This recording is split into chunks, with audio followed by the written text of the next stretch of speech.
Alright, well, good evening, everybody. Welcome to the Nearest stream. I'm Nearest. Tonight we're playing Disco Elysium, continuing our Disco Thursday fun times. Yeah. So, what are we doing? Let's find out. Let's find out.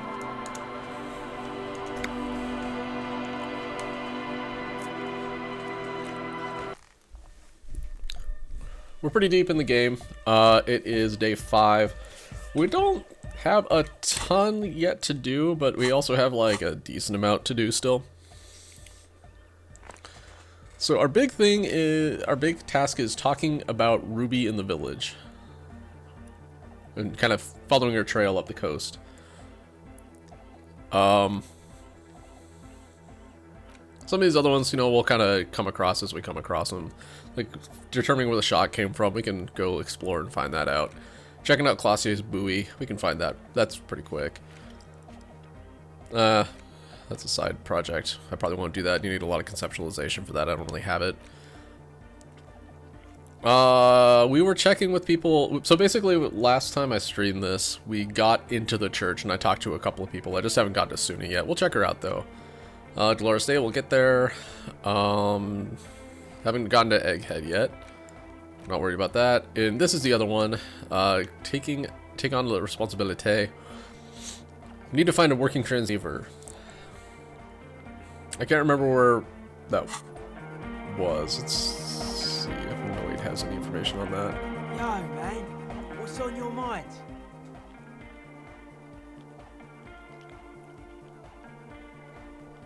Working transceiver. Where would I find a working transceiver? So anyway, I want to finish up some stuff in the church. So it looks like there might be a transceiver right there. I want to go talk to. So basically, I want to get to the tribunal today, TLDR. But before I do that, I need to do stuff in the port still. I need to get inside the cargo container. We need a gigantic rhetoric check in order to do that, and our rhetoric is like okay, I guess. I feel like I learned another thing. I guess not.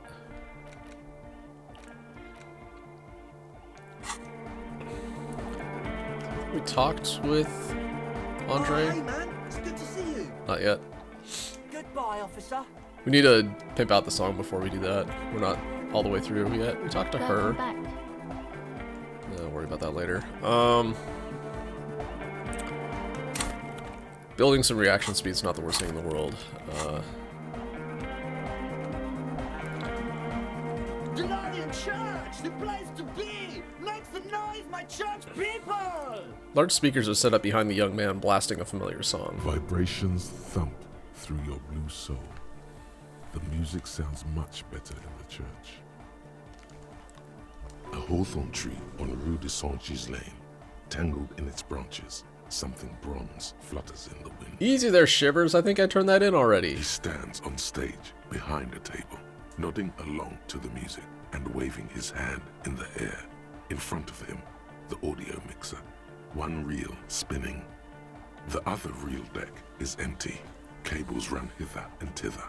On one side, you see an auxiliary line in with the number 4.5 written next to it. How do you like it in the church? Yeah! Back on the case. No disgrace. Bring it down to party place.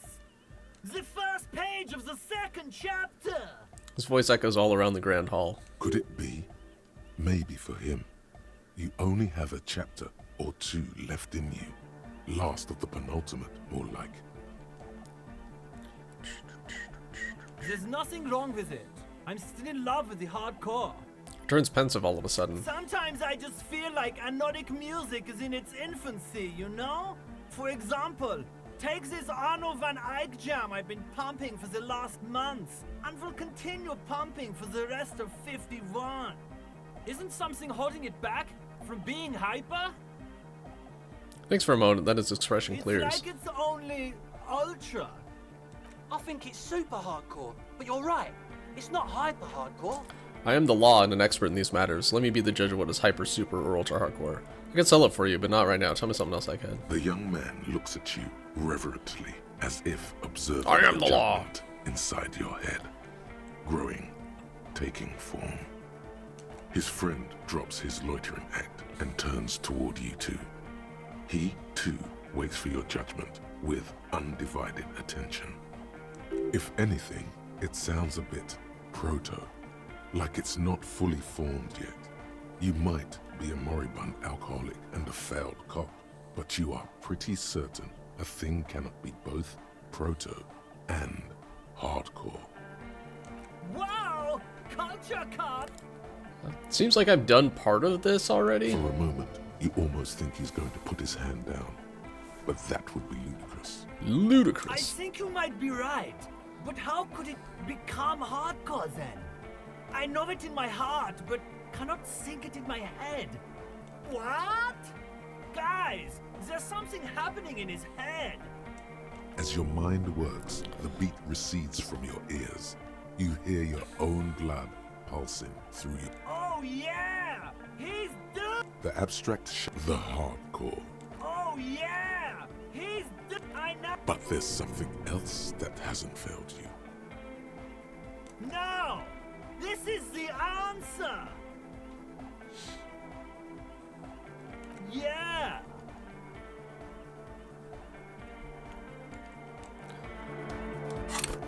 Hold on. So we have a task for that. This may take a while. I have what I need. Hold on, let me think about this. The porter reel is you push. The hop. He's up. The lieutenant presses the button marked Arrete on your porter reel. I think we've got a few more questions. And that's a deal! The Doorgunner Mega Mix is the last part. Medium cut. Okay, maybe we need to talk to Suna first. Maybe that's the missing part of the equation. Also, I need to put on my normal clothes, not my whatever clothes these are clothes. What am I wearing? Conceptualization, okay.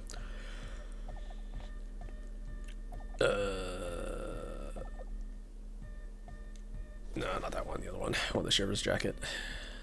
Yeah. My Man from Helmdahl shirt. Look at that physical instrument Shivers. The boots are okay. What else would I switch that to? Empathy, maybe? Yeah, boots are fine. Yes, what is it? She doesn't look up from the keyboard. How's the project going? I see your neighbors have moved in, but all I hear is hypnotic dance music. What? She What leans. did you Oh. say? You barely hear her over the thumping bass of the hypnotic dance music. I said, how's the project going? I can't hear you. The music is too loud. The project, how's it go? Never give up. Oh, the project. It's not going well. Why? There's that guy. I need him to plug a 3.5 cable into the auxiliary input so that I can route the audio signal through the mixer into the speakers. I heard it, but I'm gonna ask her to repeat it because I'm an asshole. Head. A 3.5 cable into the auxiliary input. Okay? Why don't you just ask him? He doesn't listen to me. He only ever seems to care about hardcore and Yekukata. A place to be, apparently. I'll speak to him and see what I can do. Thanks. Maybe you can get through Actually, it these dawns on me that magic rhymes. she does jazz hands to mock him. Just dawns on me that I might need to get the pale message for Egghead's beat. And that's a deal! Yeah! Medium car! Egg, can you please route Suna's signal through your speakers? To the mega! Yeah! I can route it through auxiliary! What kind of a cable does she use? 3.5 or 4.5? It's 3.5, no doubt about it. It's on the ground. Oh! She uses 3.5. Yeah. The auxiliary lining is 4.5 mm. These two don't mix. Oh no. We're going to be in this church forever. Yep, we live here now, Kim. Don't worry, I have an adapter for it right here. Searches for the cable on the ground and picks it up, looking at the jack. Hang on, this is a 4.5. We're all good, people! The granny sticks the plug into the auxiliary line. You hear a satisfying click. Whoa, thank God. Adapters noticeably degrade the sound quality. Great! Someone got through to him. Okay, let's get it all set up. Can we turn the music off, please? Egg, the music. Everybody! Everybody! Don't panic! I'm going to turn off the Arno for just a sec. For a special scheduled event. The Arno will be back, but we're doing something else for one moment. Alright, go tell her that Egghead is ready to rave to her tunes. And then I'll turn off the music.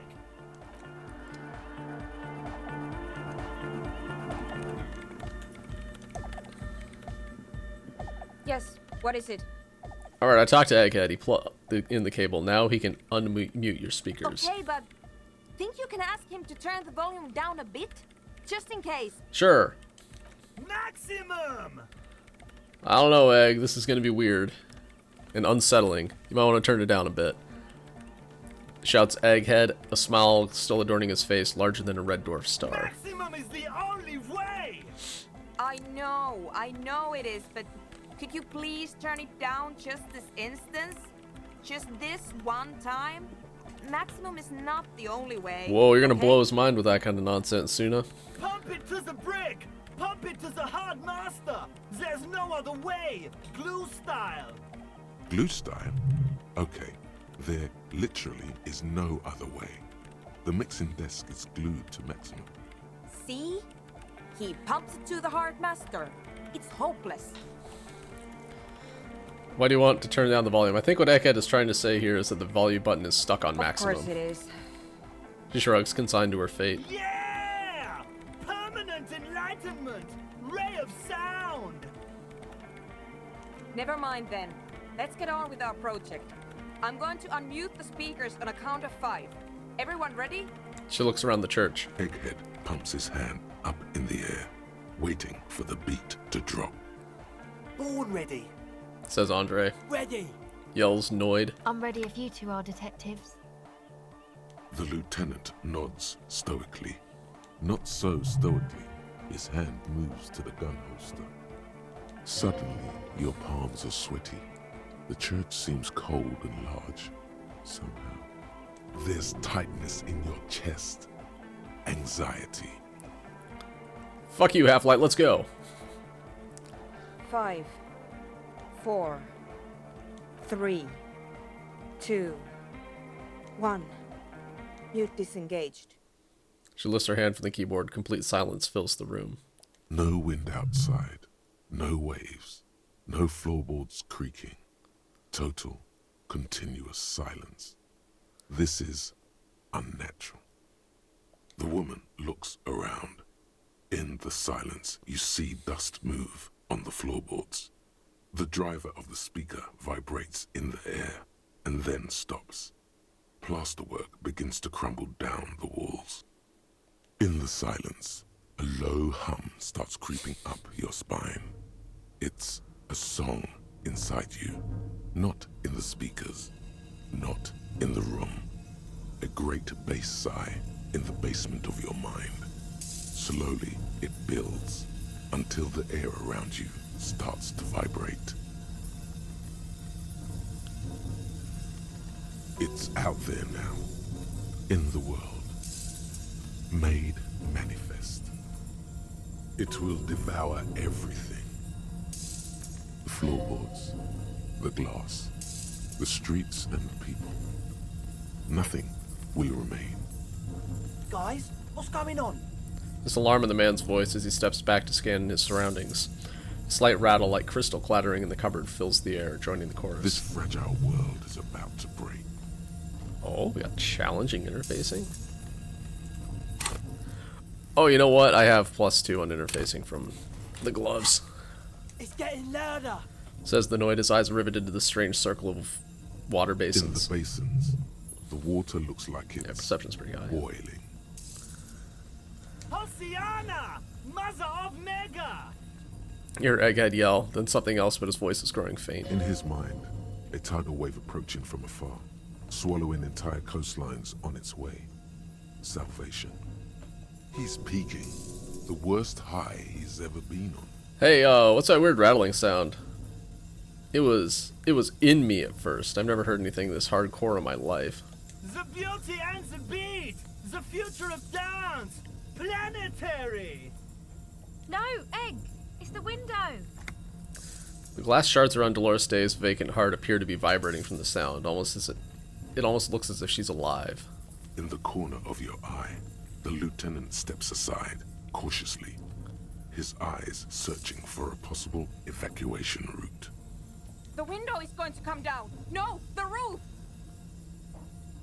She looks up, a screech fills the air, a scream of wood and nails, the pillars of the roof, or church twist and creak above and around you. Cracks appear on the stained glass window. Cracks run up the wooden pillars in the dark. Come down to us! Love! Below it, all the bass grows, like the jaws of a giant compressor gnawing on metal and wood. It does not sound benevolent at all. It's shaking the building's foundation. The floor twists. A great pulse arises in your flesh. That's it. I'm muting it. She reaches for the keyboard. Oh, I want to dance with someone. Start tapping your foot. Yeah, we should stop soon and mute it. Everyone, don't panic. It's beautiful. Beautiful car! Beautiful life! Shit! It doesn't stop. A seal? Have you? Yes, I've turned it off! She yells, holding the contact mic in her hand. Andre, pull the compressor! The place is gonna come down! Fuck! I can't shut it up! The signal's passed! It's not in here! It's... This is it. A great roar.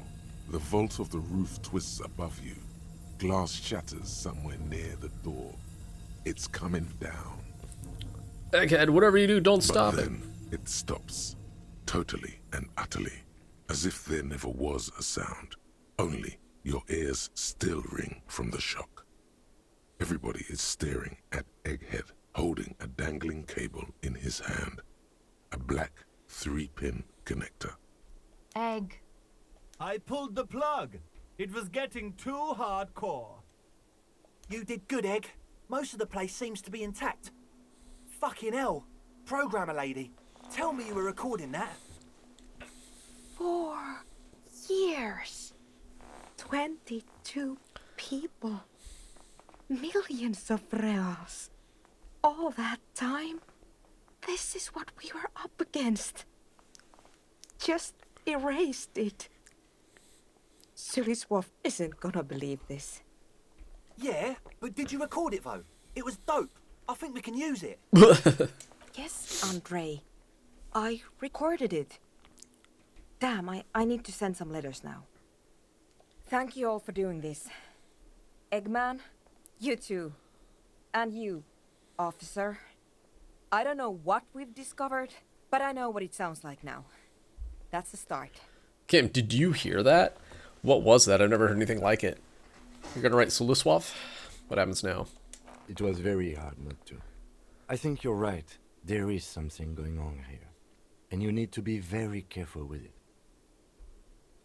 I promise, officer. We will not play it again. Yeah, we are. What was it? I've never heard anything like it. It was mathematical information from the anomaly, presented as a waveform. That's what it was technically. Theoretically, She shakes her head. I have no idea. I've never even heard of anything like this. A voice seems muffled in the silent church. It's your ears adjusting after the exposure. Yes, our lead designer. And maybe some of the producers too. And some of the writers.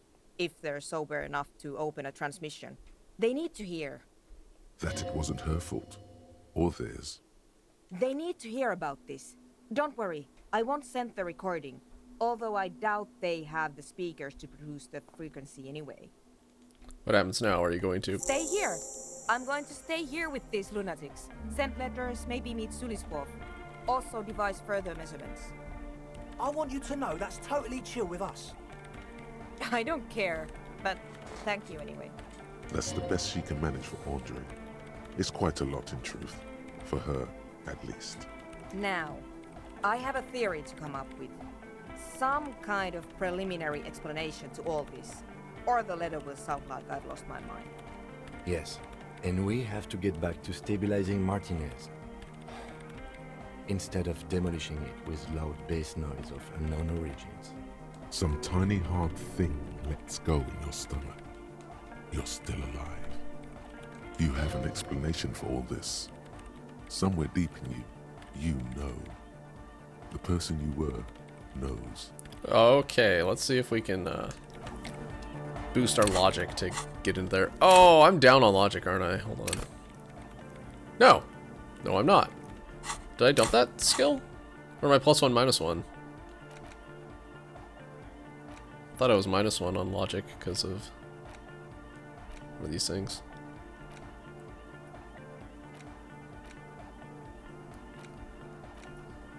I'm a pretentious wanker. I must have dropped it. Okay.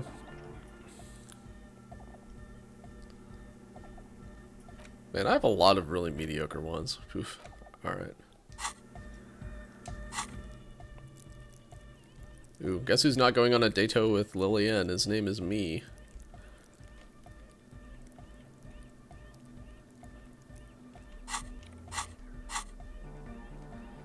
Alright, we need logic.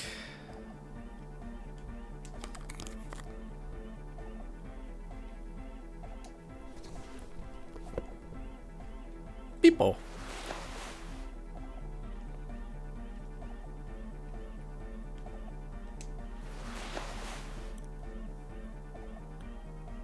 People's +2, right? Yeah.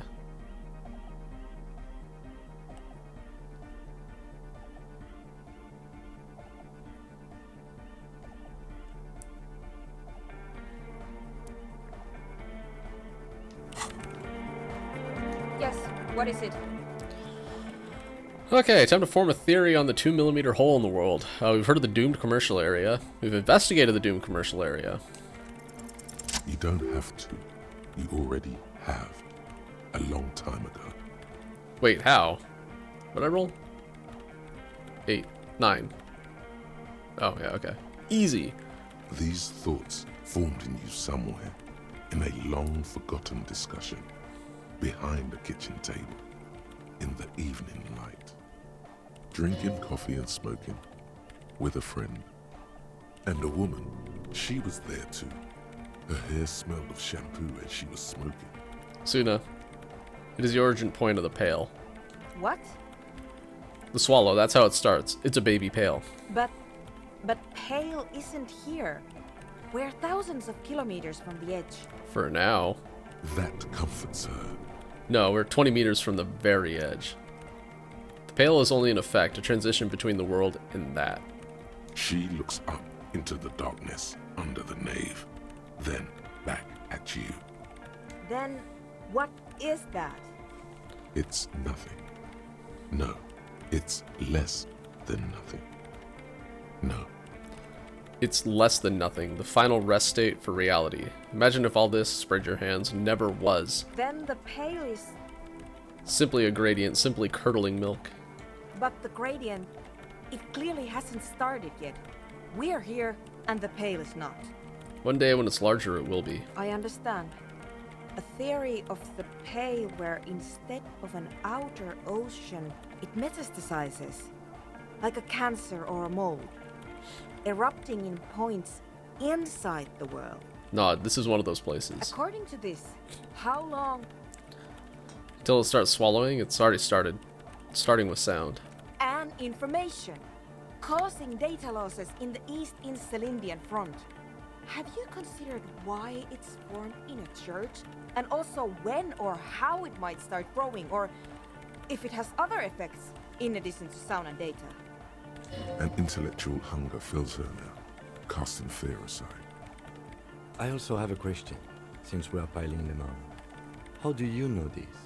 I'm not doubting you. I'm simply curious as to how a detective of the RCM. It didn't form in a church, the church formed around it. All the failed businesses in the doomed commercial area, all the failure in Martinez. I think I've had this thought before, that's how I know. One day all the world will be like that 2mm hole. Of course! A pine wood sarcophagus. Or a containment facility of some kind. Built by the first settlers. Yes, acting on an instinctual level or religious practices we've forgotten. I have considered the same. The bad news is there were 7 pinewood churches built in the first decade of provincial settlement. Most of them were burnt down during the revolution, or repurposed before, during the suzerain. I'm not saying all of them have one in them, but Some of them might. A black grain hanging in the air. you think the presence of that puncture has somehow influenced the outcome of events here? Even say software development? She already made up her mind when she heard it. Some kind of great and uncaring force had to play a part. It wasn't only them. Yes, even the revolution was defeated here. I mean, kind of entrepreneuric history. All the failed businesses and ideologies. There's something wrong here. Nowhere reaching. People fail on their own. I told the producers we need to go and move to a normal office building with amenities. But no, the artists like the milieu, the writers like the history. I told them. Just let people still working in there know about this. They might be affected. You mean Plaisance and the Dice Maker? There was almost no one left when we packed up. Yeah, both of them deserve to know. Then go tell them. She smiles, suddenly encouraging. I think I've had this thought before, that's how I know. An amateur anthropomedic police officer. I'd like to say I've heard stranger things, but I'm not sure. This is a hell of a guess, however. Well worded, I might add. Yes, it is very interesting. But I wouldn't say you know. This is a guess. One that's going to have to be proved by anthroponetic scientists. She falls silent. The wind blows in through the hole. Oh, cleaning out the in rooms. I forgot I was stained learning that. glass window. Cold No, wait. and I didn't moss. learn it. Okay, cleaning out the rooms. That one's really good, I think. Let's find out.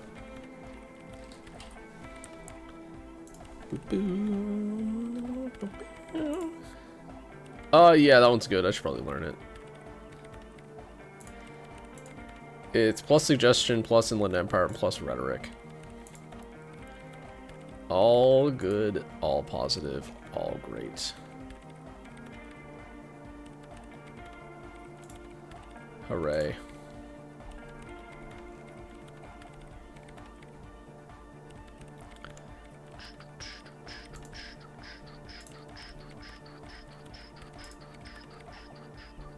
I'm going to leave that out. But the rest, some of this I can use to start to explain this to the rest of the team. Maybe I'll sound mad, but Man, you will certainly sound mad. one more thing. Maybe a club for anodic music isn't the worst thing you can erect around this particular point in space. Perhaps not. Yeah, that's still insane, but then again, so am I. The club is the only thing keeping this place and the rest of reality together. Actually, now that you think of it, maybe it's dangerous. Yeah! Once the light is on in the universe, it will never go out! Thank you, Egghead. Let's leave it at that, shall we? We have an anthropomedic detection to perform in this district.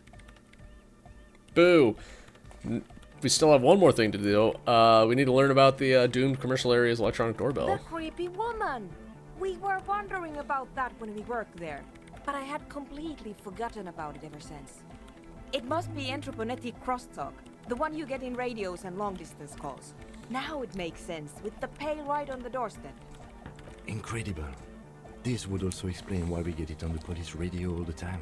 Entrepreneuric crosstalk? It's quite common, actually. When the signal gets routed through Pale, all kinds of irregularities take place. You may hear snippets of someone else's conversation, or the voice of your former lover, or an echo of an event that took place 100 years ago. Pale is a shroud of memories, and it doesn't really distinguish to whom those memories belong to. You could hear anything. That makes sense. Thanks for explaining that to me. Anytime. She smiles. I'll let you work in peace now. Okay, so we got Cleaning out the rooms. Which is tempting to learn, to be honest. Someone's been walking around in your dreams lately, looking for something, tidying up, rearranging, storing away all the unrealized dreams, putting old pains in the boxes. The worst nightmares have settled down for a while. Spot a light on the bedroom door after the dark, the fluttering of eyelids in the spring sun. A thought that arises only to disappear again, and yet there's a pattern emerging.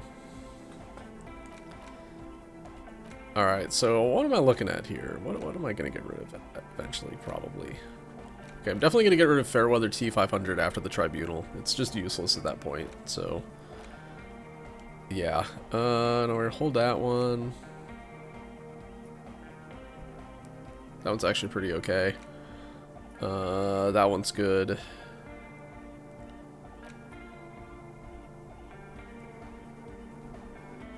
Could drop White Morning. I kind of got White Morning just because. Humpty Dumpty Dom Center's been kind of awesome, to be honest. I have lots of money and experience because of that. This one's like okay, I guess. This one's okay, I guess. So yeah, I guess White Morning would be the second one to get rid of. Fairweather T500 would be the other one. Let's see. What are our stats looking like?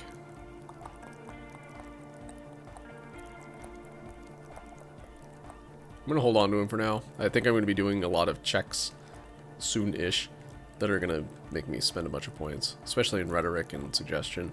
I should probably also put something into hand-eye coordination and or reaction speed. I can't remember which one I need. We can look that up. Hand-eye coordination.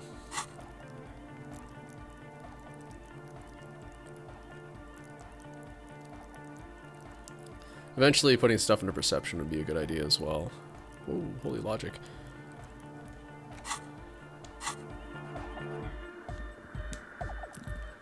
A better deal! Yeah! Medium car! Yeah! That was a crazy sound we heard. It's awesome! And scary! Very hardcore! His voice booms through the chamber, then gets silent. Too hardcore, in fact! I couldn't control it! At all! What happened? It sucks up all the air in the mix until it's the only thing left. Starts compressing itself and everything around it. Completely fills up the headspace. Extreme! Inside your chest, the heart beats still with the after effects of the sound. Imagine if you could harness that power, making it pulse. What if the answer to Van Eyck's... What if this is the answer to Van Eyck's jam? We could use the sound for the bass. But how? What about the compressor? The one with the spiky hair was setting up to achieve some sort of parallel processing. The audio onslaught can be tamed. Connect the dots. Alright. I need to put on my interfacing pants. Actually, I don't know that I have much interfacing stuff. I think I'm wearing it, to be honest.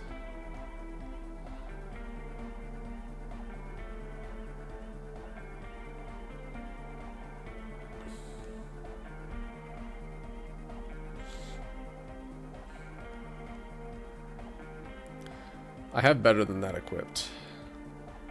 Yeah.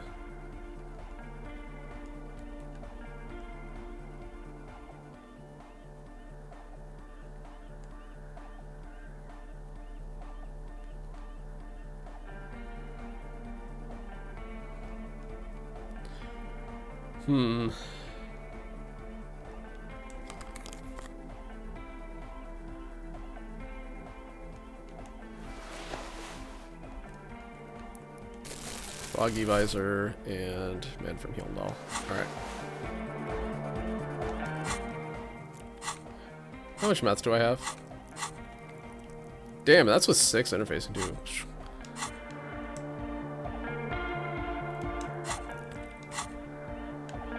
A better deal!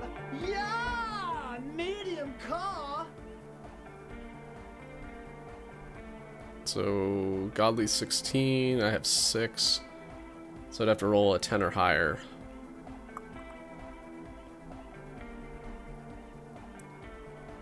Even with math, it would be 9 or higher.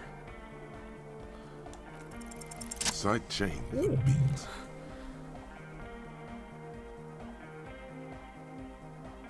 Ooh, I forgot about the +1. Anyway, sidechain, what does that even mean? Who cares? Listen, you can use the compressor to select between which track it's compressing. Nice roll. Either the auxiliary signal or the main input from the tape. Make it alternate between the signals. The compressor controls the gain based on the level of the signal on the aux sidechain input. It will allow maintaining a loud sound without peaks that fill up all the headspace.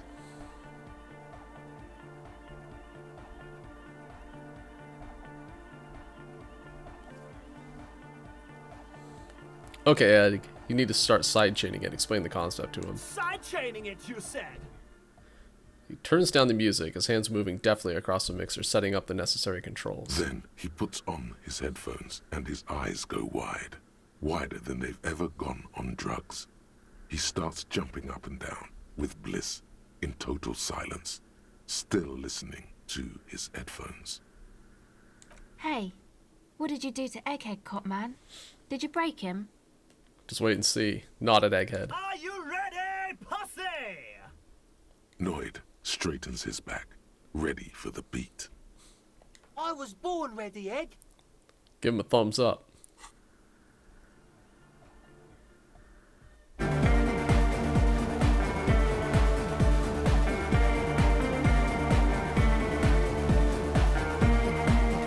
Got the laser light set up too.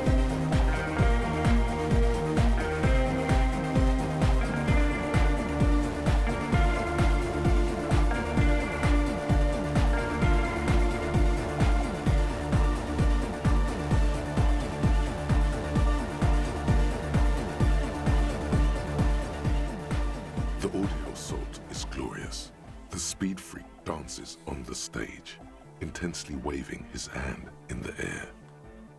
This is beauty! This is life! What in the world is going on? The way melody and bass flow together, it's unnatural.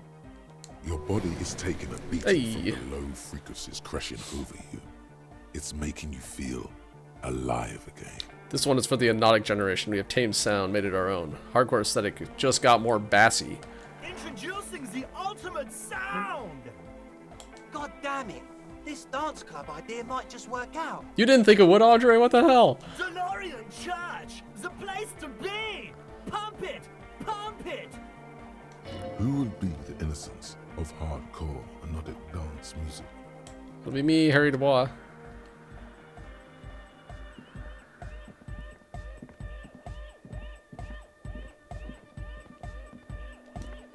Welcome back. Yo, man. What's...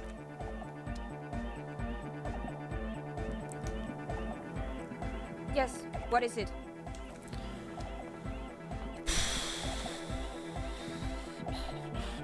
Oh, hey, man. It's good to see you. Alright. We have the aesthetic of hypnotic music, higher quality audio, dance fever incoming, found the melody, found the beat. We just need to equip for it. Goodbye, officer.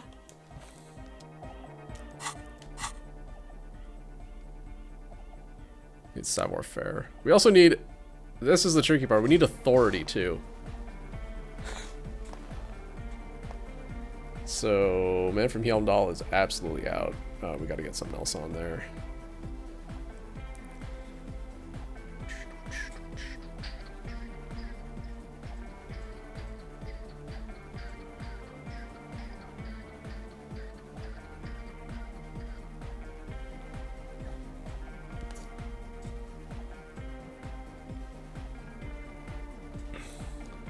Where's all my savoir-faire stuff?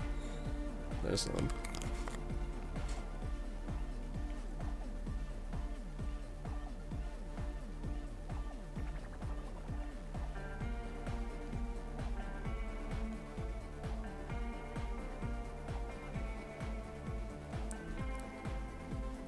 No, for real. Do I? Oh wait, I'm wearing it already? Question mark. There's one. 2. Huh. Alright, let's look for authority then. I know I've got some of that. Like, this hat.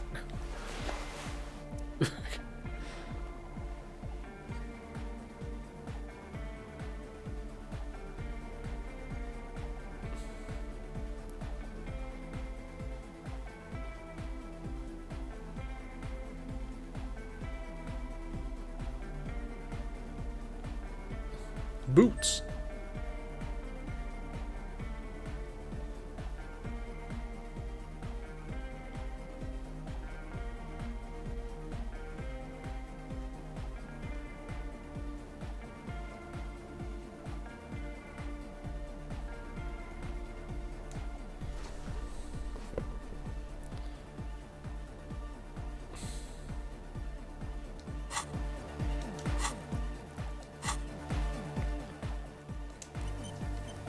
I'm safe coming here. I do not like the downside of failing the second check. Oh, hey, man. It's good to see you. Goodbye, officer. Wait a minute. How do I set where I go down?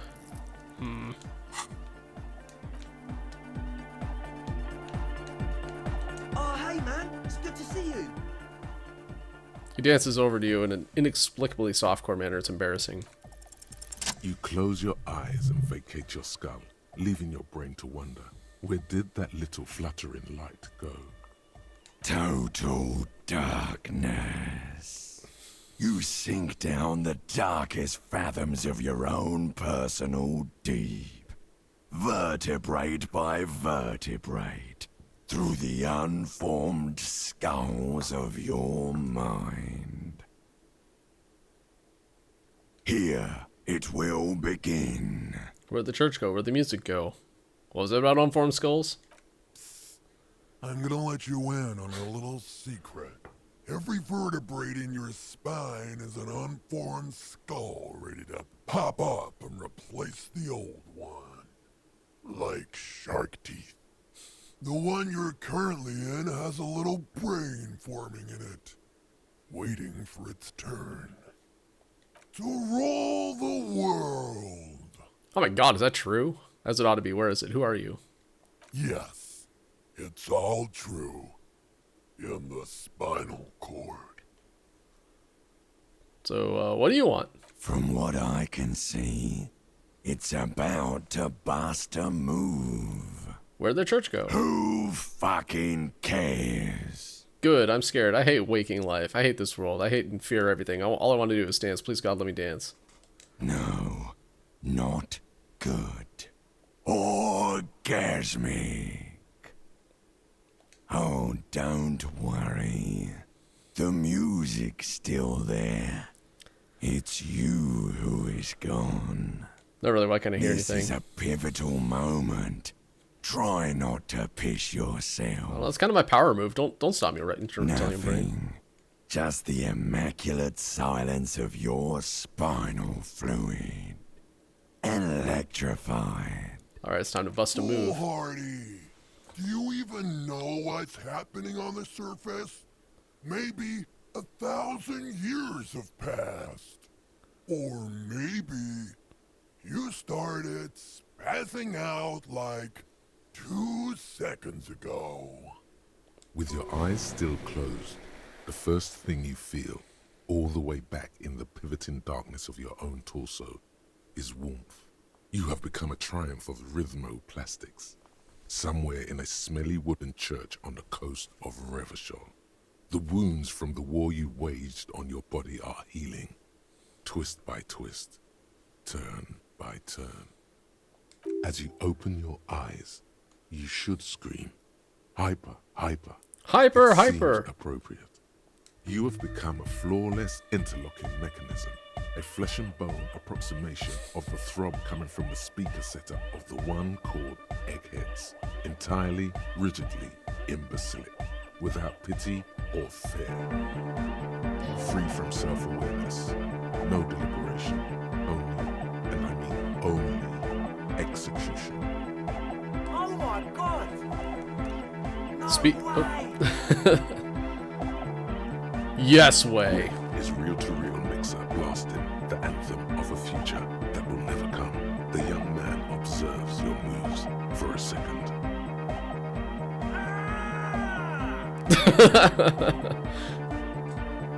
Ah! He throws a screwdriver and a bunch of drill chucks into the corner and explodes into dance. What he lacks in sharpness, he more than makes up for in violent enthusiasm. Estelle, what are you doing? The young woman lifts her headphones up slightly and raises her chin, looking at you expectantly. Asil, aren't you going to dance? No, recording. She turns to Suna, then back to you. She briskly shakes her head and puts her headphones back on. The lead Boys, that's what she throws said. the other young woman a knowing glance before turning her attention back to her own work. Dance! It's the law! The young man immediately bounces up and down, then assumes the same dance pattern, embellishing it with some sort of waving motion. The authority of the law is clearly unquestionable.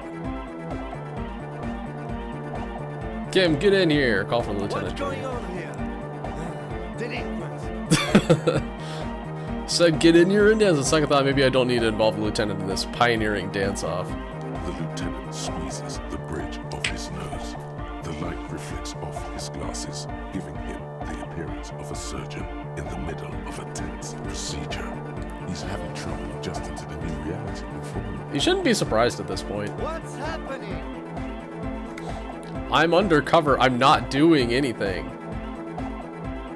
I'm not doing anything. The music made up its mind a long time ago. I'm just implementing. Good for you. Rock on, then. Hey, I called you to dance. We're not going anywhere until we tear shit up. What? Okay, as long as we don't roll a 2, we're fine. Okay, I outrank him. That's +3. He respects me. Yay, dancing is so infectious. Who's the one in charge? You are. Lieutenant, I'm only going to pull rank on you one time, and that time is now. Are you kidding me? I assure you I am not. Now get your groove on, Lieutenant. It's all a joke to you, isn't it? Chain of command, joke. Future of dance, joke. Well, no more. Cut a rug, Lieutenant. What? Get a what? I said cut a goddamn rug, Lieutenant. Boogie woogie. Sheesh, okay. Backs up with his hands raised in the air, observing the crisscross of your feet. Okay, you psychopath. I see what you're doing there. It's jacked up footwork, plus is that Ubi folk dancing? Nah, it's not Ubi folk. It's hardcore. Yeah, whatever. You talk big talk, Lieutenant. Let's see some moves. Hardcore or never die, but you will. Say nothing to push the footwork extra hard. Oh yeah? I did 15 years in the juvenile crime unit. I can do age inappropriate. Now, check this shit out. Yeah! The lieutenant begins to heel kick the church floor with such intensity, it's reasonable to fear he'll kick a hole right through it, causing the floor to crack and the pillars to collapse, bringing the church roof down on all of you. Like how his response eventually is like, I hung out with kids for 15 years. I know how to dance like a stupid kid. Watch this. It doesn't look like he gives a shit either.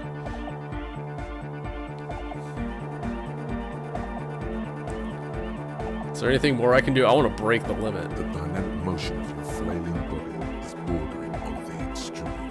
You're going off the charts. Alright, endurance, don't let me down. You feel as if turning on the hyperdrive would be a point of no return. Feels almost melancholy. Are you sure you have the entire possibility for this? Together, where are you? Here we go again. Hardcore fills the air. The sound above my head. What now? The sound above your what? Above my hair, man. Don't worry about it, Kim. Okay, this is too imbecilic. Excuse me. Alright, Shivers. +1 Speed Addict. +1 Suna is in. +1 Andre's dancing harder. +2 got Kim dancing. Let's go! Oh man, we almost failed that. In a small, weather-beaten slave church built 380 years ago by settlers from the Occident. I do want to get my most shivers higher, likely by the way. To guard against an anomaly at its center, an officer of the RCM is contorting his body into idiotically rigid shapes as he invents the future of dance music. It's the hardest anyone has ever danced. That's a strange feeling I keep having. This cold even now. I am La Revachelière. I am the city. What do you mean by you are the city? I am a fragment of the world spirit, the genius Loki of Revachol. My heart is the wind corridor. The bottom of my air is red. I have 100,000 luminous arms. Come morning, I carry industrial dust and let it settle on tree leaves. I shake the dust from those leaves and onto your coat. I've seen you. I've seen you. I've seen you with her. And I've seen you without her. I've seen you on the crescent of the hill. Croissant. How are you talking to me? Modulations of my voice are noted down with thermometers and barometers. You feel me in your nostrils, on the little hairs on the back of your neck. I also reside in your lungs and vestigial organs. Everywhere there is space. But who am I? Why are you talking to me? You are an officer of the citizens' militia, Jaunt and Rebut. When you wear your coat, you wear my soul. You move through my streets freely, in motor carriages and on foot. You have access to the hidden places. You also circulate among those who are hidden. I need you. You can keep me on this earth. Be vigilant. I love you. An officer of the RCA writing in this game's so is good. lying Anyway. on the floor of a small church with his eyes rolled back and his tongue lolling out. Several others are standing around him. He slowly comes to. Had a good rest there? I spoke to the city of Revachol. I don't know about good. Say nothing. Fuck yeah! I bet you did. Those were some advanced moves, man. That's all great, but we should really get going. We spent enough time doing aerobic exercise for today. Okay. Alright. That's pretty much a culmination of the church. You might be imagining it, but it feels like Egghead turned the volume down. Such is his respect. Man! Now, man! Now... The would-be leader stutters with excitement. Now imagine if we could do that, right? But with like 1,000 people. End of human development. Mission complete. Right, ecstatic. All right. You're absolutely beat. Muscles relaxed and feet like noodles underneath. That's it for now. Goodbye, officer. Okay, so yeah, we need to go tell these two about the source of doom. I'm gonna run around the coast for a little bit, though. We don't get locked into anything until we actually go into the bunker to talk to Ruby. So, yeah. Yeah. So we got time to do stuff.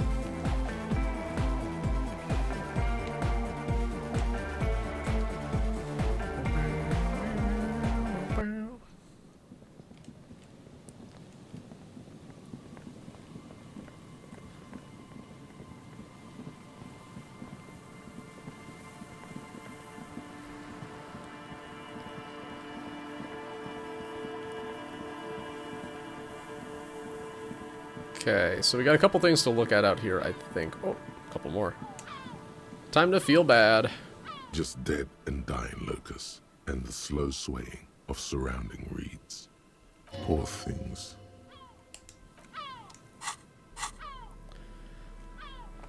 Okay, take these off.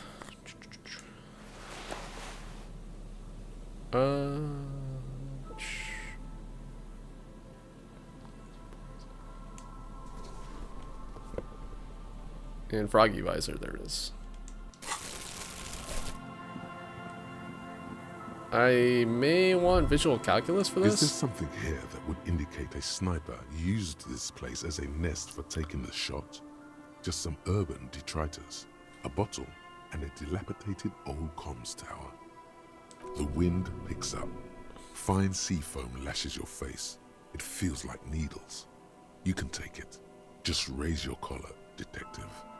In the distance, you can hear the breakers roar. I don't see it, Lieutenant W. Freighter. I don't see a person take a shot here and hit something there. In the whirling in rags. Maybe the campfire was used. To warm his hands before pulling the trigger? Perhaps. But anyone could have made this. The coast is specked with fire this time of year. He looks around. Truthfully, this seems like a very poor choice to take a 1.2 kilometer rifle shot from. Visibility is awful. There's water vapor everywhere. I think we can rule out... Biddable Prime, was it? Maybe the assailant climbed the comms tower and took the shot there. It's not possible to climb that ladder. And even if it were, why? There's no platform up there to aim from. Lieutenant looks up, raising his collar. He looks like he's cold out there at the tip of the coast. The jacket is warm, but not for this weather. Kim, you look cold. Maybe a thicker coat? I'm okay. You, on the other hand, ye freighter, you look like you're about to turn into a popsicle. It's my style. Superstar cops don't wear parkas. They rock out. What if I want to be a popsicle? You're right. I should look into the situation before I die of hypothermia. That seems smart, yes. Cigarette butts? Those? A smoking assailant who favors Tumutiri to Astra or Juan? Cigarette butts are everywhere. This is a common brand for all men. Tiomutiri was Hey. a Revacholian colony on Ilmaran. The Suzerainties population was mostly Ilmaran Areopagites, up to 97%. The region was known for its tobacco export, hence the name. I want to know a lot more about this. Oh, you do? The butts you saw had a silhouette of a boy wearing a coffee hat, a tobacco picker. This boy is the Tiamatiri brand logo. Contemporary Revacholians prefer Juan, a local blend from the southern islands, or Astra, a legendary cigarette from Grad. Tiamatiri is favored by older men who like its old-fashioned paper filter tips, insane amount of tar, and the sweet smells of colonialism and halva. Look over the water. There, 1.2 kilometers over the cold water of the bay, through a thick snowstorm melting flake by flake in the waves, you see the smallest rectangle, barely visible. A glowing light on the third floor of the whirling in rags. With binoculars, you would see a young woman's shape move behind the glass, her limbs long and slender, smoking, drinking, being happy and elated, without you, because you're here, freezing in the wind, aren't you, doing your detective work.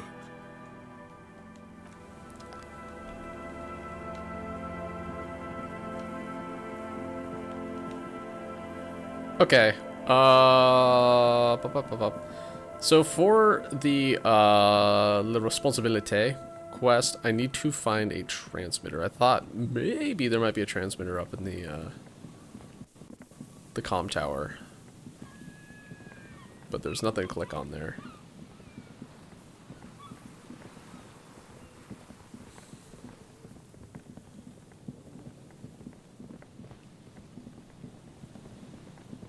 I have a couple of ideas of where else one might be.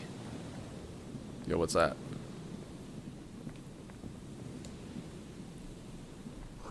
It's a slit in the concrete here. A sewer? Okay, so I can get into Feld Electrical here. Just gonna wander around, see if there's anything I can touch. I can click on investigate. Nope.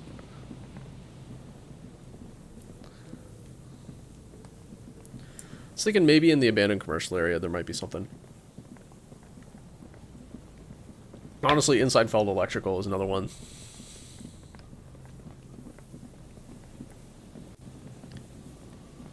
Kinda don't want to mess around with that yet, though. Hello again. For a suspect, if you see anyone suspicious around, I'm going to leave right now. Trant Haberstam. I'll deal with you some other time.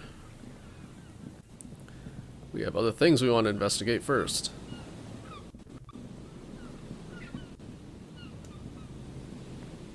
A few locusts trudge along the wall of the trap. The rest are piled in a heap in the corner. dead. No phasmid anywhere. Poor things. Poor things. Alright, let's find Classier's buoy. Yeah, buoy.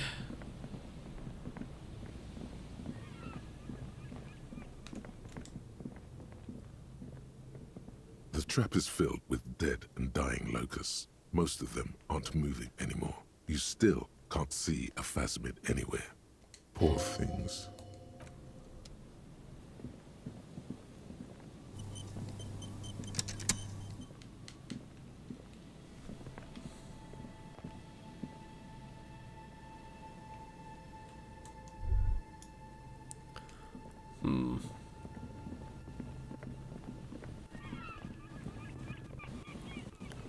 Ah, it's up there. Okay. Thought it was down by the other trap. I was mistaken. Could this be the buoy Classio was told you about?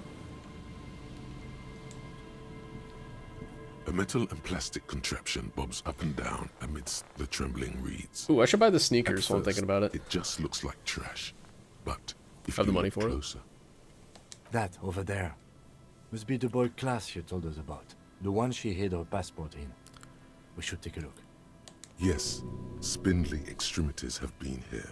Snap the cords keeping the boy in place. A little longer, and it will be floating somewhere out in the open sea. What? Moves across the water, leaving no traces. You're cold again, as always. Splendor.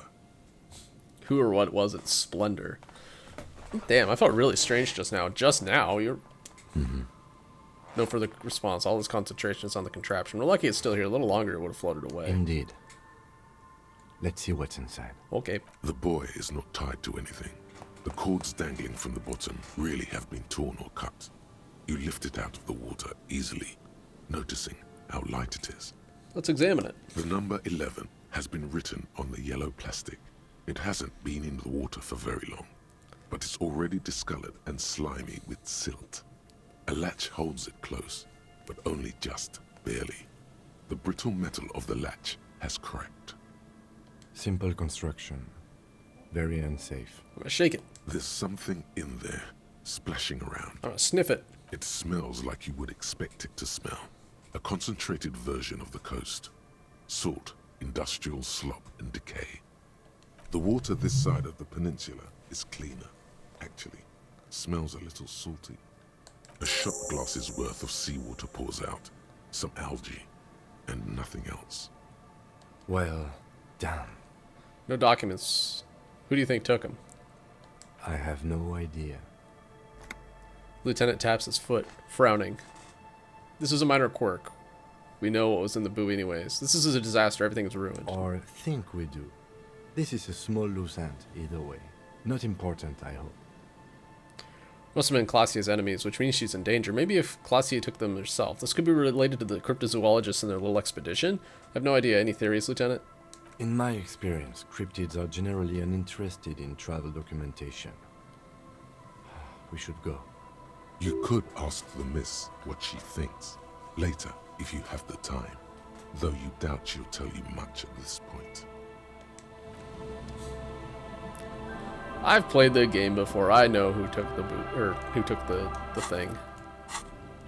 We'll find out later.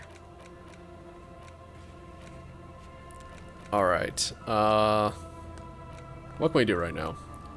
We need to find a working transceiver and return to the church. Let's go to the abandoned commercial area. We need to go there anyways to check in with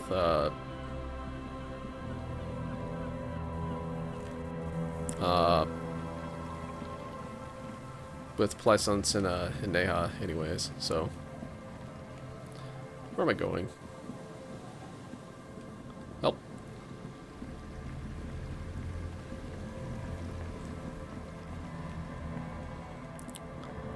Also, there might be a transceiver in there.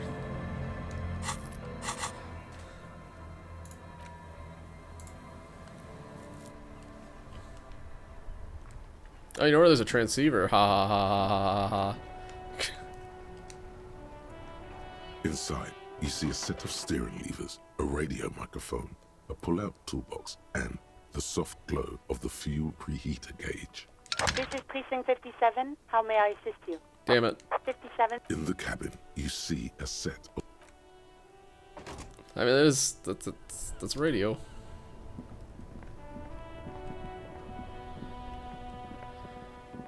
Oh, I'm here. Let's go talk to the Classier. Surely she'll tell me what's up.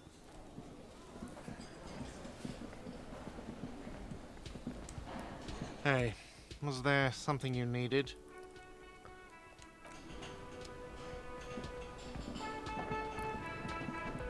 Oh, I haven't done pinball yet. Hold on. Time out a minute.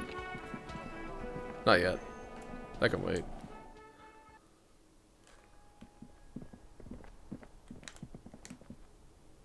You clearly see foot... Jackpot.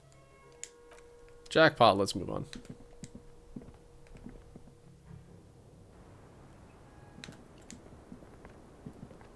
I was just thinking, what a nice day for questions pertaining to a murder investigation. Found your buoy, it was empty, just seawater. Oh, Did you take the documents? no, of course not. As I said, it would have been too risky for me to use those documents anyway. My employer gave them to me. In truth, I should have destroyed them. Perhaps the people who are after you took it. Filed this under a theft of some kind. Strange feeling it was an undiscovered cryptid that took your documents. Cryptid? Of course. That must be it. Thank you. I feel better already. Now that I think about it, you mentioned seawater. I was worried I'd been too careless with the latch. The documents were probably just washed away. Alright.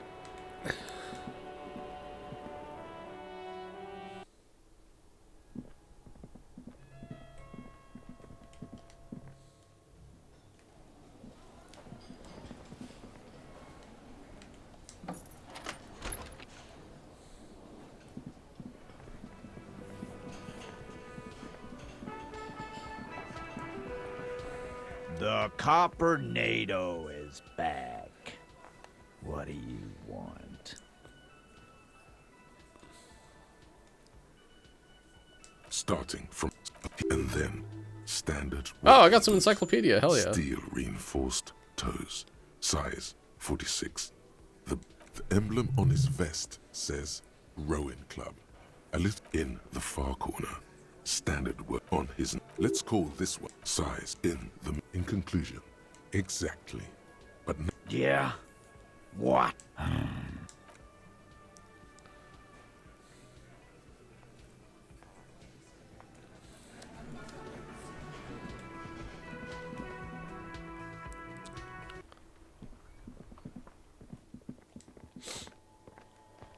Start with places.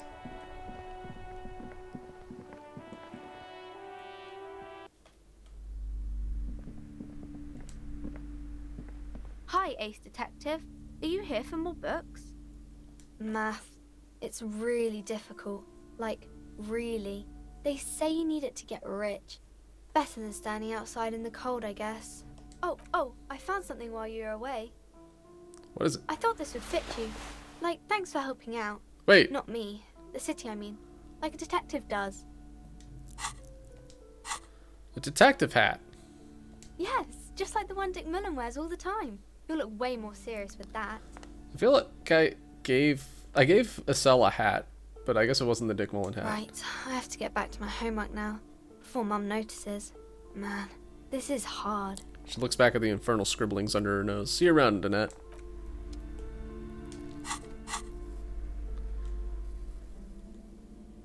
Oh! It is the hat that I gave to Estelle.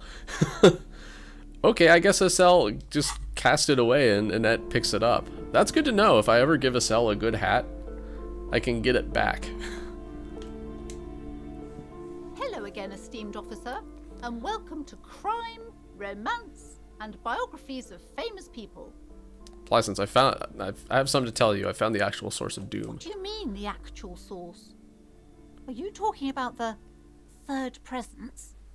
She remembers. Good. Yes, place. The presence, the entity, malicious energy, however you want to call it. My investigation led me to discover a 2mm interplanetic hole in reality. That's a source of doom in both the commercial area and in Martinez. Nope, we're just going all out. What? A tiny hole in reality. It may be connected with Pale, an origin point of sorts. It would explain why historically so many things have ended in failure here in Martinez. Ma'am, what he's saying is true. We found an anthroponetic anomaly in the small Pinewood Church down the coast.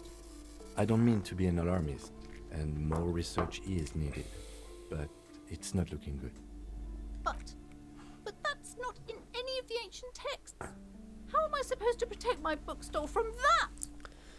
Can't protect it, not against Pale. Close up shop and try and get as far away from this thing as possible. You can protect it with hope by refusing to give up. That's what people have done in the past, by building a church, a place of worship around this thing. You're right, officer. I mustn't lose faith, especially now that Annette is Right, finally give up settling in at school and making occultism friends. and black arts. No, we can't just leave. Turn to the church. Besides, didn't I have some Sailite hope catchers round here somewhere? I must find them. Everything will be all right if I can just find them. Thank you for your help in any case. You're welcome back here anytime. Alright, we need to equip the flashlight.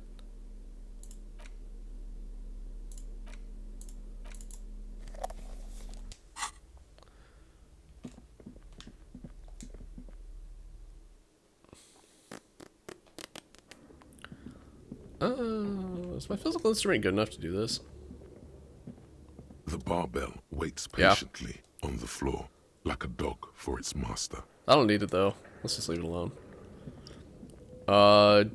Lifting the dumbbell or the barbell.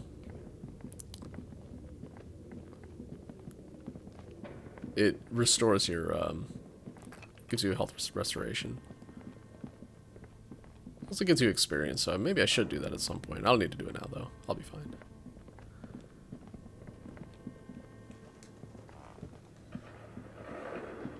Tiles on the cube are still smoldering. Behind the hatch sits a cube light.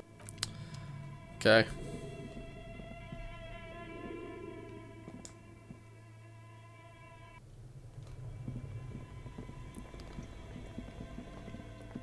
I'm dumb. I forgot where the transmitter is. A few bricks have fallen off, revealing a compartment.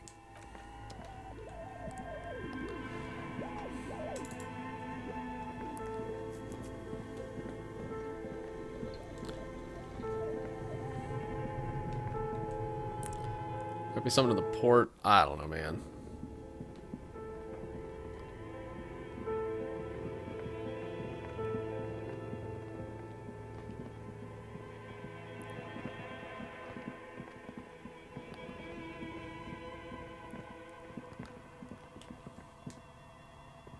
Oh, it's you again. Are you looking for a die?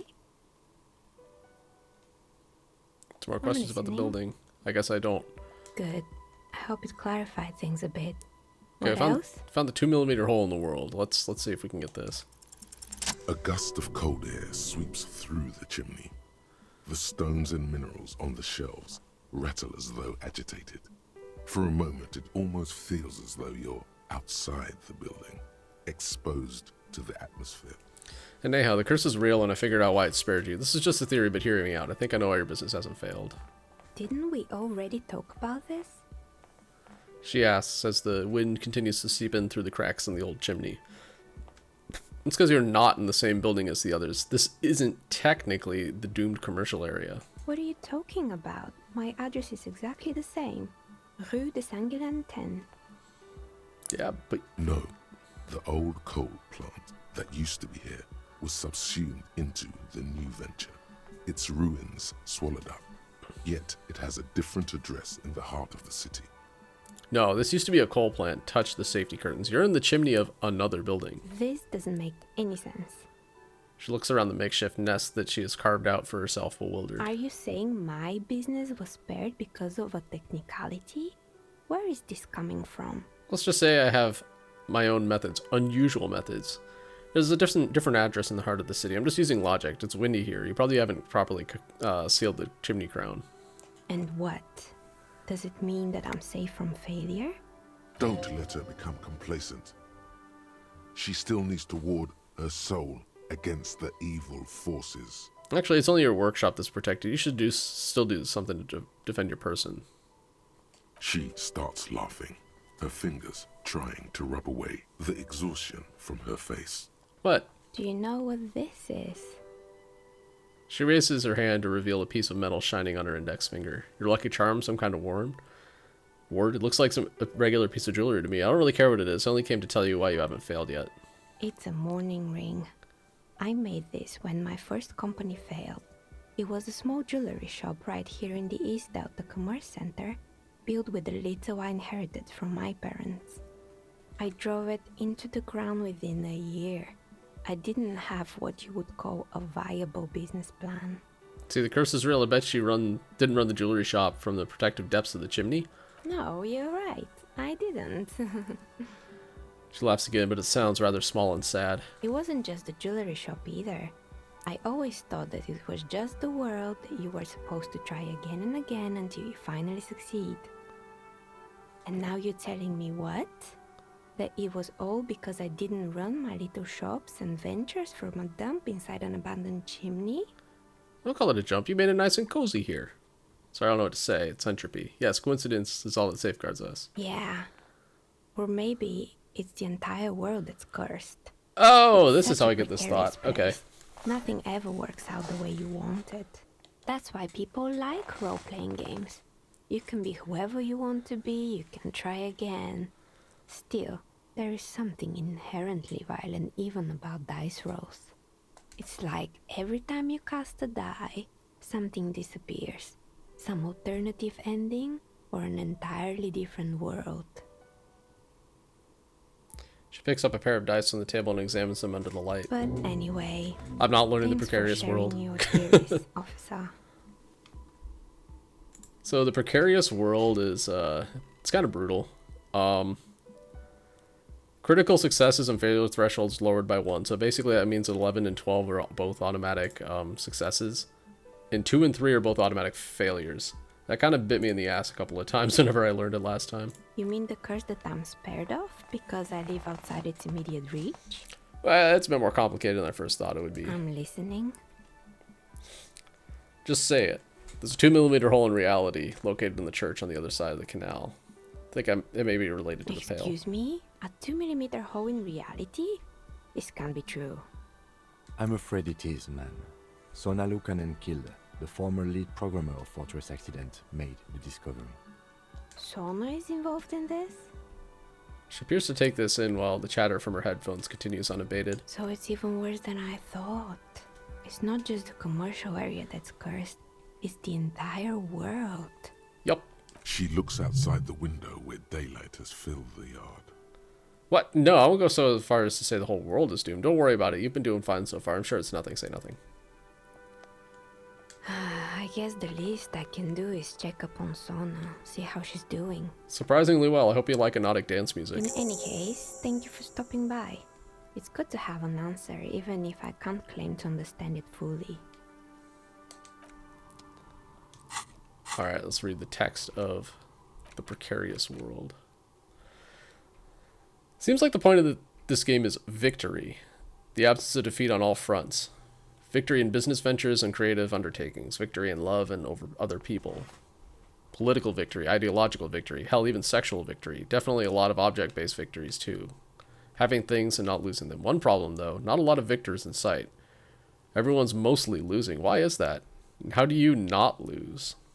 By cheating. Duh. What a silly question.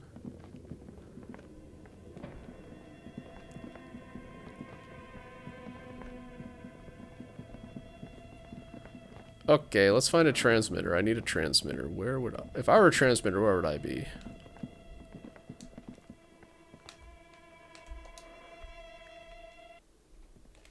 Not in the bookshop.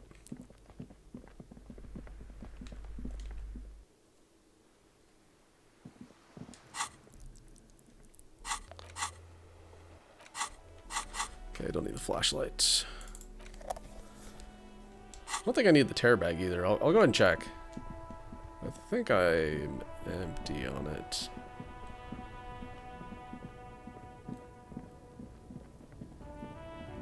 Maybe I can steal one from this guy's truck.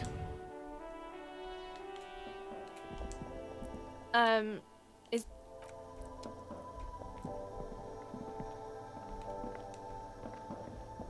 To the left of... The tear machine stands in the... No. Wait, what? The tear machine stands in the corner. A sign says... No. You need tear to use the tear machine. Psh, whatever, man.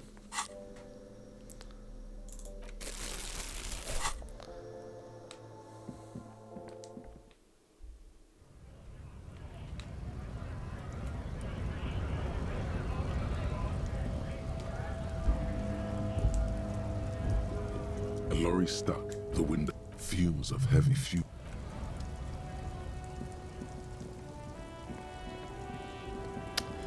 So I still haven't gotten the pale driver to open up about anything. The woman still no response. Bit odd. Oh well. Can't get into Ruby's truck. Bit odd.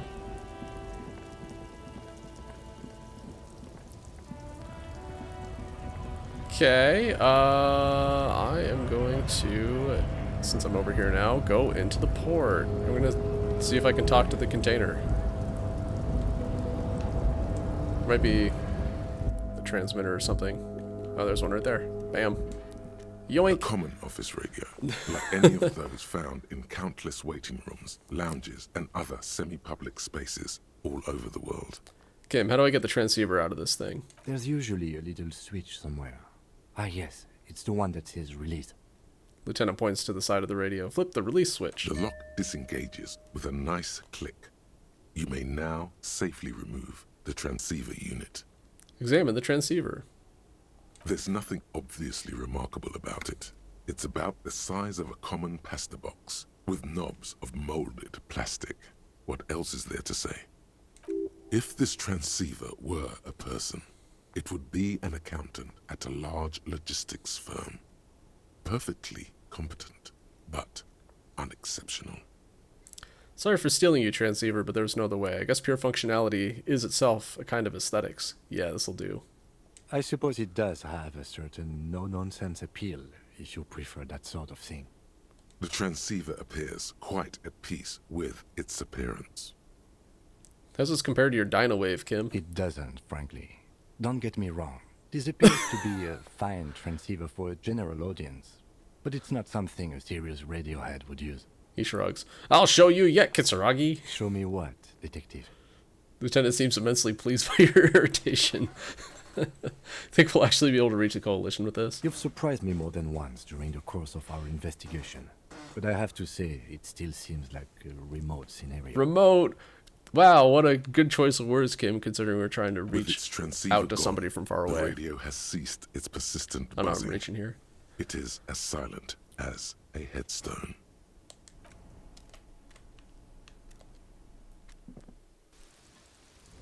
All right, let's get to that container. Well, hey, cool, we got the transceiver. That was actually... I'm glad I came here.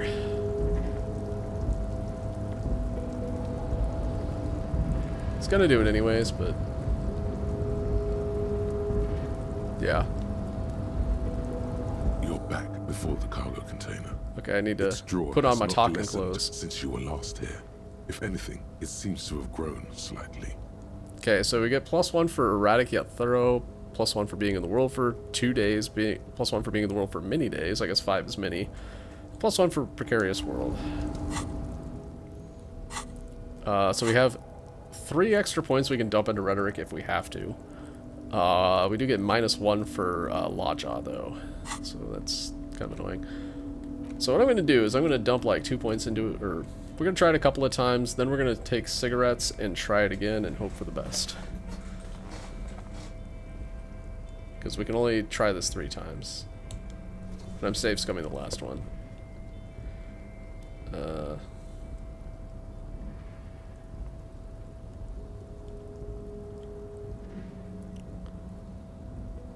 Rhetoric.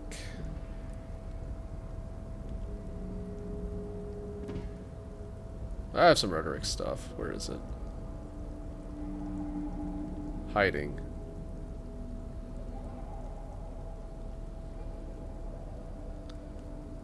That's conceptualization. Shit, this is my rhetoric stuff. Really? That's all I have? No way. Certainly there's more. I just missed it.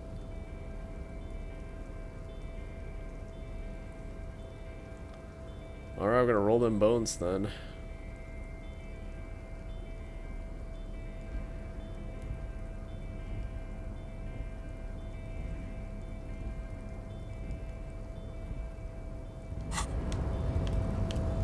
You're back before the cargo container. Its draw has not lessened since you were last here. If anything, it seems to have grown slightly. Why are you even trying to open a door with rhetoric? Okay. Because getting physical wasn't an option. Yeah, why am I? Because what wasn't an option? I'm using my body over my wits. Now is not the time to get philosophical, detective. You can do that after hours. But it's after 5. That's after hours. You're back before the cargo container. Okay, 42. Its draw It's has basically not a coin lessened flip, right? since you were last here. If anything, it seems to have grown slightly. Despite the dirt that surrounds and trails you, a beacon of light emerges from deep within you.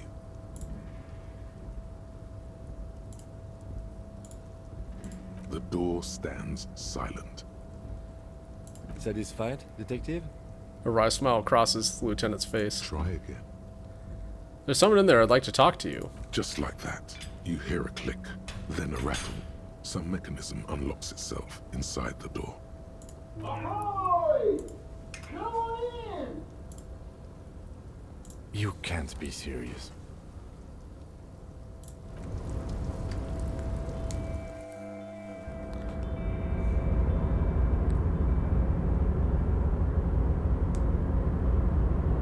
The man stands at the far end of the shipping container.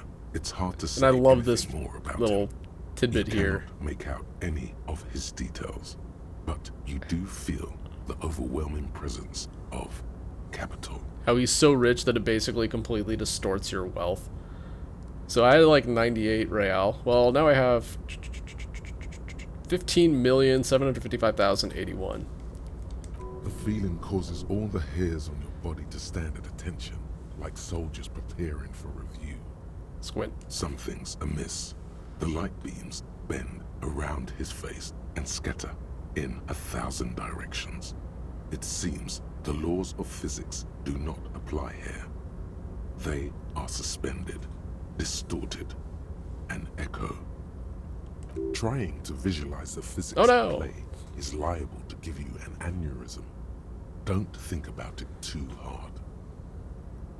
I wonder what happens if you pass In that. the general stillness, only your tongue moves, flickering as you utter. Hello! Welcome. Come in. Make yourself at home. Sorry, I'm not better able to receive you. I wasn't expecting visitors today.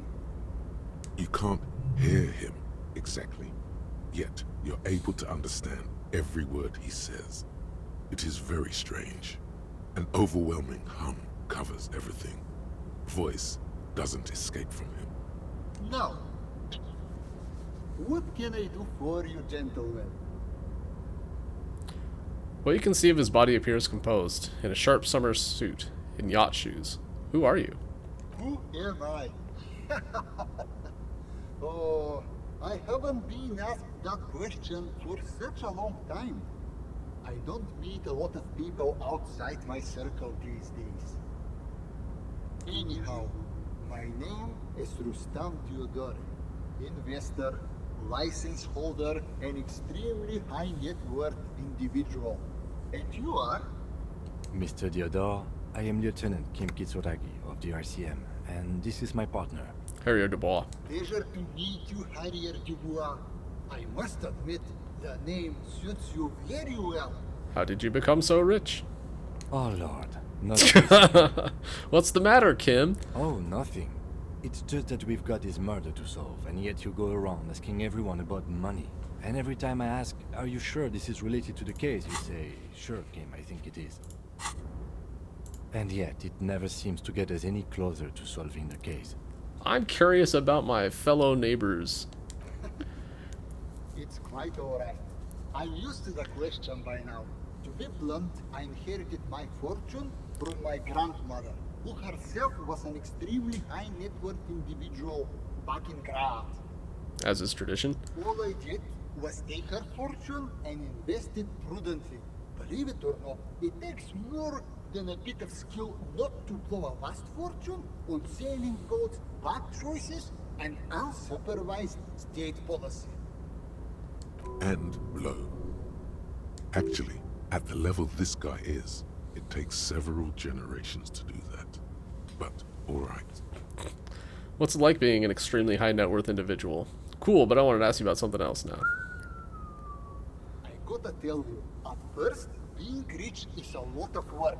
You've got to work hard because everything's so darn expensive. You know, prices increase exponentially at this income level. But then, once you've reached my position, it's nearly impossible for me not to make money. My assets are so diversified that I'm bound to come out ahead no matter what. Some of my lower net worth friends say to me, Finally, we can recover this take all the fun out lost of it. morale. I tell them, not really. Okay, you're right. Capital accumulation is its own reward. Don't you think you should use your wealth for the glory of the fatherland? You're a thief. People out there who are working their asses off while you chill here. It's great that you've done so well for yourself, but only think you owe some of that wealth to the rest of society. Cool. I don't even think it's just interesting to say with that surprise. Okay, looks like there's 2 communist ones.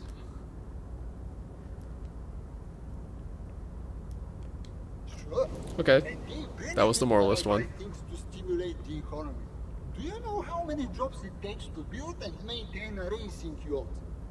Hundreds? Dozens, at least. Oh, dozens. Of course, in the future, it'll all be automated. But my point is this. He says, jabbing his finger to the air a bit. Every man gets what he earns. It's the height of tyranny to take that from him. Capital makes one speechless, does it not? Blinds like the sun that rises from beyond the horizon after a gloomy winter. Hey, all this talk about money has made you lose the thread. What is going on with the light in this place? That's what you need to ask him about. Something strange about you. What do you mean? I don't know how to put it, but you somehow look a little different. Are you talking about my chin? No, I mean, I can't even see you. It's as if something's happening to the light. Oh, that's what you mean. Yes, I've heard of this effect, though I've never witnessed it myself, of course. It has something to do with our Weiss-Wiesemann coefficient. The Weiss-Wiesemann coefficient is a ratio designed to reflect Hey, the difference in net 2 worth more between money. individuals. When the coefficient is close to 1, or 100%, it means one person possesses all the net worth. Among that group of individuals, it's been observed that when the Weiss-Wiesemann coefficient reaches about 0.96 or so, the laws of physics begin to bend around the high net worth individual. So what's our coefficient? The Weiss-Wiesemann coefficient for you and this individual appears to be 0.9998, repeating. Are you telling me that you're so rich that light literally bends around your face? Among other things. But calm down. I'm but a lowly single-digit billionaire. Really? No, not really. There are actually quite many digits. Kim, are you seeing this weird stuff? I see nothing of the sort. To be frank, all I see is a gentleman who's unusually well dressed for Martinez, in a cargo container, which I admit is odd. Yes, I imagine that does look strange to you. My container. What are you doing in this container? Traveling. This is a great way to get around. It's fun, it's safe, and it gives me lots of time to think. Wait, is he just raw dogging the container? By the way, Oh, let me man. now ask you a question. Where are we exactly? In the very, very early days of colonizing this archipelago, the kingdom of Surens, a precursor of a modern Sur-le-Clay. used to own the city of Revachol, an obscure detail in the bigger picture, but still worth dropping.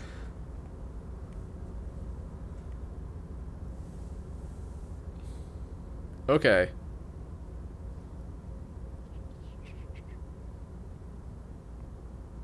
We're in Revachol, fallen from the colony of the King of Serene. We're in Revachol, Martinez, district of Revachol, former capital of the world. We're in Martinez. There's a pretty good hostel here called the Whirling in Rags.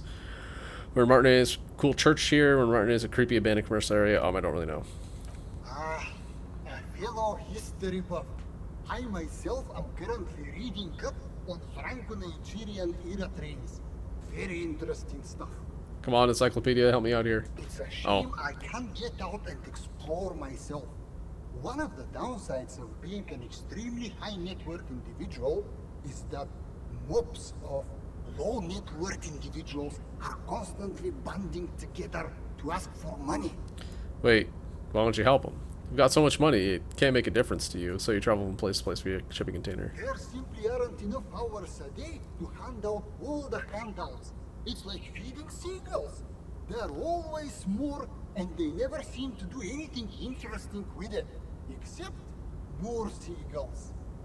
Spending money is a matter of desire. I'm sure you agree. I don't have the desire for spending it like that. So you travel from there, okay. Smart, you know? It also provides a means to hide from all the targeted advertising we extremely high net worth individuals are constantly subjected to.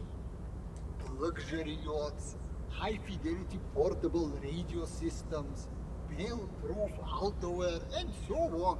It just gets a bit middle class after a while. A bit bourgeois. So I say being rich isn't worth the hassle. Those things all sound pretty nice. What? No, I did not say that at all. Being rich is great. Just don't tell anyone I told you that. The bending light appears to wink. You're a rich investor, right? Can I have some money? Could you please stop asking everyone for money? It does not reflect well on the RCM, and to be perfectly frank, we can't afford to look worse than we already do. But Kim, I also can't afford to look any better than I do now. That's why I need the money to write. It was extremely unprofessional. I apologize. It's perfectly alright. Based on your appearance, I can tell I'm dealing with a civilized man. Playing the pity card, are we? Whatever gets us over the moon, baby. I'm your hand to be dealt. As you may know, us high net worth individuals don't have a lot of cash on hand. Investments and liquidity are enemies of one another. I think I only have coins for coffee machines. Here is 3 real. How much can you get for this? Gets me almost nothing. Thank you for your kindness. Are you sure you don't have any more? I thought you were a billionaire. You're welcome. You know, his eyes narrow. The light seems to bend more aggressively. Maybe you can make that money grow. Come up with an investment plan. How's that sound? Present a sound investment plan. We should get back to our investigation. Thanks for your time. Thanks for stopping by.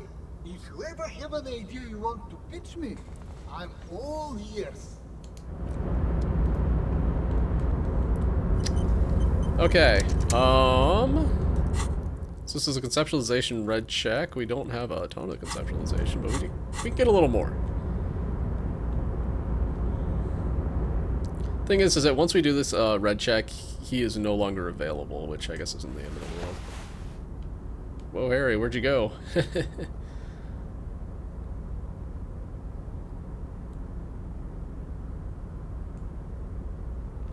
It's a pretty beefy check, though. I think I have some glasses that have conceptualization, is that right? Oh, that is. Welcome back, gentlemen. What can I do for you? It's pretty low. How many points? 4.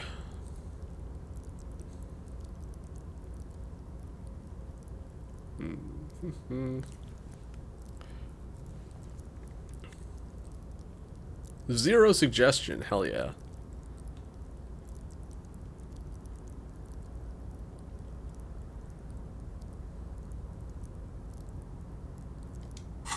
I'm not going to pass this check either way. Let's come back to this in a minute.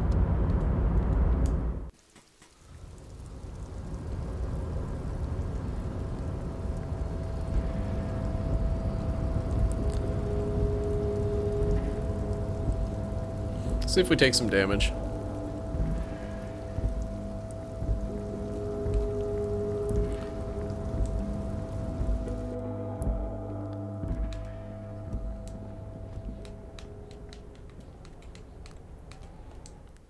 Okay, so yeah, if I take morale damage, I can basically just go into that red check, fail it, and then gain a life back. Or gain a morale back. No biggie. Let's see, I'm supposed to meet everyone at the statue, I think. Or am I supposed to return to the church? Return to the church, okay. Before going back, I am going to buy some sneakers and speakers from Sealang. The speakers below. I got the money, may as well. Worthless. The sneakers triumph over them. They're the star of the show here. Pretty good. I need those fallen sneakers. Super cool. Now the premium lifestyle is yours, officer. The sneakers seem to vibrate in your hands with an almost mystical energy. Okay, now let me buy the speakers. The junk is yours, officer. Happy listening. Try not to hurt your ears with that Samaran garbage.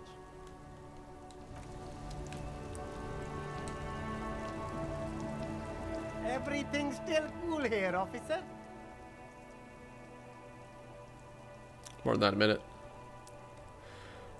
Food packages you're selling have humanitarian aid written on them. How come? You mean these delicious pre-packaged shelf-stable meal kits? Really easy to cook, no hassle, really cheap too. Buy some, try them out. No hassle.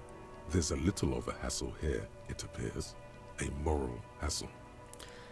Doesn't that beat the idea of humanitarian aid? It's supposed to be free. That's what makes it humanitarian. No one said...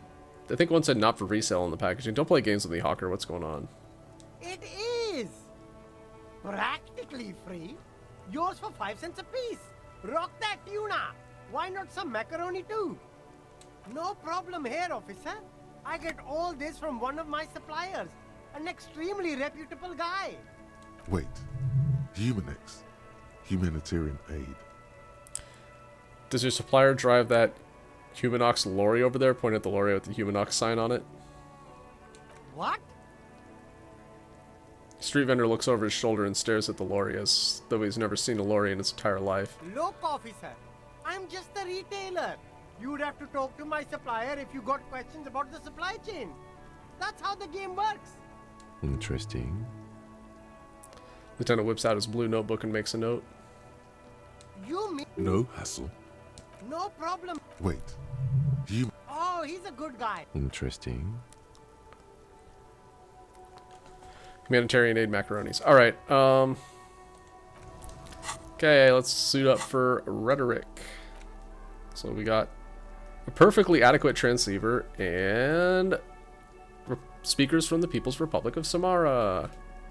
These are lame speakers. Why'd you even buy these? These are no magic speakers. These are lame speakers. All they'll ever produce is a faint memory of the song you're trying to listen to. Sell them for cash. Oh, I can sell those for 30? Whoa! Common radio transceiver produced by a generic manufacturer. There must be tens of thousands like it in the world. Each one indistinguishable from every other. Yep. Anyway, rhetoric. Not that.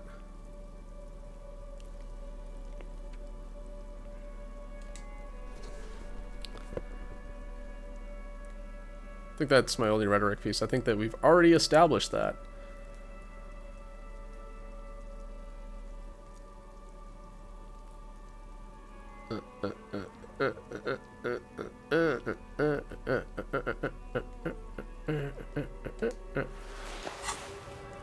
Everything's still cool here, officer.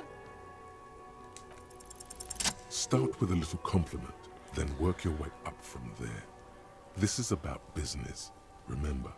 Hey, you seem like a really successful entrepreneur. Would you like to support a member of the local police force? Oh, okay. But why, officer? Think of it as an investment. An investment? What kind of investment? Or you could not make this about corruption and go with something even wilder. This is an investment in me, a highly experimental human being. My risk-reward ratio is insane. I'm not going to confiscate this humanitarian aid you've been reselling. I'm a policeman. It's an investment in good relations with the RCM. Guy told me I need money to live, otherwise it's game over, and I don't want to die.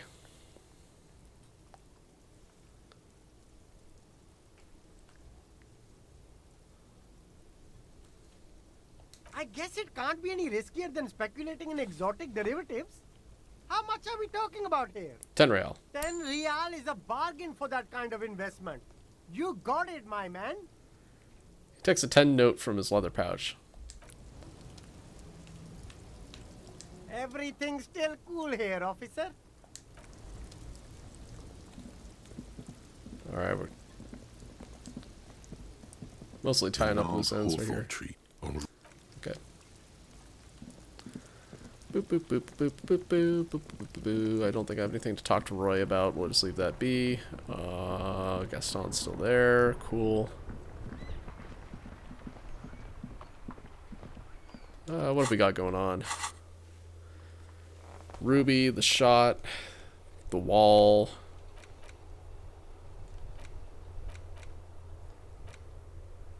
Okay, I guess we're doing La Responsabilité, so works for me. Let's go ahead and take care of that in a couple minutes. I'm gonna go ahead and take a quick break here, go to the bathroom, that kind of stuff. Well, shit, since we're here, we're going in. Enjoy the music. Yeah, I'll be back in a couple minutes, guys. Stay tuned.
Alright, thanks for waiting, everybody. Let's go call the coalition. Maybe. At least talk to the Noid about it.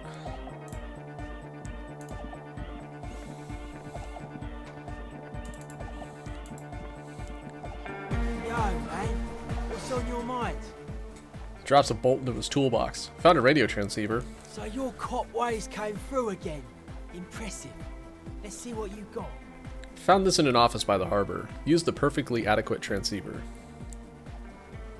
An ordinary white-collar transceiver joins the hardcore underground. Yeah, this should do nicely. I wonder if there's another better transceiver that I could use. A nice story to tell himself. But don't forget, it really is just a normal, run-of-the-mill transceiver unit. Alright, Lawfarer, we're ready to do this. I have to warn you though, once we commit, there's no stopping until we've seen it all the way through. No pauses, no second chances, this is our shot. You got it? So any cop prep you gotta do, you do it now. We'll wait if we have to. Wait, didn't you say we needed some kind of power supply? Don't sweat that. Egg found something down near the waterlock. Some maniac abandoned a perfectly good power source. You mean the motor carriage I crashed into the bay? That explains why it was covered in cop colours. Whole thing's totaled. But lucky for us, the engine on the back. Where's the alcohol? It's Thursday, man. I gotta get up in the morning. No alcohol on days where I need to get up.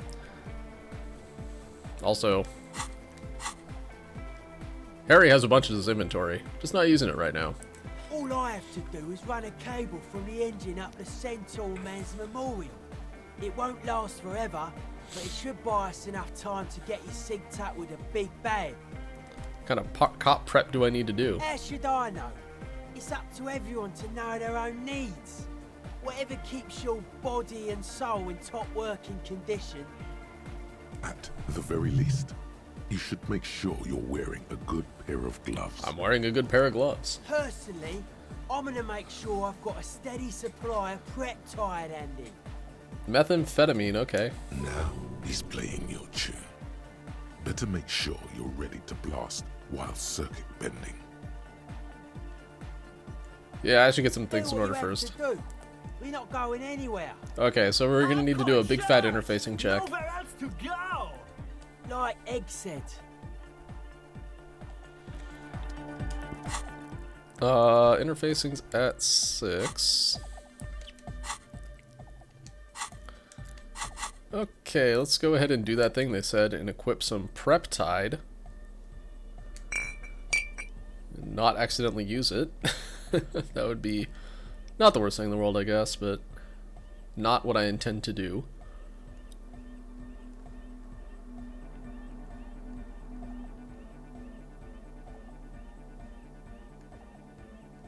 Seeing if I have, okay, that's the same. Seeing if I have any more interfacing stuff. I don't think I do.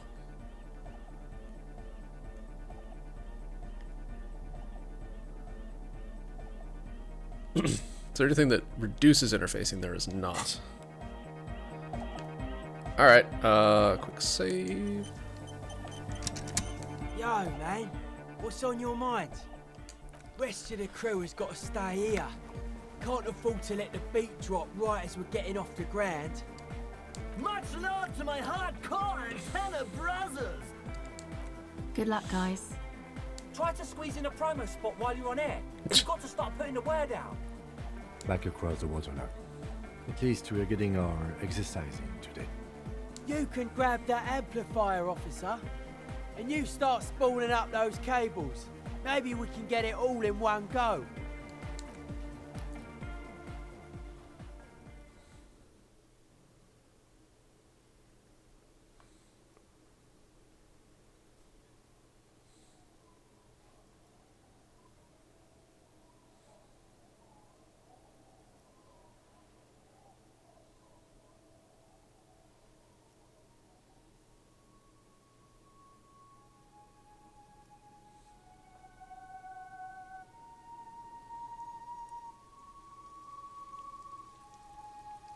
Seems very iffy.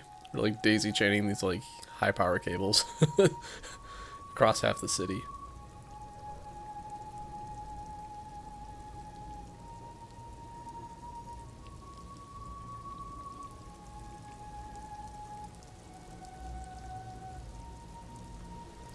Just plug that in there, would ya? It's done. I believe we are ready. Lieutenant wipes his brow.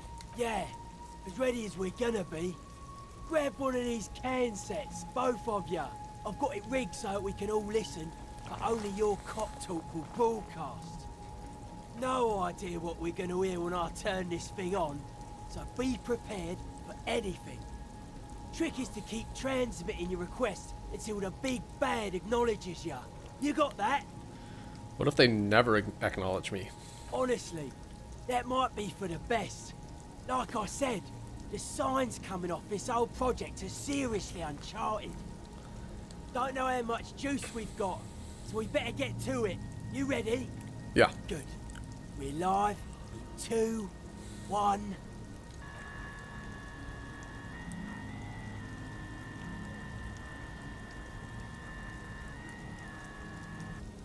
A soft rustling between your ears, a winterscape with fast falling snow.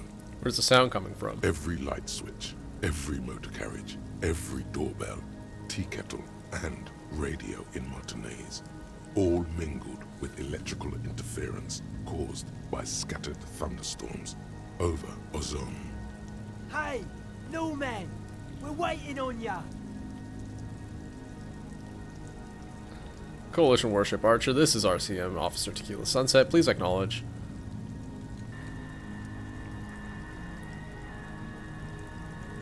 You're all alone out there, wandering a blasted heath, calling out to the night.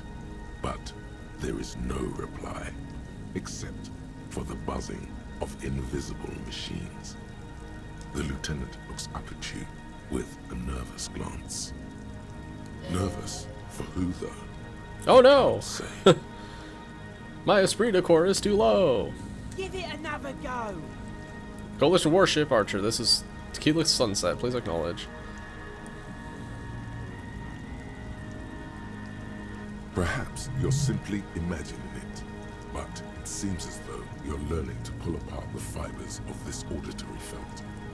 You focus on one strand in particular, one that sounds very nearly human. Nein, Liebling, das lasse ich nicht zu. Wie kannst du unseren Jungen bloß auf einen dieser Dinger nach Bredefort schicken?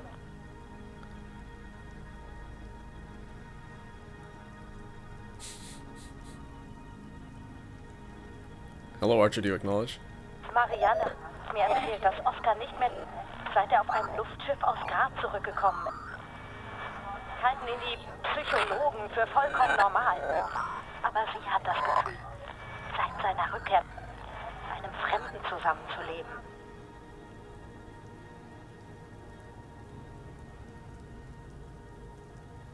You can't make out a word of this gibberish. This gibberish? Oh, poor Germany, I'm sorry. No, I think we're getting some interprenetic crosstalk. Can't understand a word of this gibberish. Liebling, bitte. Er ist unser einziges Kind. Er kann doch auch nächstes Jahr zur Akademie gehen. Is that what you call those radio spookers? Didn't know they had a technical name. Either way, you gotta keep it up till we get through. Coalition Warship Archer, this is Tequila Sunset. If you're there, Archer, please acknowledge. Again. Again. What? A slight frisson at the point where your neck meets your spine. Something about the lieutenant's words directed at you, but not you. Kim, don't clog my connection. I didn't say anything, Detective. Someone has been maintaining it. The wiring has been repaired. Oh, he's talking about the fridge! An uncomfortable silence falls over the connection. It's been a long winter. Never mind. Long and cold. Are you gonna tell me you didn't say that either? I promise you I didn't, even though it certainly sounds like me. Lieutenant seems to wince at the sound of his own voice. Must be internetic crosstalk. It's the only explanation. So your partner's haunting himself, trying to warn him off his current path, most like. It's eerie for certain, but also harmless. I just wish I could remember what I was talking about. Natürlich halten ihn die Psychologen für vollkommen normal. Maybe we should try again later. So what can we do about You it? just have to embrace the spookiness. Now give it another go. Alright. But someone has been maintaining it. The wiring has been repaired.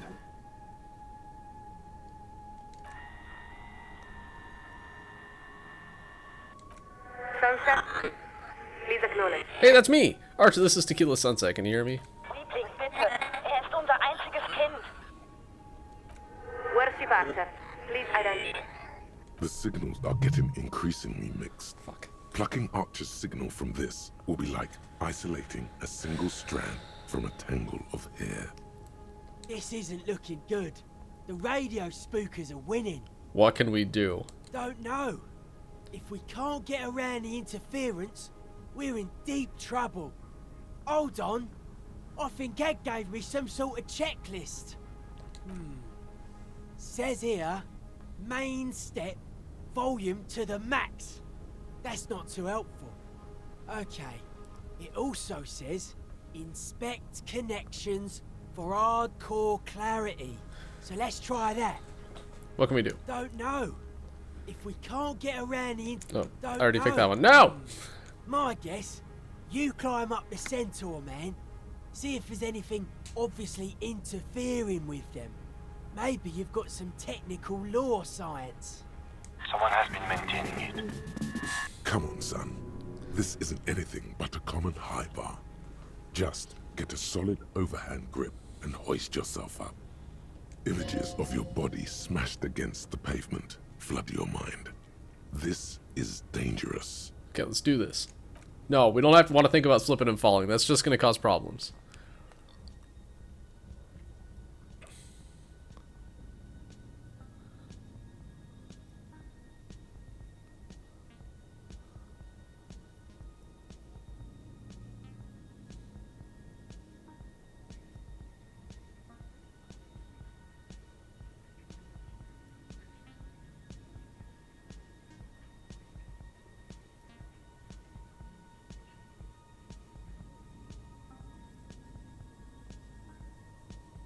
Your gloves give you a solid grip on the metal bar. This feels pleasingly familiar. Keep it together, champ. You've got this.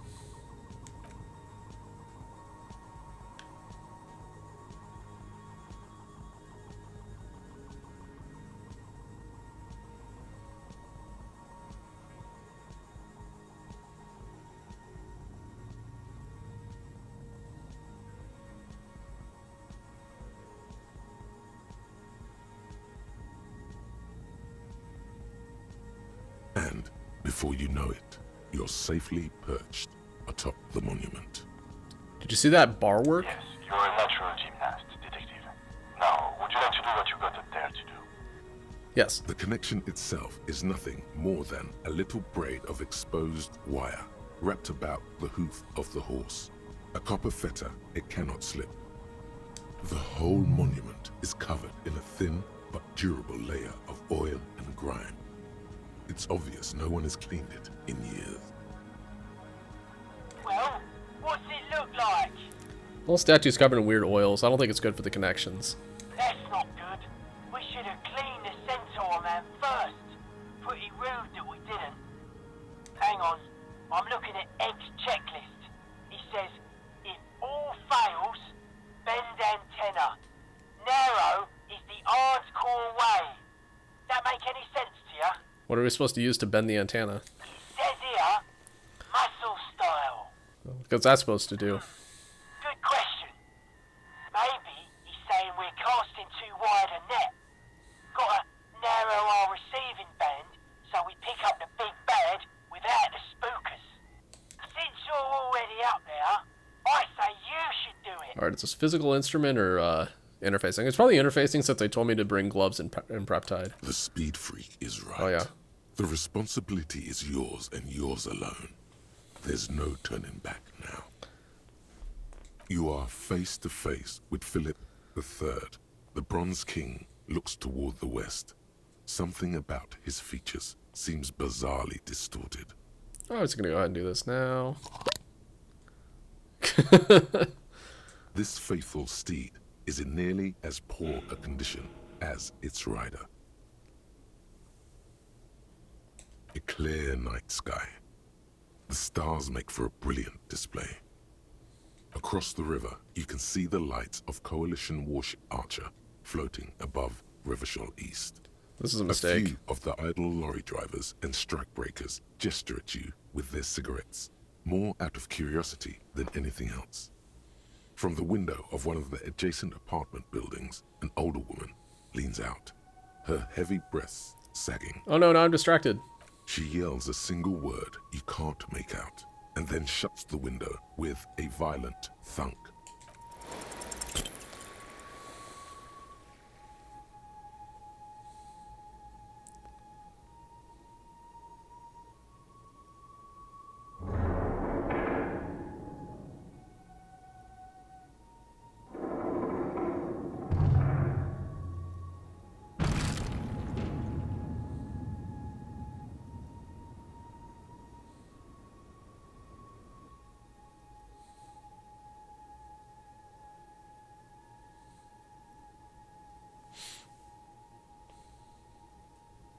You allow the broken hunk of metal to clatter to the ground.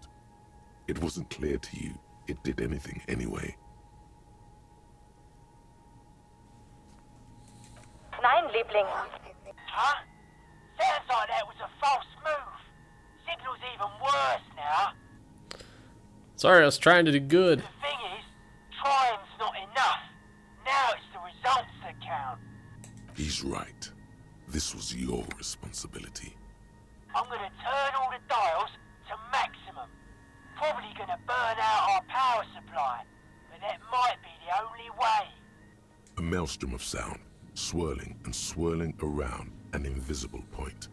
It's mounting, mounting. Nicht mehr derselbe ist, seit er auf einem Luftschiff aus Grad zurückgekommen ist. Officer Sansa, please respond. It's too much. Your eardrums are throbbing, about to burst. A long winter, long and cold. And then, nothing. Try it now. Etc. This is Warship Oh, Archer. we got it. We are acknowledging and accepting you. Though we're still getting quite a bit of interference. Also, Warship Archer has a sprite. Unexpected. I don't know why it's unexpected. Everybody has a sprite. This is as good as it's gonna get. I'll keep us aligned as long as I can, but this isn't a social mission. You got it? This is it. You're finally getting to speak with those who hold real power. And by that, we mean the ones with the guns and the warships. There is so much you wish you could ask, but you probably only have time for 1 or 2 questions. If it gives me like 20 questions, I'm gonna be kind of sad. Please be advised that you are speaking on a public frequency. What is your request? Who am I speaking with? You are currently speaking with Coalition Warship Archer, flagship of Insurgent forces in Revachol. Are you the captain? No. The captain of the Archer is deeply classified intelligence. We are the second signaler. Sure, but who are you? I need to know your Our name. name is not important. All you need to know is that we hold the position of second signaler aboard the Archer. You really don't have the faintest guess what her name could be. Damn, a lot of really tough roles on this one. This sort of thing. There's something in the way she refers to herself, always with the first person plural. A deliberate blurring of the boundary between herself and the institution she represents. Not to mention the airborne artillery platform she works on. Her every word is backed up by the most powerful ordnance available. Ordnance. That's one thing. Why do you keep referring to yourself with a plural? What's it like being a second signaler? Because it's standard practice for signalers to use the pluralis officialis during the course of our duties. It's meant to serve as a reminder that we don't speak only for ourselves. Reminds me of Shodan. from System Shock. For instance, as second signaler, we represent Little bit. collision more parza, which in turn represents Insurcom and the coalition more generally, which in turn represents the Moralist International, which itself represents the interests of 1.2 billion people across the world. Meaning, she's the voice of all those living souls. So I'm talking to you, it's like I'm talking to all of humanity. No, of course not. There are many nations outside the Moral Inter's umbrella, in Seoul, Samara, and elsewhere. At most, you might say the Moral Inter represents between a quarter and a third of humanity. Perhaps you could Still a say lot. that we represent the interests and hopes of a great many people. But you could say, just as easily, that we are the assistant to the secretary of a factotum, no more remarkable than the lowest cashier of a common fleet. Oh? What if she's the cashier at Fritta? It all depends on your perspective. You, the moral intern is nothing like a Fritta. You don't even sell booze. Why? The archer itself. But now, we've wandered quite far afield. What was your request? This is it. Final question time. I can already feel our alignment getting shaky. Is everything alright? We lost the connection for a moment. Listen, I really need to reach the Committee of Responsibility. Acknowledged. To reach the committee, all you need to do is fill out the appropriate request form and submit it to the liaison for public affairs. If the liaison accepts your request, you will be invited to address the committee at their next quarterly public hearing. We believe the next hearing is scheduled for July. 4 months, alright. She seems very satisfied by this answer. She's got to be jerking your chain, right? You can't wait Oh no! that long. What if I need to reach the committee a bit sooner? Actually, I was hoping you could patch me through directly. Not a problem. If this is a time-sensitive matter, you may file an emergency address request with the liaison for public affairs. They typically respond within a few weeks. We're afraid that it's quite impossible, Officer Sunset. What do you mean? We cannot transfer you to the committee because we are not entrusted with that responsibility. We are simply the second signaler. Then, why are you wasting time with her? You should demand to speak with who's really in charge. I demand you transfer me to the supervisor immediately. That is the nature of the command pyramid, yes. Pyramid, you say? Most modern organizations work in a similar way, even the RCM. You're getting out-tangled by the big bad. Time to try something else. Ah. Well, we got our morale back. Of need to reach the committee, doesn't she understand? Damn. Time to lay it all out. Now listening, I've got an urgent personal matter to discuss with the committee. We will hear your request, Officer Sunset. Although we must inform you that the committee does not typically intervene in personal matters. That's only because they haven't heard about your problems yet. So, you're experiencing acute memory loss. We don't see how this is the committee's I gotta say, the second signaler here has been extremely patient for somebody in the military. Anyway. Oh God, here we go. Oh no. Pretty sure it has to do with the prodigious quantities of drugs and alcohol I've continued to consume. Pretty sure it has to do with something I lost. We're afraid we don't understand at all.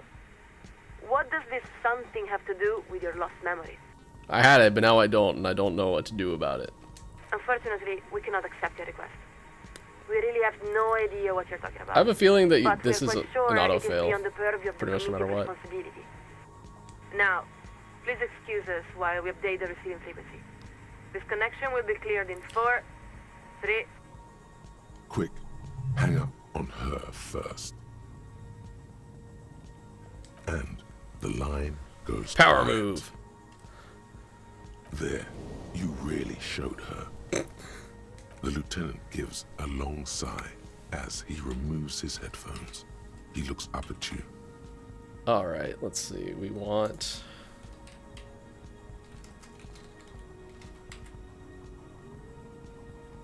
there. Take on the responsibility. What happens if you succeed?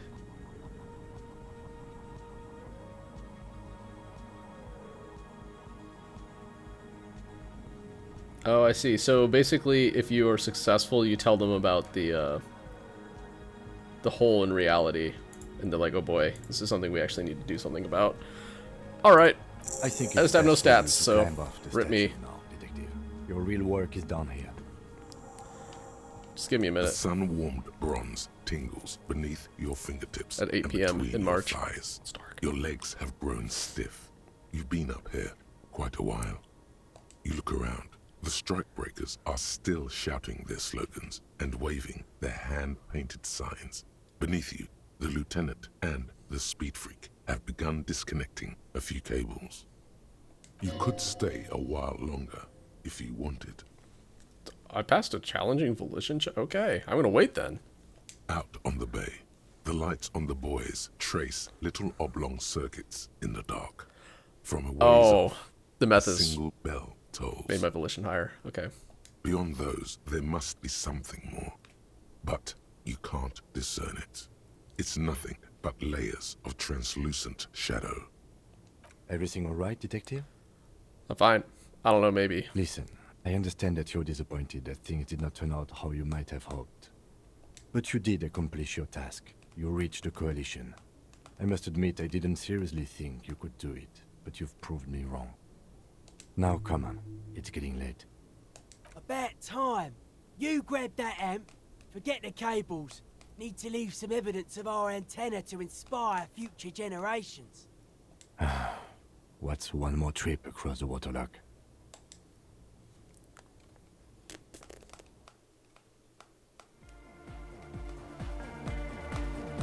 Well, Cop Man, we've repaid the favour. Guess it cements the Cop hardcore alliance. Yeah! We are cops now! Easy, Ed. We're still hardcore music venue organisers, first and foremost, but maybe this does make us pillars of the local community. I can never let my hardcore brothers down. It's been good working with you, gentlemen. Sure. You have to say that now. That's alright. I'll put this tech away later. Think there's an extra can set, in case you want to grab a souvenir or something. Don't think anyone will miss it. Oh, free gear. Oh. All right. Give me that Inland Empire. Hey, Kim. There's something I want to talk to you about.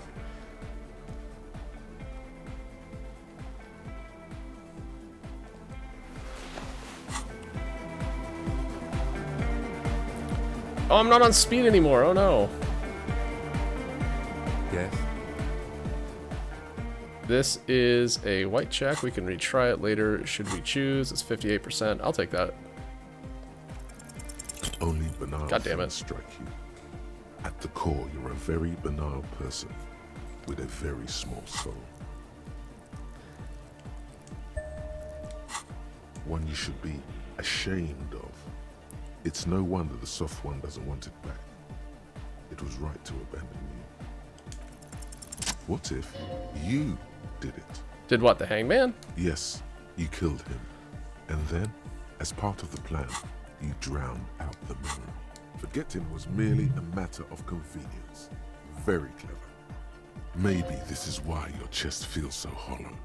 You did an awful thing. And you can't even bring yourself to acknowledge it.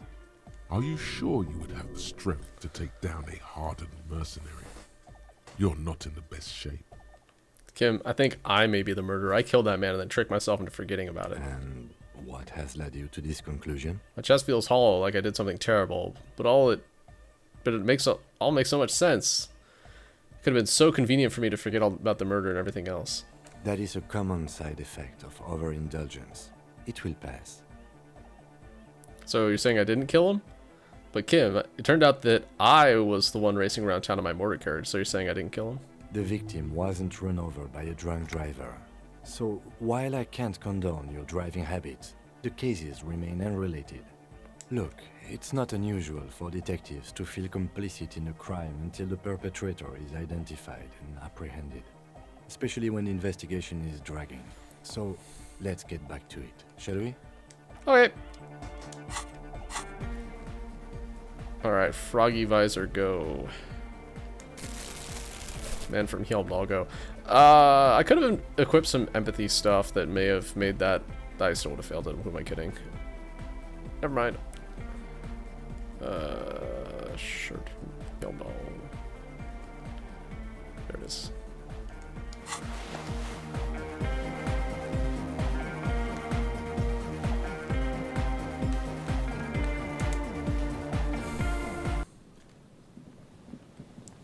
Okay, so we did take some damage there. Let's go ahead and try and claw some of that back. I've been saving this one.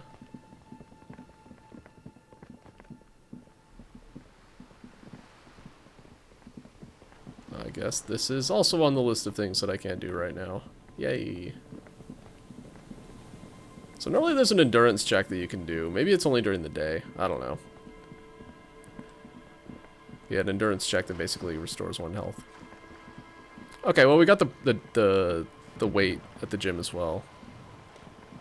Go try that out, which means I need a physical instrument for that.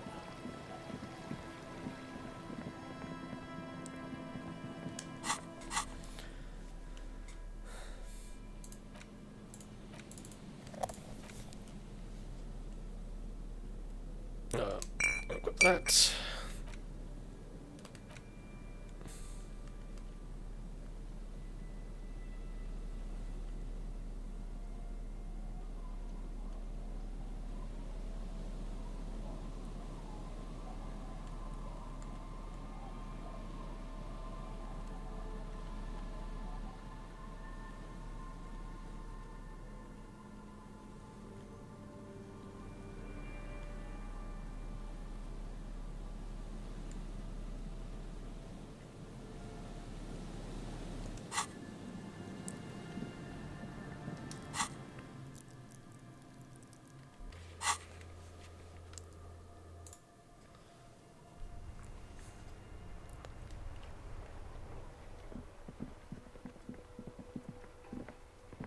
Can I even get in here?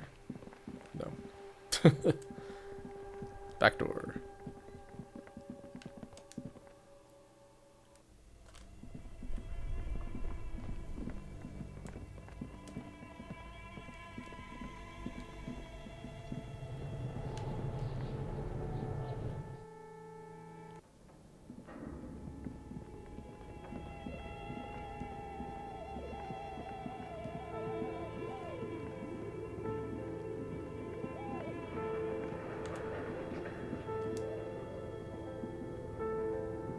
The barbell waits patiently on the floor, like a dog for its master.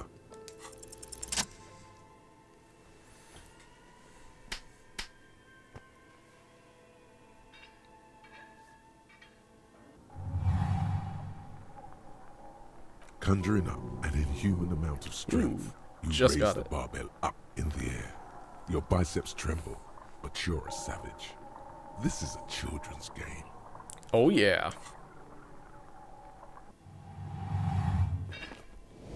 Oh, it's morale? Thought it was a warm physical. wave of Okay. accomplishment washes over your head as you drop the barbell to the floor. For a moment, it feels like you're strong enough to succeed at anything you ever set your mind to. Hey, but you're still in a ghost house. What if someone heard this? What if they know you're here? Good technique.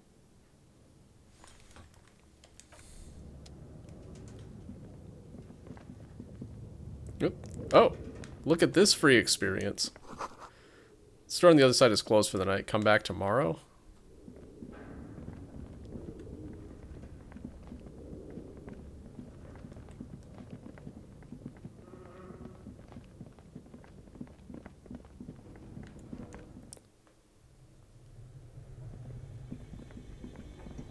Okay, let's see. What have we got going on here?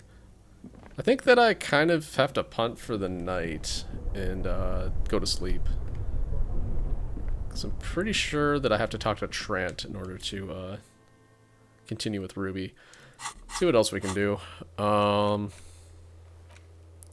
where the shot came from. That'll happen later. We can do that. That's later, and that's later. Alright. Well, I guess we're just kind of like stuck-ish.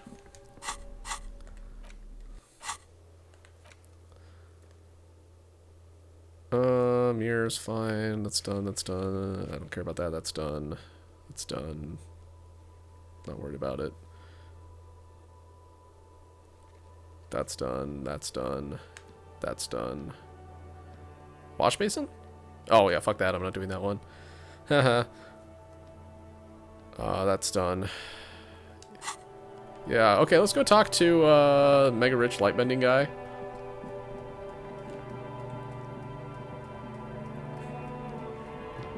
Oh, that was my morale, whatever we got in another place.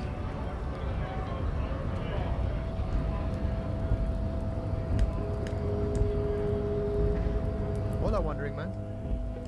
Yeah, we're kind of out of stuff. So, talk to Mega Rich Lightbending guy. We'll fail that check real quick.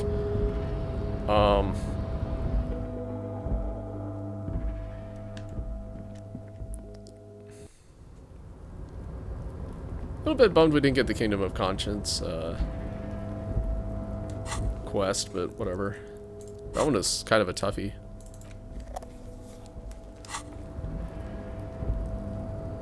Those are really high rolling checks on stats that I don't have very good. So it's an interfacing, which granted I didn't need the interfacing one. Empathy was the one that mattered, and my empathy is like okay but not great, and I was not kitted out for it. Okay, let's at least give myself a fighting chance here. Let's go conceptualization.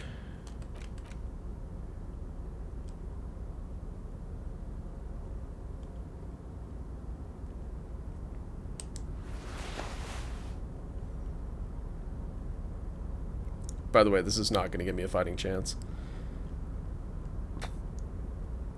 You know, I'm going to take Tobacco as well. Normally I wouldn't do that. Who am I kidding? Of course I do that.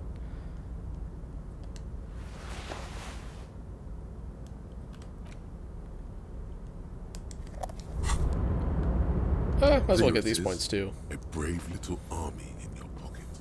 The first smoke. Wow, I haven't smoked yet. 20 brave souls standing in salute, ready to step into fire for you, sir. You picked the best one. This soldier is fat and succulent. What are you waiting for? Light up.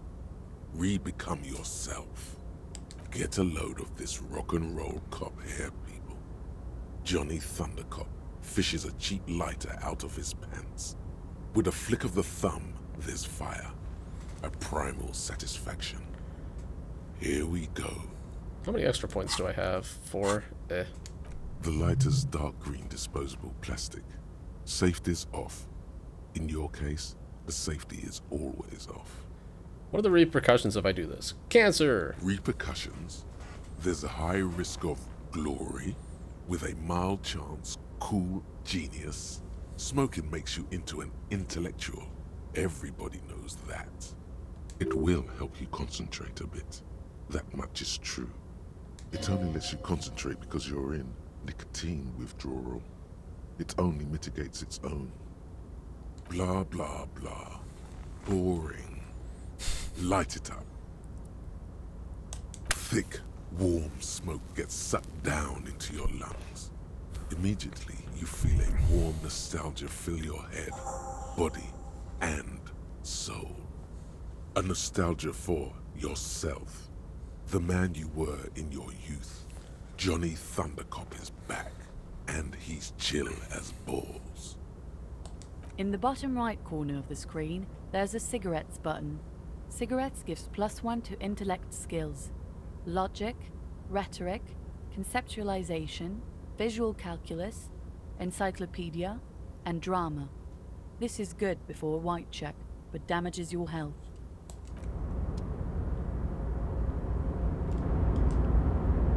Welcome back, gentlemen. What can I do for you? If business planning were really your strong suit, you probably wouldn't be a cop. True, true, true. How much did I miss by? A bit. Okay, so I got this idea for a board game. Go on. Brace yourself, it's very high concept.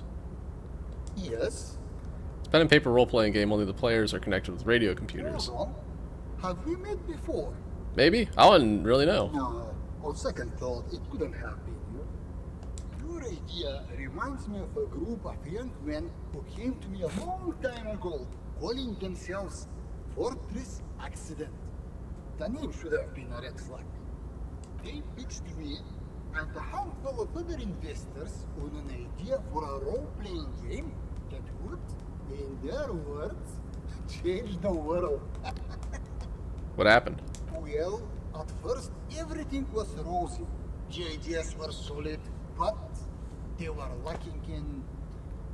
How do I put it? They lacked the will to get things done. As their financial situation became more desperate, their ideas devolved from realistic to absolute insanity. We lost all of our money. High art types never deliver. They're only good for peddling Welkins or whatever creeps they come up with. I guess the inordinate amount of time they put into drawing mythical creatures did not generate a return on investment. Did you try to salvage the project somehow? Sadly, when we got there, it was too late. The concept had run out of steam. Only dust remained. What I want to tell you is this. It's a very bad idea. Dead in the water. You seem like a reasonable man, but that is not a reasonable plan. Thanks for the advice. You're welcome. My morale. Was there something else I could help you with? Bankruptcy sequence? Wait, you failed this? It was a real pleasure. Didn't get a thing. Alright. I'm gonna learn that one. Prevents me from remaining more than a brief time in any one place. Perhaps we'll meet again. Somewhere far away. Farewell, friend. And may your peace of mind guide you to happiness. Welcome back, gentle Edward. Farewell. Okay. Bankruptcy sequence. -1 layoff season.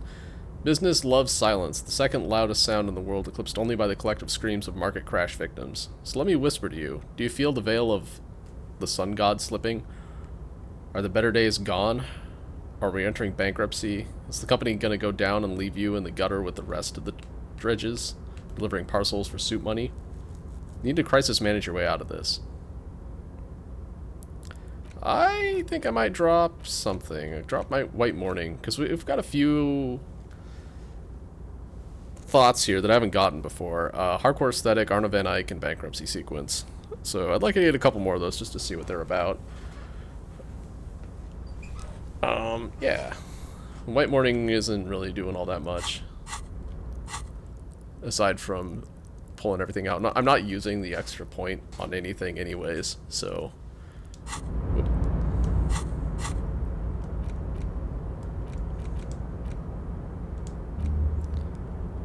which one do we want to learn, though?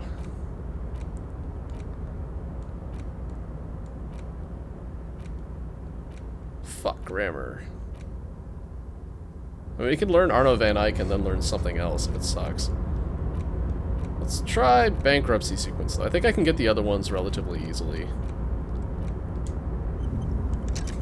Which means we are in an empathy hole right now, which is suboptimal. Oh, that undoes an inexplicable feminist agenda, doesn't it?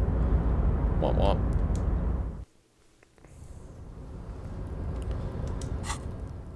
Okay, let's go ahead and equip the normal stuff.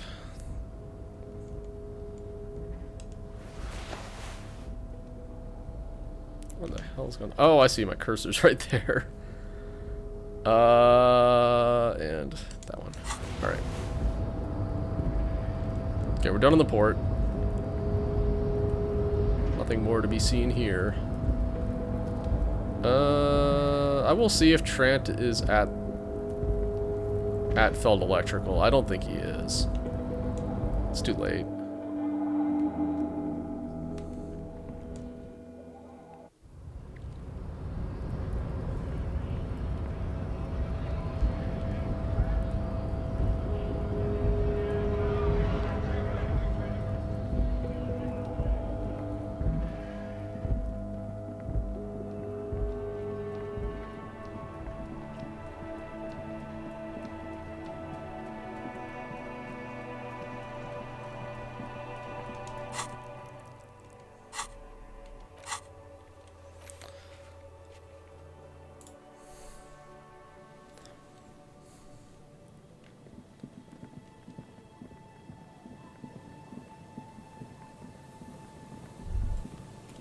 light vanishes inside the concrete slit. The structure goes deep under the earth. Yell ho into the slit. There's no echo, and no answer. What's in there? Maybe it's just a storm drain for the sewer. Kim, any idea what's down there? No idea. Could be connected to one of the buildings around here. Think we might find Ruby down there? We might find her down somewhere. There's an old storm drain system beneath Martinez that's mostly collapsed. Revachol's sewage system has been built and rebuilt 4 or 5 times now. In conclusion, she could be under any building. But not in there? I hope not.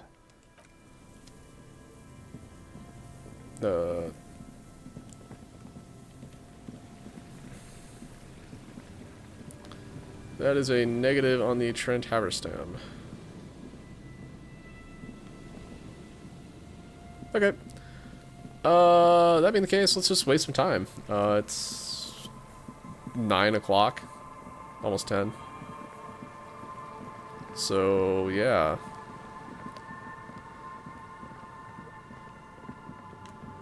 Let's get out of the cold, though.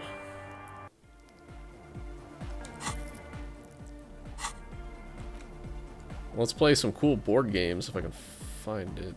Suzerain. Yeah, Suzerain T. In your hands, you hold a brand new copy of the game, Suzerainty. It's snugly wrapped in a skin of plastic. Let's get schooled by Kim. The cover features a charming illustration depicting a mass of grinning laborers loading goods onto a ship, while a richly dressed administrator oversees their work. The exact location and time period are left deliberately vague, but it's clearly meant to represent the economic relationship between the Revacholian suzerainty and its many vassals. The plastic wrap rips off as easily as a bodice in a tawdry historical romance. There's a hiss as the lid slides off.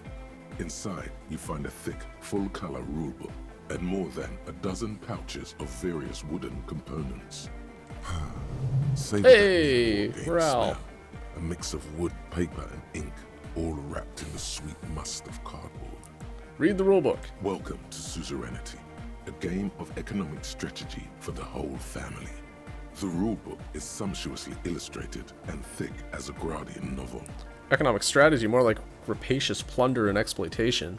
History seems problematic, but it is important to teach children basic economic concepts. Keep reading. The instructions are opaque at first and introduce many concepts you're not familiar with. Fortunately, there are many diagrams and examples throughout. You soon figure out the basic conceit. Each player represents an administrator for the suzerain of Revachol. Your objective is to increase the suzerain's wealth and renown by accumulating victory points. How do you accumulate victory points? That's where the suzerain's vassals come in. The game features 4 vassal nations, each one home to an economically important resource.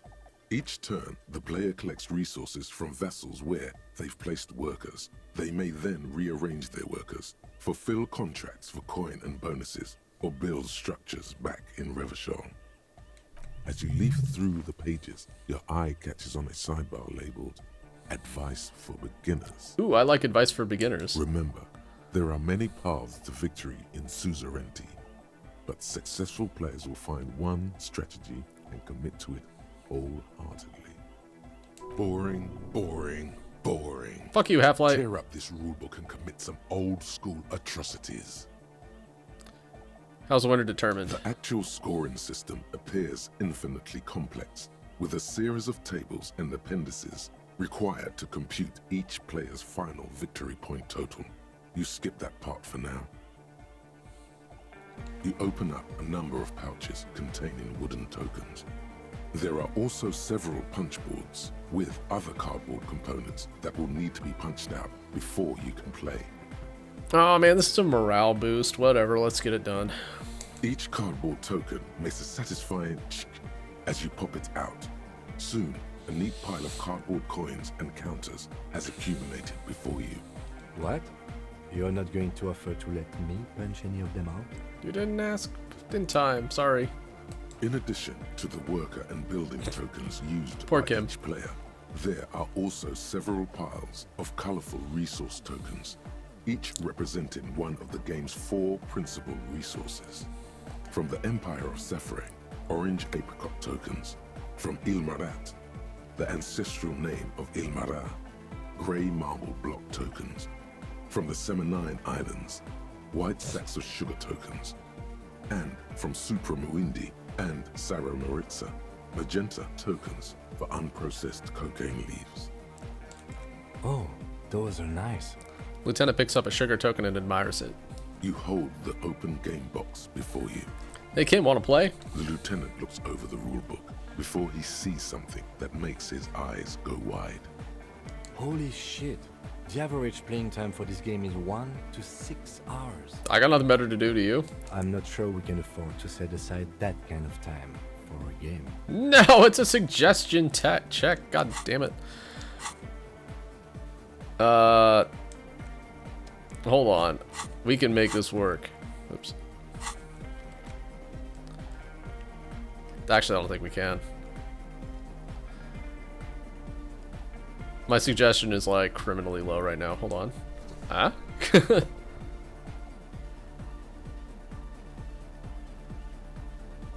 It's like no way to get it higher either. Oh my goodness.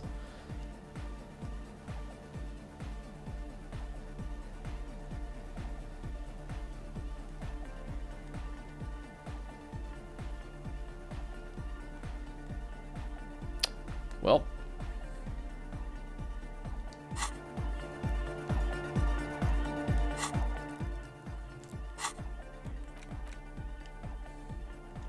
The suzerainty box is heavy and slightly awkward in your hands.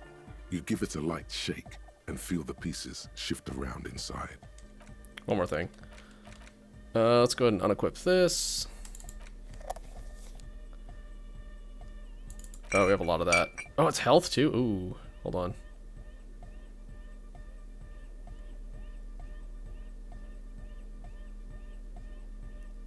Oh, we have a lot of those. Never mind.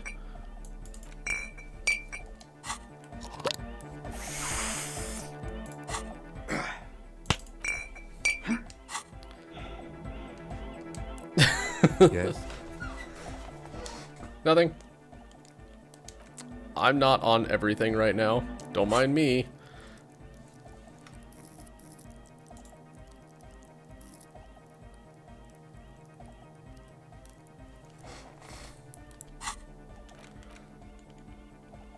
The suzerainty box is heavy and slightly 42% now. hands. You give it a light shake and feel the pieces shift around inside. What is Hey. detective work if not an elaborate game? You need logical inference, attention to detail, the ability to analyze your opponent's motives. Come on, it might help us think of more creative solutions to the case. I do feel like my thinking has become somewhat rigid. Maybe a little diversion to keep the mind limber is just what's in order. I mean, we're in a literal dance club that we set up. See? What more diversion He's do we doing need? the hard work himself. All he needed was a little nudge. Alright, you've convinced me. How do we play? I read the rules already, I'll show you. You explain the basic setup procedures to the lieutenant, who seems to be a quick study. You each take your bag of tokens and counters and unfold the board between you. In the center is the crown of Revachon.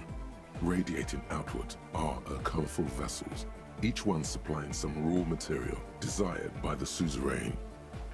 Apricots from Safre, archaeological treasures from Ilmarat, sugars from the Seminine Islands, and magenta cocaine from Supra Muindi and Sarah Maritza. There's also a neat little log to keep track of your progress in case you need to put the game away and return to it later. The lieutenant goes first. He draws a contract card and moves several of his workers to the Safre territory of the board, and the others to the Seminine Islands. Alright, detective, your turn. You have a few options available to you. Will you try to fulfill contracts right away, or rearrange your workers to maximize production on future turns? Remember what the rulebook said. You will want to choose a strategy early on and stay committed to it. Zergrush, we're gonna fulfill contracts. You draw a contract card offering a number of coins in exchange for archaeological treasures. So we need to move to Ilmarat, right? Yeah. You place all your workers on the Ilmarat territory.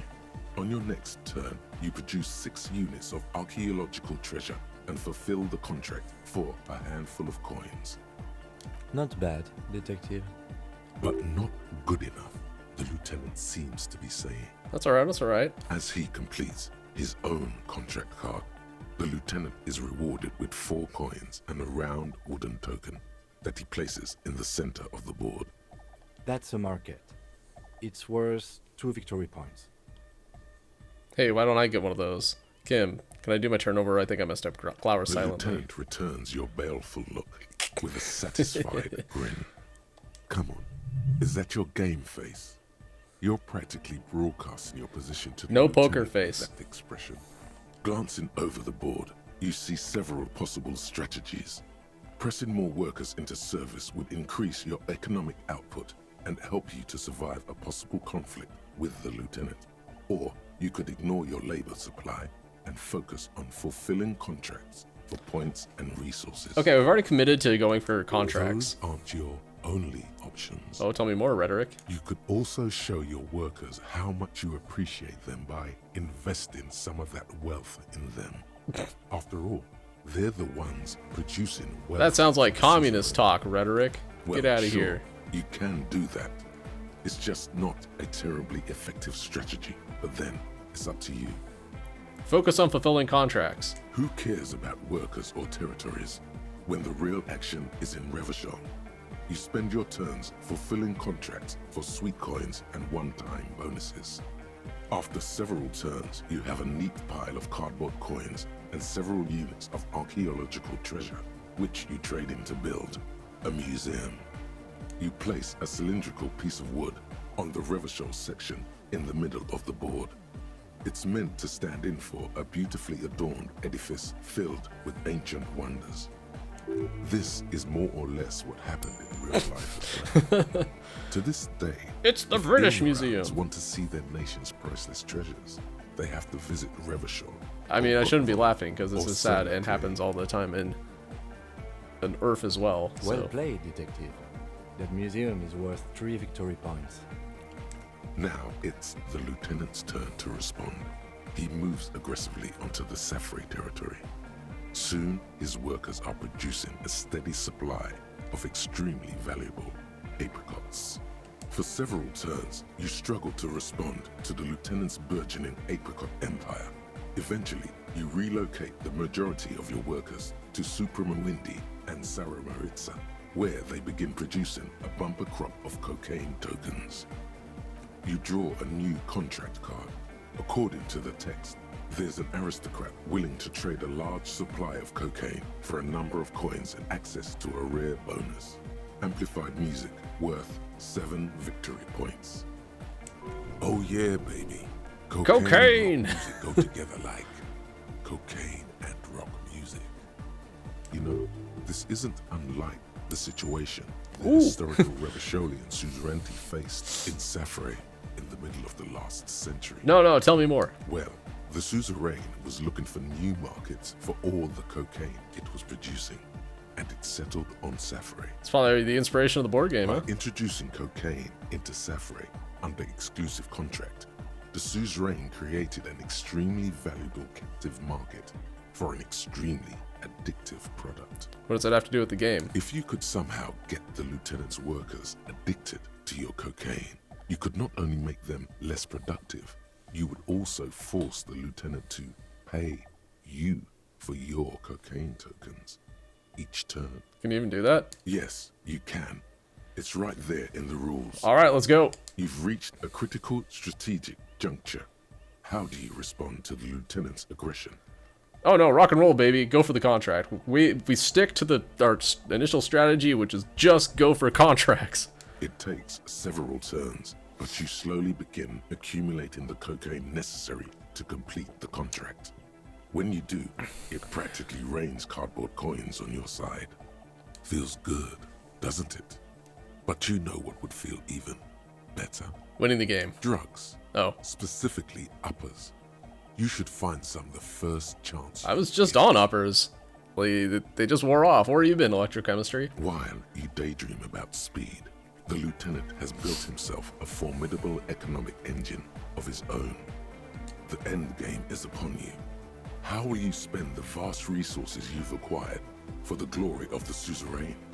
Flipping through the manual, you find the most expensive structure in the game, the Revacholian Victory Column, worth 12 victory points.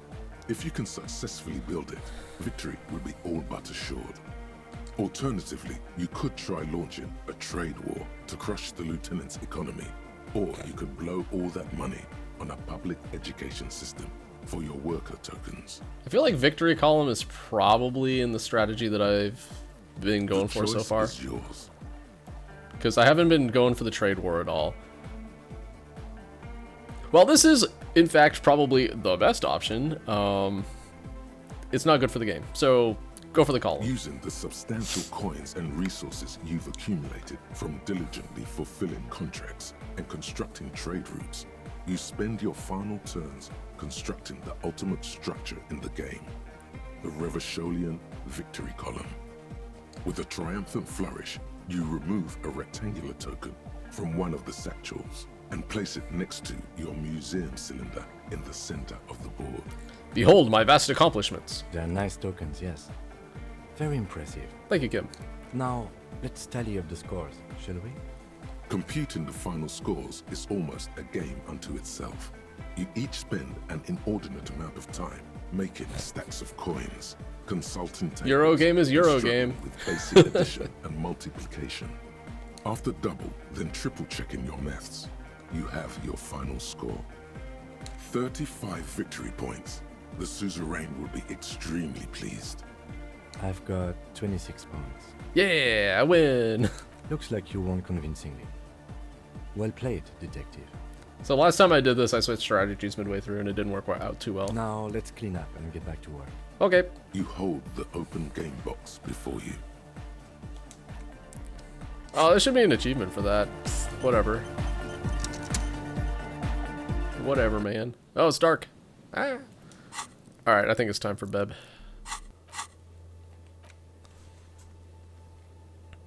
Asterisk.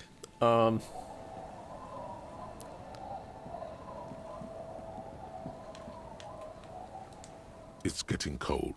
This late in the night. Time to call it a day. Good night, Kim. Good night, officer. We'll meet in front of the shack in the morning.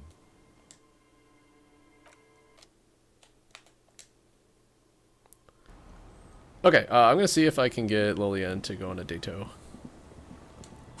This is a harder roll. Still on that cocaine? By cocaine, I mean speed. No.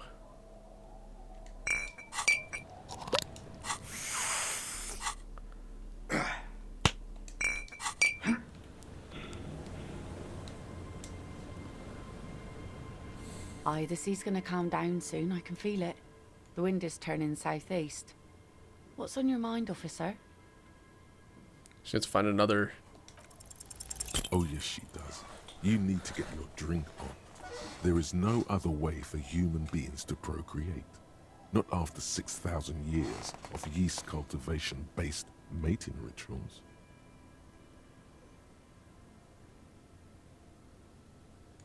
None of these are good. I'm gonna pick Al Ghul Now, because it's there's funny. a whole shipment of big words. May mankind be plentiful, I guess. Can I get back to my nets now? She doesn't even understand you asked her out. Perhaps you're too sober to pull it off right now. Not really. Try again later.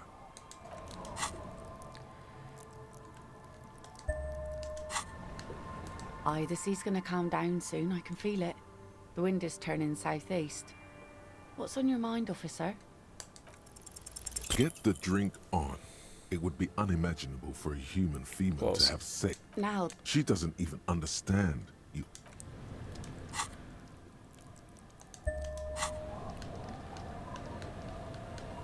Aye, the sea's gonna calm down soon, I can feel it. The wind is... Alcohol, man. Okay. She doesn't even understand. Alright, that's enough of that for now. I tried. Yeah, I only have like 1 point left. So... It's getting cold. Yeah. I'm gonna need that for something else. Okay, so it is what? 11:30. Time to read some books. Which ones have I not read yet? Read that one. I think I read this one. Medicinal purposes. The greatest innocence. Don't think I've read that one yet. Have I read this You one? stare. Yes. The edges of the pages Ooh, are haven't done this worn one and yet. smudged. A lot of people have read about the Devil Woman's altercations with the Heimdall man. The jacket copy proclaims, "Man from Heimdall returns in his most exciting adventure yet. After crashing into a strange jungle, cannibalistic natives abduct his only surviving comrade, Noble Tyribald. Before Man from Heimdall can mount a rescue, he is ambushed by a tribe of female warriors and taken to the ancient citadel of Cloud City, where a mysterious and wicked queen rules supreme.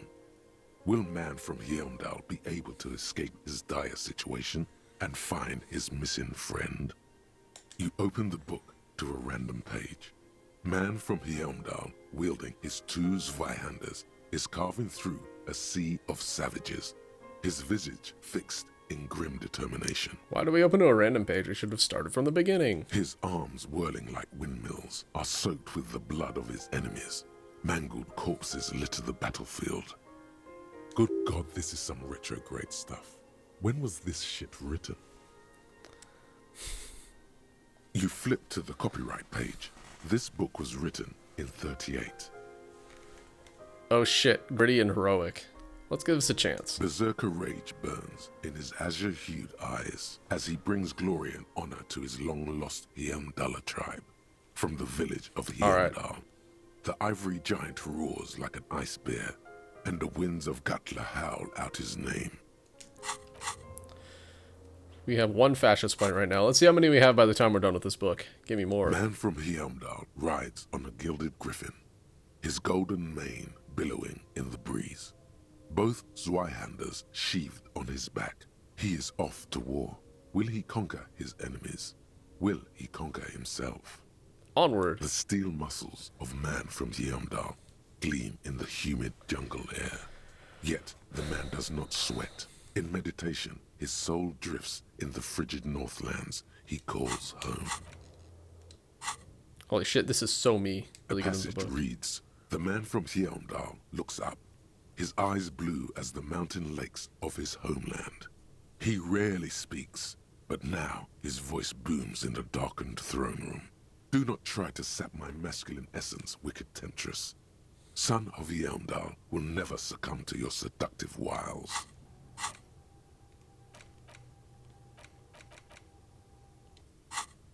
Thine spells are no match for purity and strength of will. Brothers of Heimdall, stand above the vices of flesh, for it is weak and corruptible, yet mine is forged in gore and strife. Queen Lydiana just laughs, a sultry and salacious sound, then says, "I have grand plans for you, man from Heimdall." She gestures her diabolical hand toward an array of potions and unguents. "First, you shall please me. Then lead my armies against the vicious cannibals. Not a muscle moves in the face of the man from Heimdall. Yet inside, there is turmoil. This goes against all he holds sacrosanct." Wow, this is epic. I kept hoping it would get better, but the writing is terrible and repetitive. It sure is. Let's keep going. Final pages, man from Heimdall mounts Galavarin, his mighty griffin, and turns his gaze to the horizon. Queen Lydiana is dead. Wait, but an he army didn't of save his cannibals friend? is storming the gates, and still there's no word of trusty Tyribald. To find out what happens next, you'll have to pick up Man from Heimdall and the Three-Eyed Skull, available in fine bookstores everywhere. Spring 39. And I can't wait for spring of 39 so we can read that book. What are we sitting at? 12, okay. Oh, is fucking Dick Mullen the only thing left? A police badge on which you see the photo. In Yes. your hand, you hold Dick Mullen and the mistaken identity. The brittle paperback feels fragile to the touch. Let's examine it. The cover features a pastiche of different scenes. In the foreground, a man in a dark overcoat clutches a pistol to his chest. Rising up behind him are two silhouettes wrapped in a passionate embrace. The tagline reads, Detective Dick Mullen must prove his innocence after an old friend is murdered by someone who looks just like Dick Mullen. The story opens with a knock at the door. Detective Dick Mullen is greeted by an old friend, Charlie Spillane, who's come to Mullen to ask a favor on this dark and cold night. Spillane needs Mullen to drive him in Oh, I didn't mean to do that. Oh well. Along the Insulindian I pressed the coast. wrong button. Despite his friend's apparent agitation, Mullen does as he's asked, then returns home, where he passes out drunk, as he does most nights. Look, I can't judge. 2 days later, Mullen is arrested by the Vesper police and charged with the murder of Charlie Spillane. At his interrogation, Mullen learns that Charlie Spillane was shot in a bar in the very town Mullen dropped him off in by a man matching Mullen's description. So I just thought, like, what's my endurance looking like? Not great. Okay. Oh, yeah, because I took some damage. Yeah, okay. Desperate to clear his name, Mullen I think that manages resting to convince the overnight Vesper will police to heal release the him for endurance. I don't really 3 care that much. days, so that Mullen may solve I also his have lots friend's of healing murder items and and can buy a lot prove more. his innocence. No way Dick Mullen did it. Of course, Mullen didn't do it. That's the whole premise of the book. Anyway, Mullen returns to the seaside bar where Spillane was murdered and meets a beautiful, mysterious woman named Diana Deneva. Cool. Nice. A dame. Now it's getting interesting. I feel like I've read this before. And not just any dame. She's truly one in a million. A knockout whose mind is as dangerous as her curves. But she's got a secret. She's got a secret? Man, who doesn't? Sounds like my kind of woman. She's any man's kind of woman, according to this book. Are you sure about that? Something about her gives you a bad feeling. What kind of secret is she hiding? You couldn't handle a woman like that. Look at yourself. You couldn't even handle your... penis. Stop. Don't say it. Say what? Nothing. Forget it. Go back to your Or your story. ex. That's actually probably what it is. That's why Inland Empire stepped in there. All right. Deneuve reveals that she was Spillane's lover and that he was mixed up with a local amphetamine smuggling operation. As soon as Mullen begins pulling at strings, the whole conspiracy begins to unravel.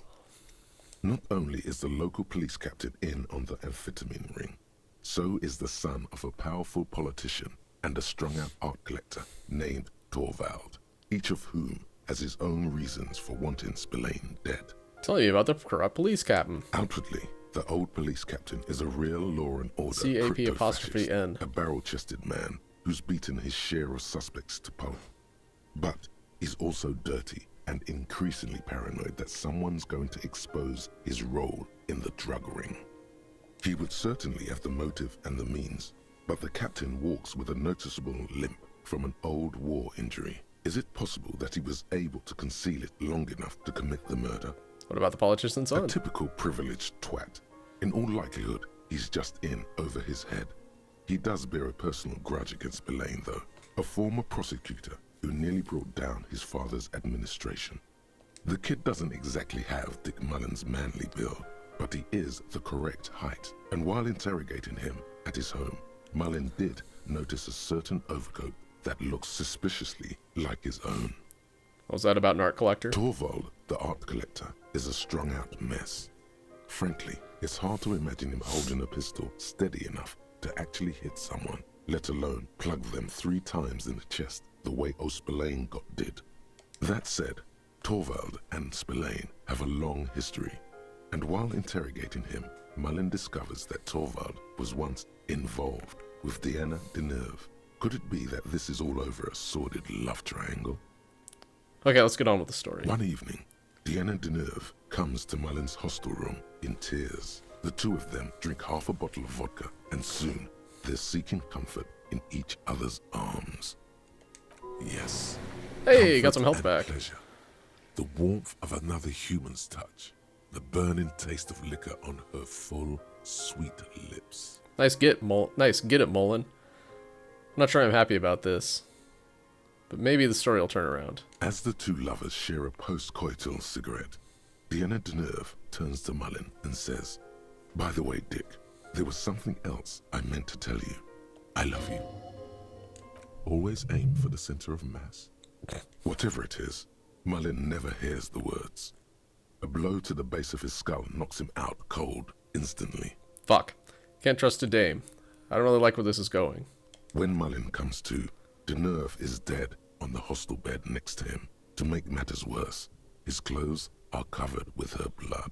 Double fuck. Mullen trashes his blood-stained clothes and flees the hostel, knowing it's only a matter of hours before the cops discover Deneuve's body, if they haven't been tipped off already.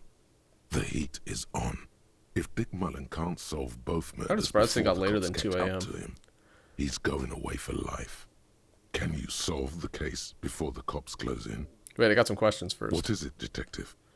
Why does everyone close to Dick Mullen wind up dead? It's a dangerous line of work, but somebody has to do it.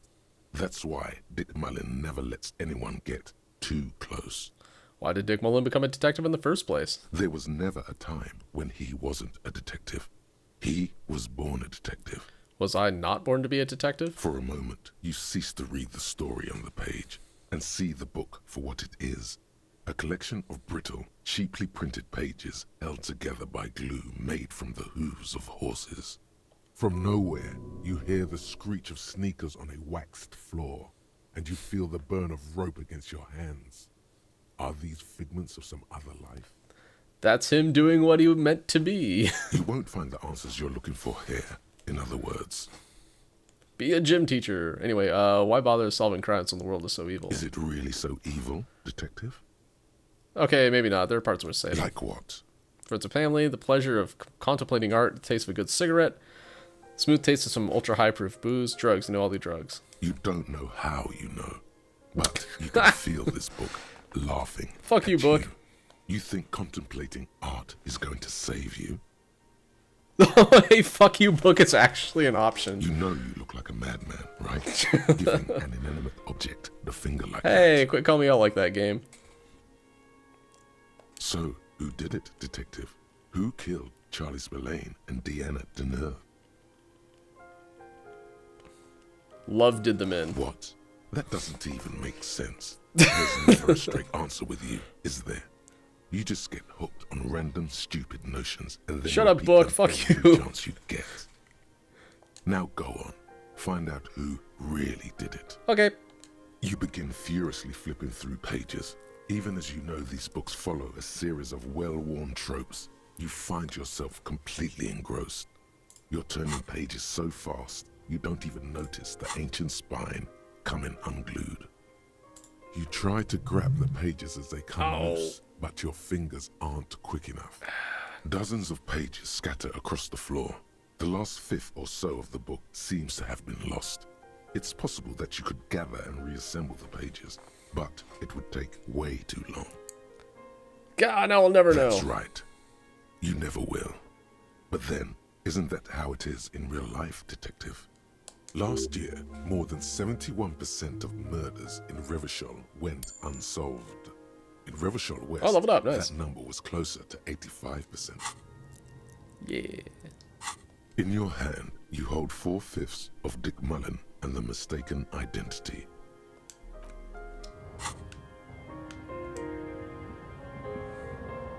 The bed is comforting, if a bit run down. Still, you've earned a rest. Go to sleep. The place feels almost like home now, quiet and dignified around you. A new life by the seaside. You're incredibly tired. The darkness and warmth come fast. You're falling asleep. It's easier this time.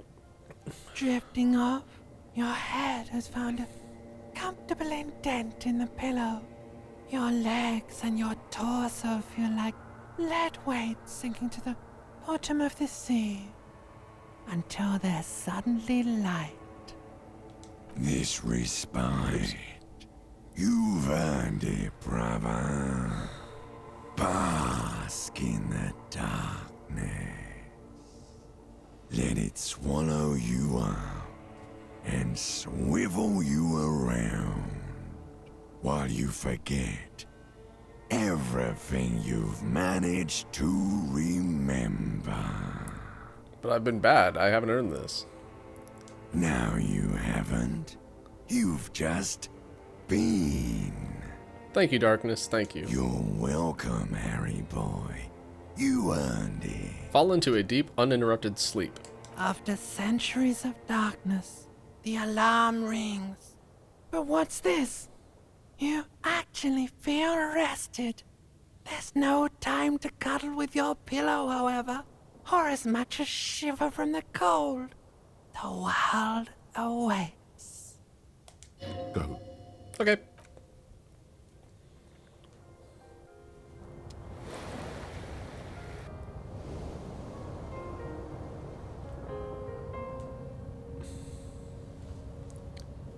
Could use a night like that sometime. Go to sleep, wake up rested. What?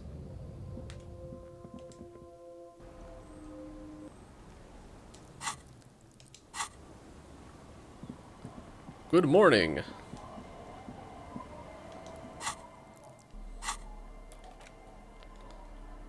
Where is it? There it is. Okay, so we need to go talk to Trant. Our tenant, the policeman.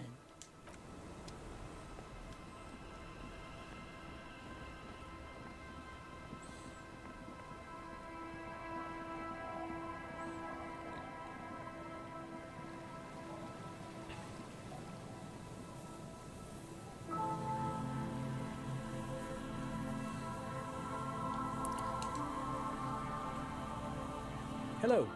Isn't this a fine morning? He nods to you, smiling. I'm looking for a suspect. Have you seen anyone suspicious around? No, I'm afraid I can't help you with this one, officer. It's just a regular day off for me and Mikhail here. Pats his son's head. So you haven't seen anyone around?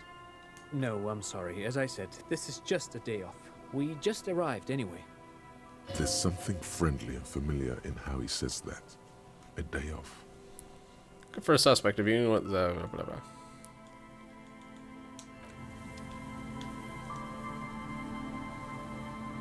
You see, a slogan used to intertwine with the loops a long time ago. Now, only a shadow of peeled letters remains. Step closer. Set above the mural, a collapsed roof, broken windows set in walls that are cracking and will soon also fall, and the coastal breeze rustling and sighing in the remains of the edifice. Feld Electrical, you only know them as a small company that makes ink cartridges. Looks like they used to be big. There's something in the wind. Sometimes the only way to go forward is to fail first. Why do I feel like I know this place? Indeed. Somehow you knew it was here. An urban ruin, gutted by looters that once used to consume money and dispense warmth and light. You felt it before, when it rained in Martinez, and you felt the cold of the rain. The feeling persists. It has been in you ever since. Could Ruby be in there? In there? She could. Or Oh, she could be in the okay, that's how you identical find room Ruby. there, or in that boat I shack. found it. In that church tower, maybe. Okay, shivers. Very high. 97%. We have the modifiers. +3, found the empty trap. +3, heard Lena's true story. +1, reconstructed the execution. +2, made that awful call. Hey, at least I got some props for making the prank calls here, even though it cost me with the coalition. Whatever. +1, confronted the pigs. +2, established a nightclub. +2, discovered the anomaly. +3, death notification. Right. +1, found the jacket.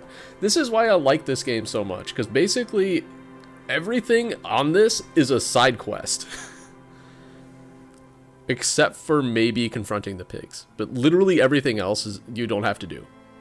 You could just follow the main story and not get any of this stuff. but basically doing all of the side content has a bang-on effect on like all of your rolls in the late game.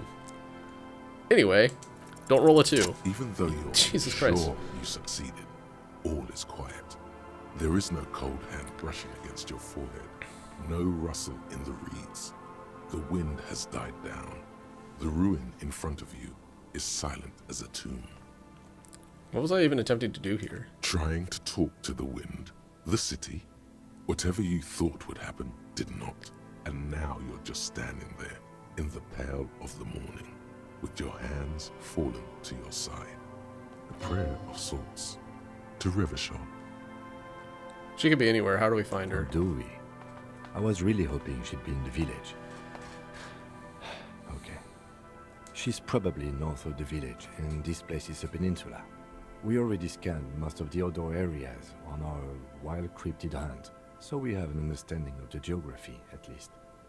And then there's the church. We've already searched that and can rule it out. Again, this is how they I know it doesn't rationalize. feel like progress, but exclusion is a step too. Basically, all of that stuff helping you is like, oh yeah, we basically just like ran around town and been in every building except for this one. Anyway, we do it the old-fashioned way, sector by sector. Go over the whole peninsula, ask the locals, enter the places where we can enter first, like we did in the village. If that fails, if we don't find her, Then, if we're desperate, we can look where we can't enter. Bunkers, storm drainage, displays. I'm sure it won't come to that. looks behind him at the dark red box crumbling across the chasm. Walk the coast, the old boardwalk, the reeds. You can always come back here and talk to the wind again. Look where it already got you. An adventure awaits. An adventure on the windswept urban coast. Buckle up and raise your collar. This search is going to be wet and cold. She's here. I just want to see if there's... Oh, yeah, I've already done all this stuff, so yeah. She's here. The game is even telling you she's here, but you need to, like, The once do everything bright else again. mural towers above you, saying, Feld Electrical, R&D. Tomorrow is just a whisper away. Yeah, because again, like, finding the trap, like, hearing the story, basically all of this stuff, you go to different parts of the town. Suddenly, there's a sigh, carried on the molecules around you, moving, flowing from high pressure to low pressure, like that of a woman emptying her lungs. She wraps the collapsing stone box in front of you in her breath, flowing through it. Where does it go? In through the collapsed roof, flowing down a concrete staircase to the basement, sweeping away footprints in the dust on the stairs, and then the beach below the boardwalk. Its winding tunnels, a whisper away. What is happening? She's down there. Thanks, Shivers. I think she's down there below this building. Okay. Why? We looked everywhere else. Right. How do we get in there? The doors were on the collapsed side of this building. They're gone, basically. Finally, my time to shine. There's a ladder next to the sign. Perhaps we can climb it, enter through the roof. Perhaps you can climb them. We are not climbing anything. I'm 43 years old, and I plan to live to see 70. Harry's like 46 or something. 44. He's not that much old. He's older. You're in better shape, Kim. There has to be a way to use brute force. Climbing sounds unsafe. Brute force is safe. Look around and find something to break if the ladder fails. Okay, let's just see what this check is. It's a savoir faire rusty check. ladder leads to the rooftop. Some of the rungs are missing. My physical instrument might be high enough that it's actually worth trying. That doesn't look good at all. Assess the situation. The distances between the remaining rungs are rather wide. You'd have to use the mounting brackets. However, they seem corroded and the peeling rust is razor sharp. Oh, to wear gloves. Jeez. In addition, the first rung is going to be tough to reach. It's what, 3 meters above the ground, and you're 180? 180 seems about right. Not to mention that the roof is collapsing and the wind gets pretty brutal up there. Dismounting from the ladder is going to be hard. Perhaps if you were to not climb the ladder, Instead, what if you were to do something more subtle? What if you were to reconceptualize climbing the ladder? Astral projection. It'd be cool if you actually could astral project your way to the, the roof. Yeah, because falling from that height seems, well, splat. What So if I don't do that. Oh, what if I don't climb? Just, you know. What if I just teleport? Teleportation is not a thing. Lieutenant stares at you, stone face. Come on, Kim, where's your adventurous spirit? This really has nothing to do with adventure. We are dealing with basic physics here. Want her to try? Oh yes, it could hurt. A lot. Teleport to the roof. Alright, I'm gonna go look at the pipe. We'll see what... So it's 83%. That's pretty good. I'm willing to take that chance. I feel like this check is a lot harder, if I remember correctly. An old pipe peeks out from beneath the rotting boards of the boardwalk. Could this be an alternative path into the Fell building? A building like this must have multiple doors serving various functions. Perhaps a basement access. Your eyes slowly begin to adjust to the darkness inside the drainage pipe. The lieutenant looks over your shoulder. What's in there? An ordinary drainage pipe. Darkness. Okay, what else? As your eyes adjust, you see some trash. Crumpled up newspapers, cigarette butts. Someone has half-heartedly spray-painted skulls on the right side. And nothing. Broken glass from bottles thrown against the walls of the pipe. A syringe. Could we get into the Fell building through this pipe? Given that this isn't a martial arts thriller, it's highly unlikely, and not without risk to our health either. However, the pipe suggests there may be an entrance to the basement around... Lieutenant pushes aside the reeds and looks around. And it's right here. A maintenance door. He points to a rusted metal double door to the right of the pipe obscured by the It's reeds. jammed shut. The subtle approach isn't going to work on this one. Oh yeah. Big boy time. This needs you to put your back into it. Okay, so it looks like the savoir faire check is higher.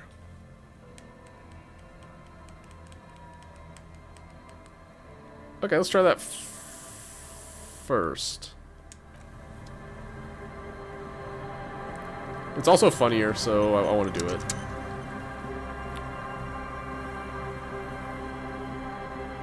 Teleport to the roof. Here we go. The rusty ladder leads to the rooftop. Oh, it's an easier check, that's why. All you need to do is close your eyes and concentrate. Darkness enfolds you. You can feel the distance between the bench and the first rung of the ladder. All you need to is... do it. Zoot, zap, pow, crinkle.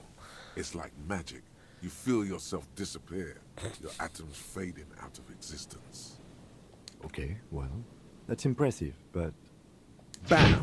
You find yourself on the roof, having mastered the art of physical displacement. Just don't gloat. Just stand there like a Samarin master. You know, for the record, you didn't teleport there. You just climbed the ladder with your eyes closed. Hey, don't discount this, Kim. The wind at the top of the building starts howling loudly, blowing away the lieutenant's voice. Faintly you hear. Never mind. Find a way to let me in when you get inside. Don't go adventuring without backup, especially if we think the suspect may be hiding here. Adventuring without backup. Alright, let's go ahead and equip the bag. I don't know if there's any terror in here.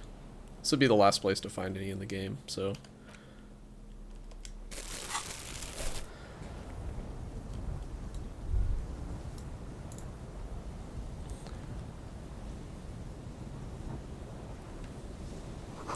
Central support beam has been destroyed by artillery fire 50 years ago. Whoop! Stone's fall. It's a long way down. Don't worry about it, Half-Life. We'll be fine.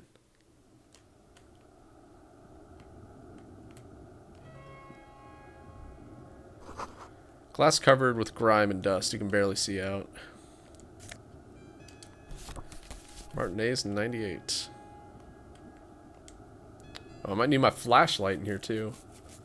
Hole up.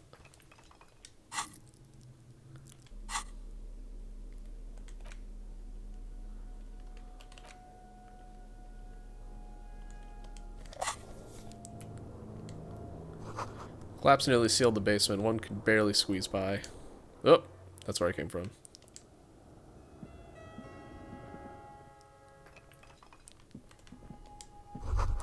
Antiquated office furniture. Last century, maybe?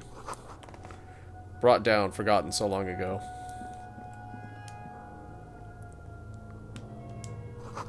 This overturned table is covered in orange mildew, crawling with something. 2 rusty metal plates that slide apart form a crude door. It's been here under the boardwalk for a while. Who's there? What do you mean, who's there? It's me, Kim. Stop playing around and help me get the door open. Okay.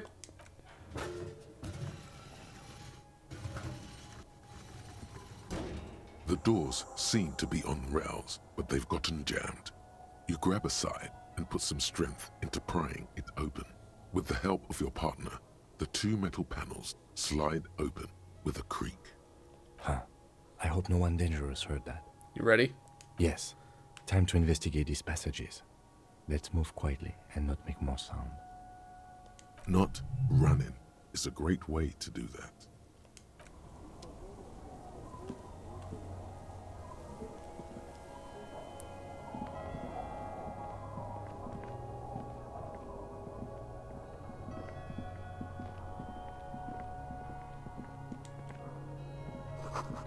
Old files in the cart, documents silvery with mold.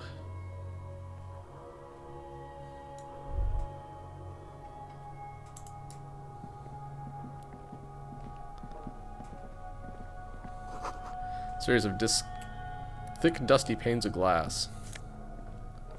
What's this do? I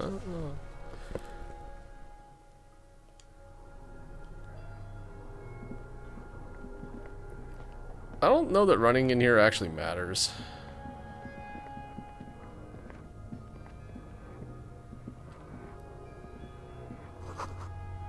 The beam of the flashlight, a crevice in the wall.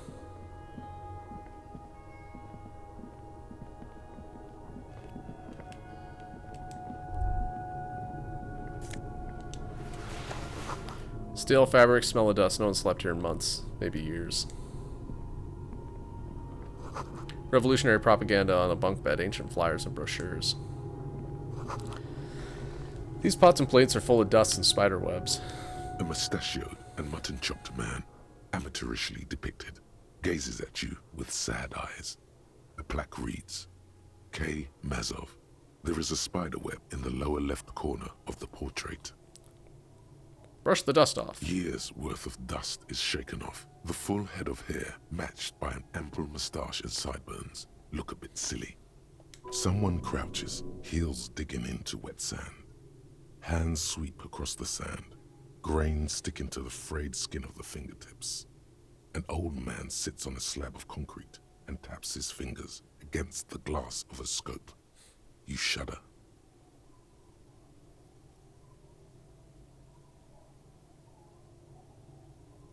This is the first time he's actually mentioned. Oh man, alright. It's Kraz Mazov, what a troublemaker he was. Yes. Oh. Looks like some latter-day radicals were hiding out here. They left a long time ago. Long time? How long? Half a century. This was probably part of the network of defense posts the communards built against the amphibious landing. He looks around. I think the purpose of this bunker was to produce propaganda. It would have had radio equipment back then, but that's all been looted. So all these secret weapon caches and secret bunkers. Well, they were at war at one point. We have found a lot of those lately. I guess what most people think of as history tends to linger in rundown neighborhoods. Martinez being what it is, no one has gone through the trouble of cleaning out the old bunkers. Good hiding place for someone who's up to no good. Maybe I should move in here. Seems cozy. I won't stand in your way, but only after we're through with this case. Could it be connected to the Mazov bust we found in the student's room? Millions of depictions of Mazov have been produced. They're not all connected. Besides, that looked like some student. The youths always go for this kind of stuff.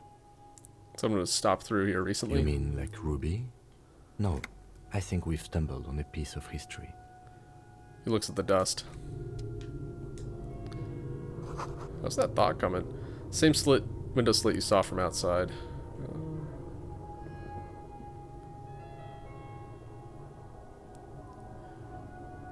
Can I get up there?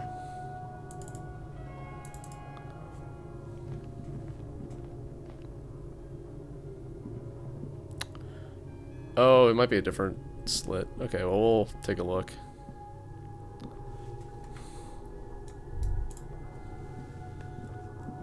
Okay, let's get out of this room somehow.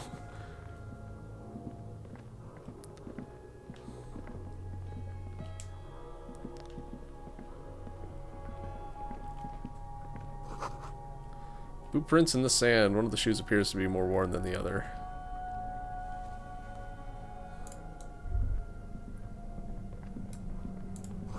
Something in the air. An unnatural buzzing. Tunnel collapse. You'll have to find another way around.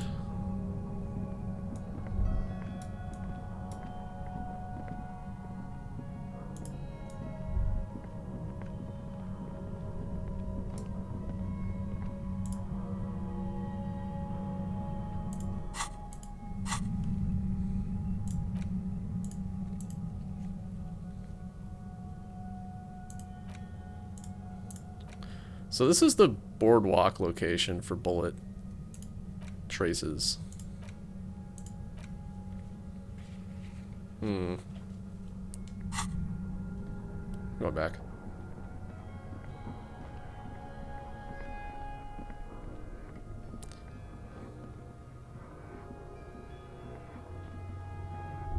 There it is. Could this have been the killer's hideout? And this narrow window, the point of origin of the shot that killed the mercenary? This does look like an embrasure, a slit made for shooting out of. Peek out. Outside the window, the day is clear, and as mild as can be in early spring. Could the killer have used this as a hideout? It's a great place to hide, and Masovianism and murder are certainly not mutually exclusive. But there hasn't been anyone here in ages. Okay, I can't see the whirling in rags. The shot didn't come from here. Indeed. No one could get a clear view. Well, at least we've been thorough. In fact, I think we're done with this bunker. After you, officer.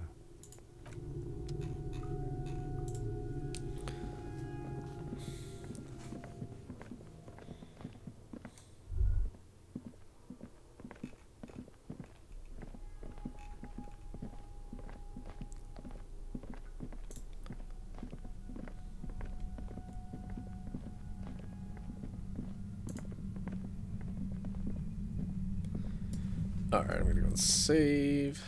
Hard save.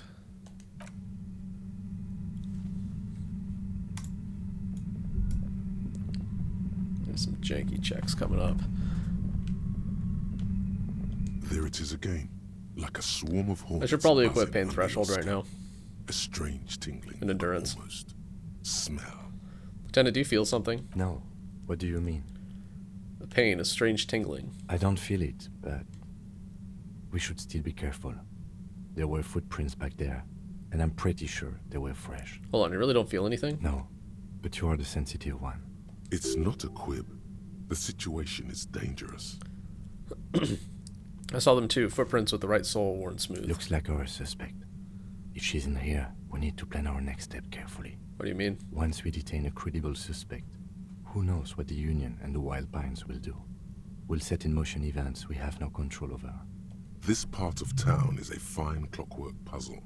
Disturb its peace, and it will start breaking down, uncontrollably. Keep calm. Go over the whole situation in detail. Found Everett's plan to take the harbor. Maybe we should tell Joyce about I it. leave that to your judgment. You already know what I think about cross-pollinating information like this. It's dangerous, but... Have I not done that yet? Can't be sure. Maybe it will yield something useful. How bad do you think things will get? We are not responsible for what we can't predict, are we?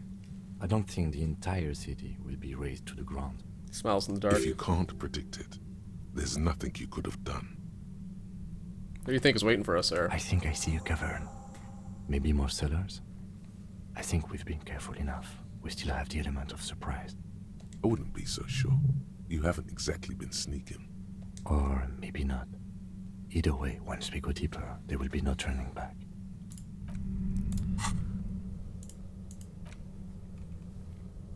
Getting a cryptozoology business might end when you do. Fine, I'm gonna continue not sneaking. It's getting louder, the buzzing sound. Okay. Well, I'm going the other direction, so that's fine. I am gonna go talk to Joyce about the situation at the harbor. I don't think I've done that yet, apparently.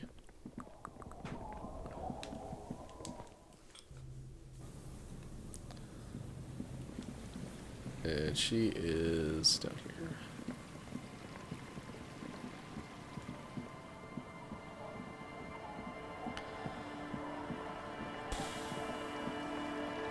Somewhere.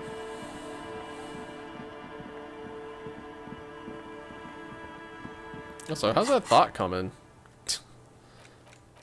I also kind of want that to be done by the time I get to Ruby.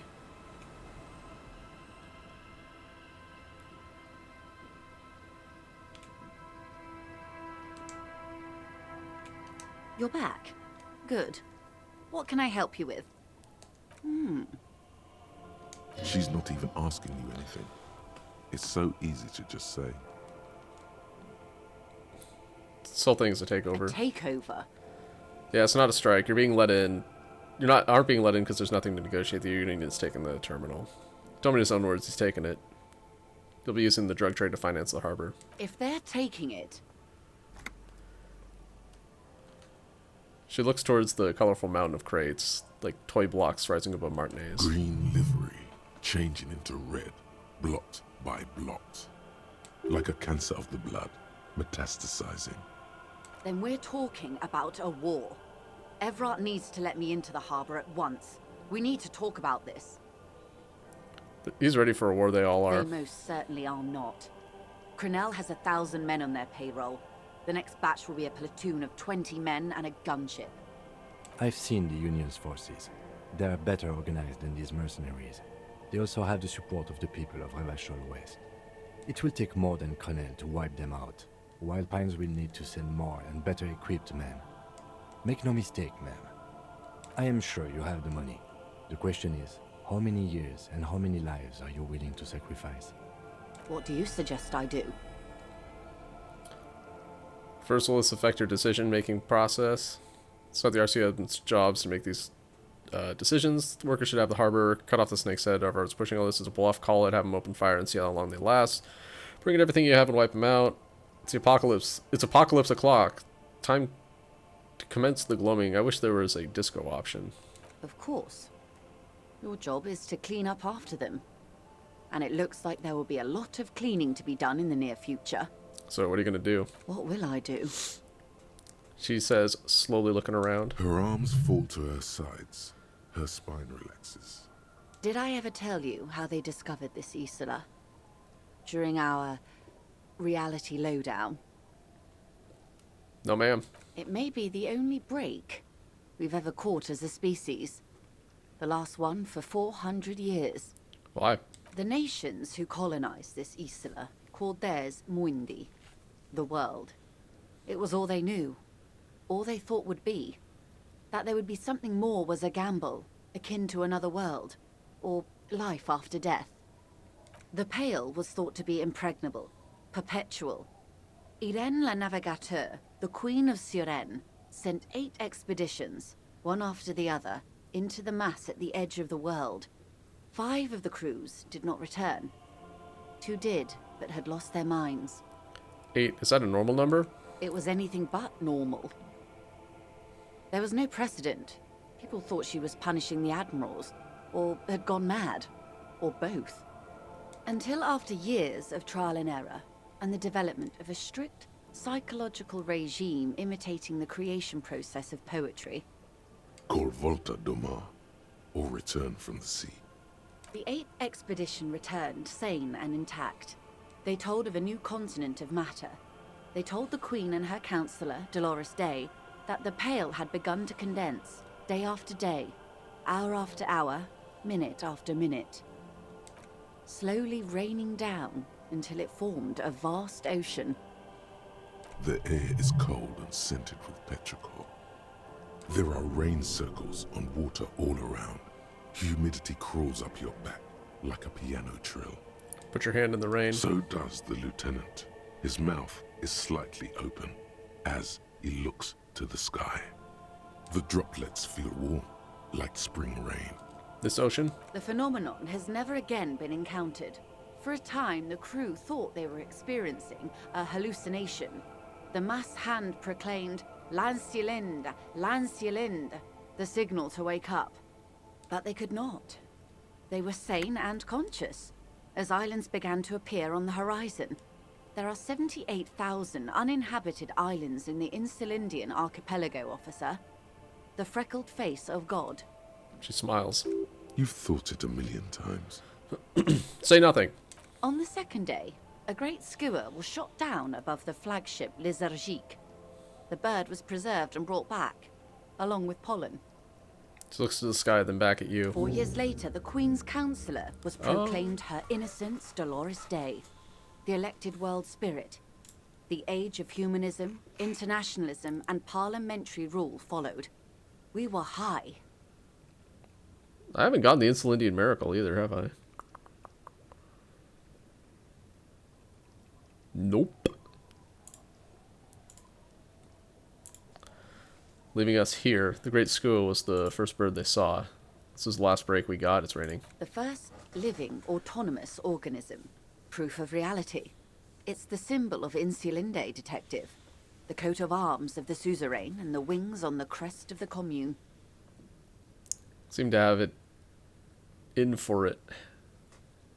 Rip for me, I broke one. In your defense, it is a nasty creature who plucks food from the throats of lesser birds.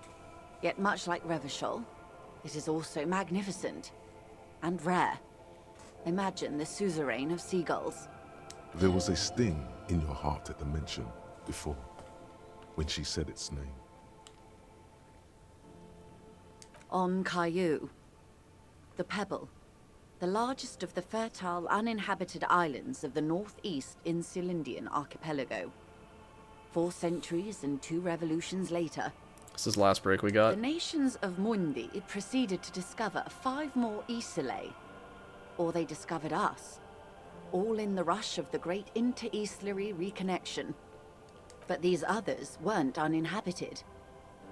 We had to kill people there, wipe out indigenous populations, gunboat economies, or they came to do the same for us, or had done to each other. But here, she spreads her arms. There was no one but the skua, the Liliat Sea, and the Blood Beach, and the River Esperance. It was the new world. The Mondials used it to amass the greatest concentration of wealth mankind has ever seen. Revachol, the suzerain. What happened? Revolution, poverty, and the mercurial rise of capitalism. She nods. It's raining. It is. Soon it will be spring and everything will blossom. The gangs will run wild, jacking motor carriages, ferrying amphetamines through Coal City. Spring is tough in Revachol. What will you do? I will surrender Terminal B to the Union. Is that within your means? She puts her hand in the rain. She's silent for a second. We will see. Ma'am, this may well unravel property law this side of the river. If that occurs, we may never see the end of this kind of confrontation. The next time there will be 2 strikes, then 4, then 100. What happens will happen. She takes the end in her rain-slick hand and starts tying the knot. The age of capital has only begun. I will talk to my employers in person. We will amputate and cauterize Martinez. If you handle the situation on the ground. You're going now? Yes, Mr. Clare has a 2-month head start. I can't let it grow any bigger. And I've exhausted all my options from here. We? She generally avoids that term with her employers. There are no employers. She's a member of the board. Probably a partner. You are the Wild Pines. There are no employers. You are the citizens' militia. There are no superiors. She turns to you, rope in hand. What? Of course I have superiors. That's right, Detective. And next time, you should confer with them before you go setting events in motion. Despite his words, He's not really sure whether to be annoyed with you or not. Even after all this time, I still don't understand who you are or what your angle is. Answer for my own actions, I don't hide behind some faceless organization. I have not deceived you. I showed you who I was. Rejoice Layton. Understood. Keep the peace, and I will keep my end of the bargain. How far along is Crenell's investigation? The confrontation is imminent. They have followed in your footsteps. As your investigation reaches a climax, so does theirs. They are your shadow. Arm yourselves. Armor yourselves. Protect their targets. Violence may be unavoidable, but we can limit the casualties. When will they make their move? Where? Soon. I do not know precisely. They have cut off all communication, you see. They know I've been feeding you information. One last thing, Lieutenant Dubois. I've given the matter much thought and come to this conclusion. You're not an amnesiac. You're insane. He can be both. I know, because I, too, am insane. I just hide my illness better. And I'm rich. Isn't everybody a little insane? No, Detective. No one's as insane as you. It's true. Don't worry, madame. I am very sane. You're over-radiated? I'm overexposed, baby. My travels take me through the Pale dozens of times a year. I've got the longing. And I've got it bad. She points to her heart. She would die to return to it. The Pale. The past. Anything one can return to. How do you keep it together? The same strict psychological regimen the 8th Admiral developed when he crossed the Pale and discovered this Isola. The Volta do Mar. It's used by inter-Islary travelers and other troubled souls, even to this day. You could use a little of it yourself. Yeah, pretty much. Goodbye, Rejoice Layton. Watch out for yourselves. They will strike soon. The lieutenant watches her boat grow smaller on the bay, its white sails fluttering. With worry in his eyes, he does not know if it was the right thing to do, but he doesn't say anything. Slowly, the sails turn grey-blue as more oxygen gets between you.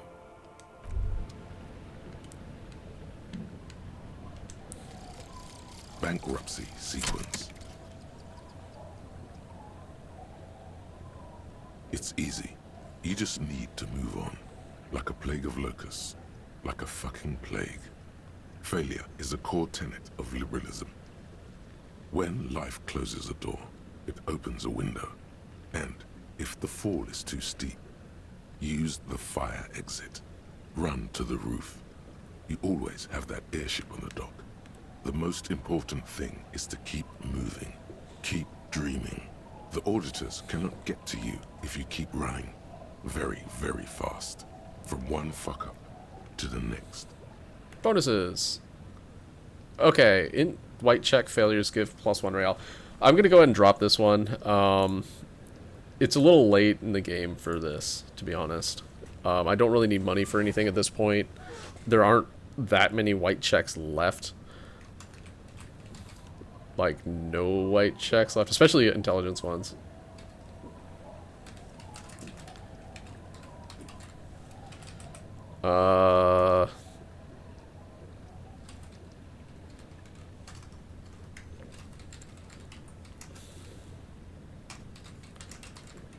Back failures give +1 real.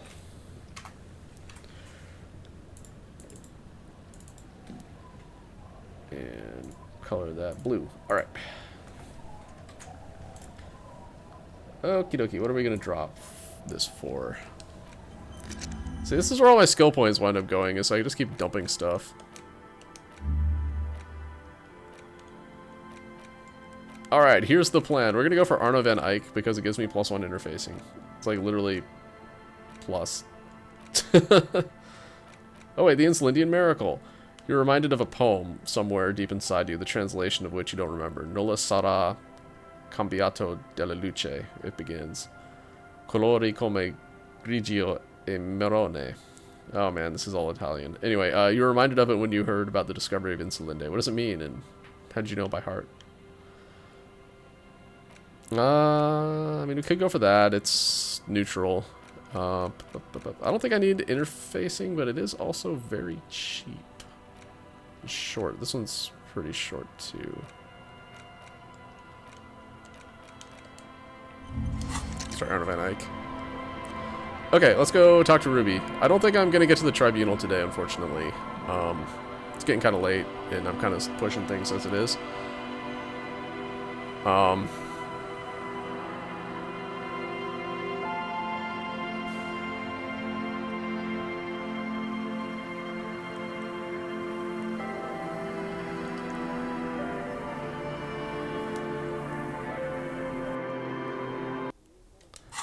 Okay, and we need to stack up on pain threshold and endurance.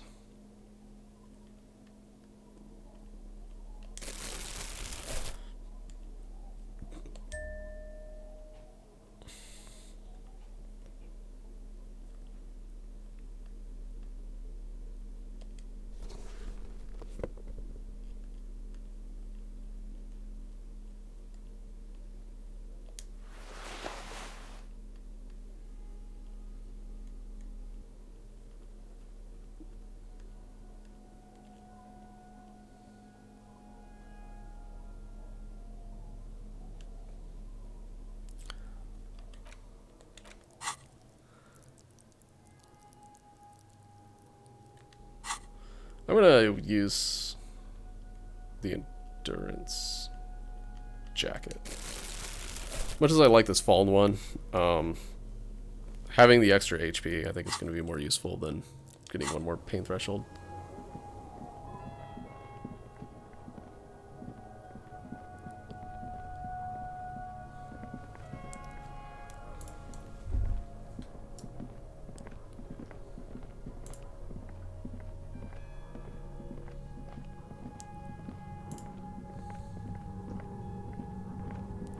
I do have 9 healing items though, so I guess it's not that important.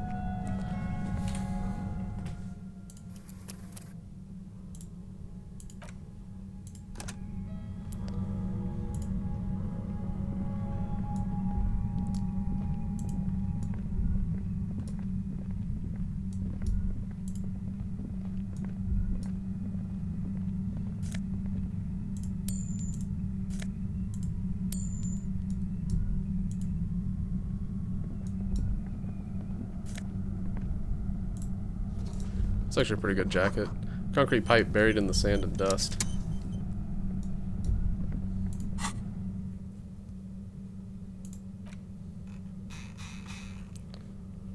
I love responsibility. Me and my loud ass mouse. Anyway.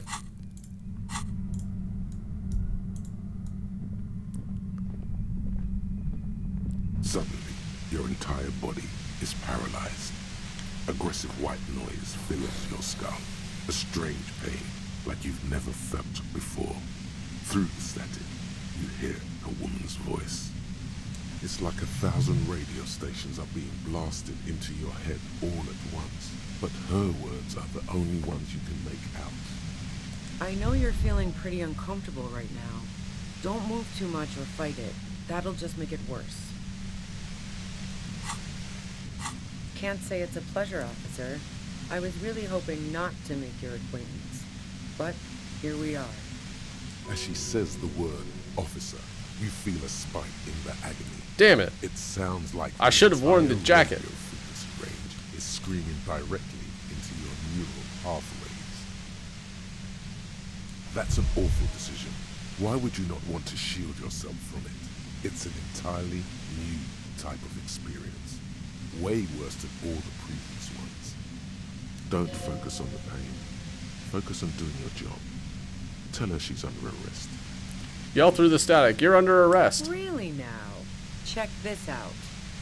You're overwhelmed with a new surge of violent static. It feels like a blood vessel exploded in your brain. You're gonna kill me too? No, I'm not going to fucking kill you. If that had been my plan, you'd be dead already. All things considered, I'm being pretty reasonable here. I'm using a pale latitude compressor. You and your partner have been caught in its field. Say nothing. Try to cover your ears.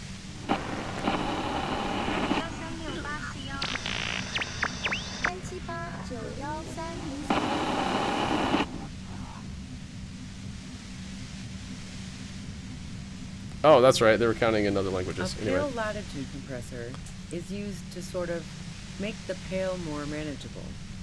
With a lot of these, you can force a radio signal grid on the pale, literally crunch the distance across it. Signals are relayed across a series of repeater stations fixed to buoys. Not a fun job manning those stations. All alone out there in the pale, people lose their minds in just a few years. So, what we are experiencing is a concentration of radio waves. Just towards something with great effort. Precisely. This is an industrial strength paraboloid. It's meant for sonic weaponry. On something that doesn't have them. Needless to say, the frequencies used are out of this world. At the upper limit is the large prime number generator station. It's used specifically for pale latitude compression. That's why you may be hearing some numbers.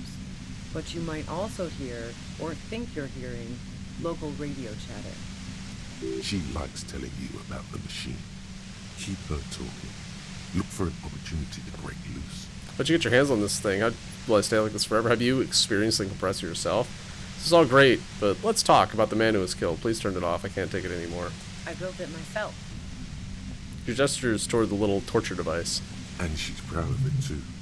As she ought to be. This is way beyond your abilities. That's illegal. I'm guessing it's patented. But we are beyond that, aren't we? Oh yeah. Way beyond. She stutters his death ray, and the law officials trapped in it. Will I stay like this forever? No. Once I shut down the compressor, the pain will end. It may take a few minutes for you to steady yourself, though. It's a bit like waking out of a very confusing dream.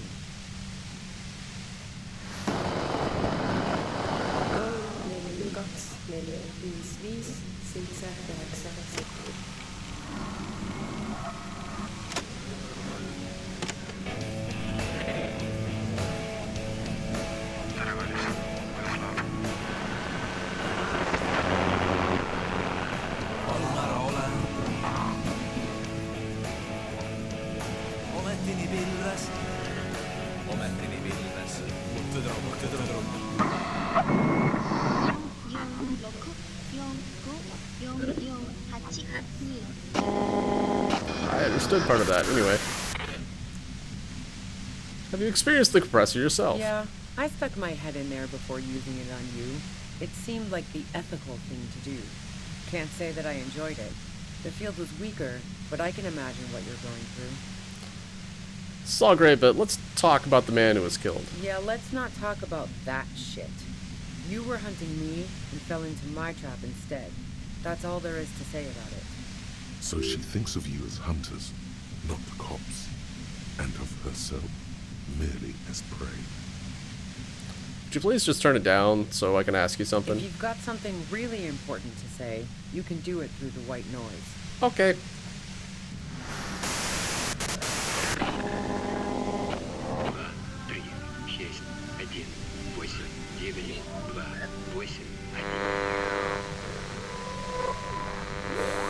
You're looking for a deal on mattress.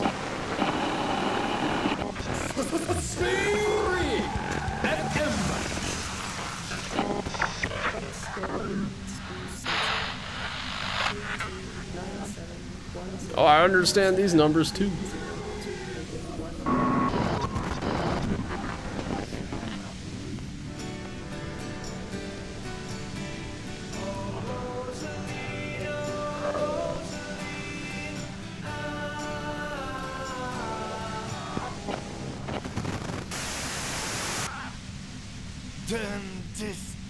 Lieutenant clutches his head, grimacing. God damn it. She regards you and Kim with sudden sympathy. Fine. If you really want to talk, I can dial it down. I've also got a gun, by the way. She steps reluctantly out of the shadows. The pain lessens. The gun she's carrying is a two-barreled front loader, not like the murder. Well, it doesn't feel much better, but you can form sentences now. Thinking doesn't seem to hurt as much. How'd you know we were coming? I heard you in the passages, and I've been preparing for quite a while. Hiding bullets under floorboards? Okay, then I have other So you questions. found my shack, huh? I'm not surprised. Her tone is bitter. She thinks she's been betrayed. She didn't rat you out, by the way, Isabel the washerwoman. So nice. That's one knife I didn't want to find in my back. Preparing for the worst? I was. Before I caught you in the pale latitude compressor. I'm fine now. That's her admitting the bullet was an emergency exit. I heard you in the passages, so you found... Her tone is bitter. She thinks... I was. That's her admitting... No, I didn't do it. I only helped stage the lynching, though I doubt that makes much of a difference to you. Who ratted me out, by the way? Was it Titus? No, he wouldn't have broken first. You're right, Classier was the first to share her suspicions. When I threatened to arrest her, Classier broke. She told me everything. Classier, she's clearly a gender traitor. Oh, I knew the kitten had claws, but not like this. But she couldn't have known I was on the coast. How did you find me? Your own boys told us you're on the coast. Titus told me it took some convincing. Titus and his boys, man. They told us you were on the coast. Even now, Kim is a paragon of professionalism. He is trying to make a clean cut of telling her she was betrayed. Well, fuck. Those guys liked me, I know it. If this is what happens to people whom people like... A dull despair is creeping into her voice. How the fuck do the rest of you get by? Wait, wasn't it you who called me the human can opener? It's not personal, I opened him up. You do it by asking questions, and I have some for you. Honestly, I don't know how I do it. I just stumbled in here. Can you please explain this shit to me? I did, didn't I? Now you've come for me. Fuck them all the same. That did make her forgive them. A little. Like what? I already told you I didn't do it. A strong moral And I believe you. She still wants the opportunity to make a case for herself. You say that Lely was a likable I didn't person? like him. Hardened mercenaries aren't particularly likable types. You don't feel sympathy for Mercs, it's hard work. There's nothing more personal than what he had against him, perhaps his way with women. Did you feel protection of the Union? Plenty of broken people who don't come with that kind of body count. Besides, they're paid well for what they do. You think I was envious of his conquests? Look, pussy's not a problem for me, and definitely not a reason to off someone. See her confident gaze, her toned arms. Yeah, she wouldn't have had much trouble in the intimacy department. Yeah, sure. And I didn't like Wild Pines sending in those foreign hirelings. Me and a fuck ton of other people around here. She didn't hate him, okay? I'm listening. Do you have an alibi for when Lely was shot? Man, I was with the boys the whole night. I hope they at least bothered to impress that upon me. There were 10 minutes they couldn't account for. You mean the length of a toilet break? That wouldn't even have been enough time. Well, no one takes a 15-minute leak. Look, fuck you, man. I might also have stopped by the bar. Our investigation wins from the pain has shown about that 15 minutes was just enough time to commit the murder. Wow. Now I'm curious. Please, explain. Play pinball much? No. Not since I Oh, was that reminds me, the 14 pinball machine's hanging out available. in the only I haven't done that diners yet. are done. Haven't been into low-risk, no-reward games since moving to the city. Why? There's some mysterious pinball machines in some pretty mysterious rooms in the whirling. Yeah, and probably some ghosts from the time of the suzerain. I'm not really interested in supernatural mysteries. Ooh, what kind of mysteries interest you Not then? murder mysteries either, if that's what you're thinking. She looks you in the eye, impassively, making it clear that she's not planning to comment on the matter any further. That's a shame, because I happen to be a paranatural detective. Cool. They sent a ghost cop after me. Ghost cop? Congratulations. You like elevators? What the fuck do elevators have to do with anything? Do you or don't you? Not particularly. Why not? Why are you so hung up on elevators? Not even quaint, rickety old I'm not ones? really into old shit for old shit's sake. God damn it! So you know she's not an antiques enthusiast. Not Look. my jurisdiction, man. But it also doesn't sound like she used that secret route at all. Look, this is a secret way from the ground floor to the whirling Don't know it, roof. but also, She frowns, studying her face. Evaluating your competence as a police officer. the shot couldn't have come from the roof, or we would have all heard it downstairs. She has a point there. Not if she was using a No one suppressor. mentioned. Payne stops him from finishing the That sentence. didn't go super well. You've got to lay something better on her. You have a gun. And Where'd you get it? the gun store, What gun store? Trigger Happy Jacks. That doesn't sound like the name of the real store. What did you think? That I'm going to squeal on my gun supplier? Sorry, I'm not that kind of gal. It says front loader. Do you have another gun somewhere? Sure don't. A breech loader? No. This is such a wipeout. Can't quite tell what kind of gun that A is. knocked away 80 front loader. Two-barreled. Not really what you were looking for, I'm guessing. That isn't it. No, you don't like old things, but do you sell antique rifles on the side? Never really got into weapons trafficking. Especially not old weapons. They break too often, and you don't want unhappy customers among gun collectors. Yeah. All right, other stuff. Evidence. All right, the actual thing. You like Classier a I lot. considered her a good friend, yeah. Are you like a? Are you a girl like her? Jesus Christ. What the hell, man? Yeah, why not? I've gotten worse. Her hand slipped from the dial of the compressor for a moment, almost turning it down. Then she put her hand back. Not yet. Not yet. Is peeping one of your hobbies? Wow. Pissing, pinball, and now peeping. I'm just not following your insinuations, Detective. There's a hole in the wall. You can see into Classier's room. I wouldn't blame you if you. If I want to stare at a pretty girl, I can pick one up at a bar. Or, worst case scenario, look at a naughty photo. Who has time to go skulking about the whirling, drilling holes in walls? So you haven't been watching through a hole in the wall? Look, she has an effect on people. That je ne sais quoi that makes it impossible not to look at her when she walks into the room, and very difficult to look away.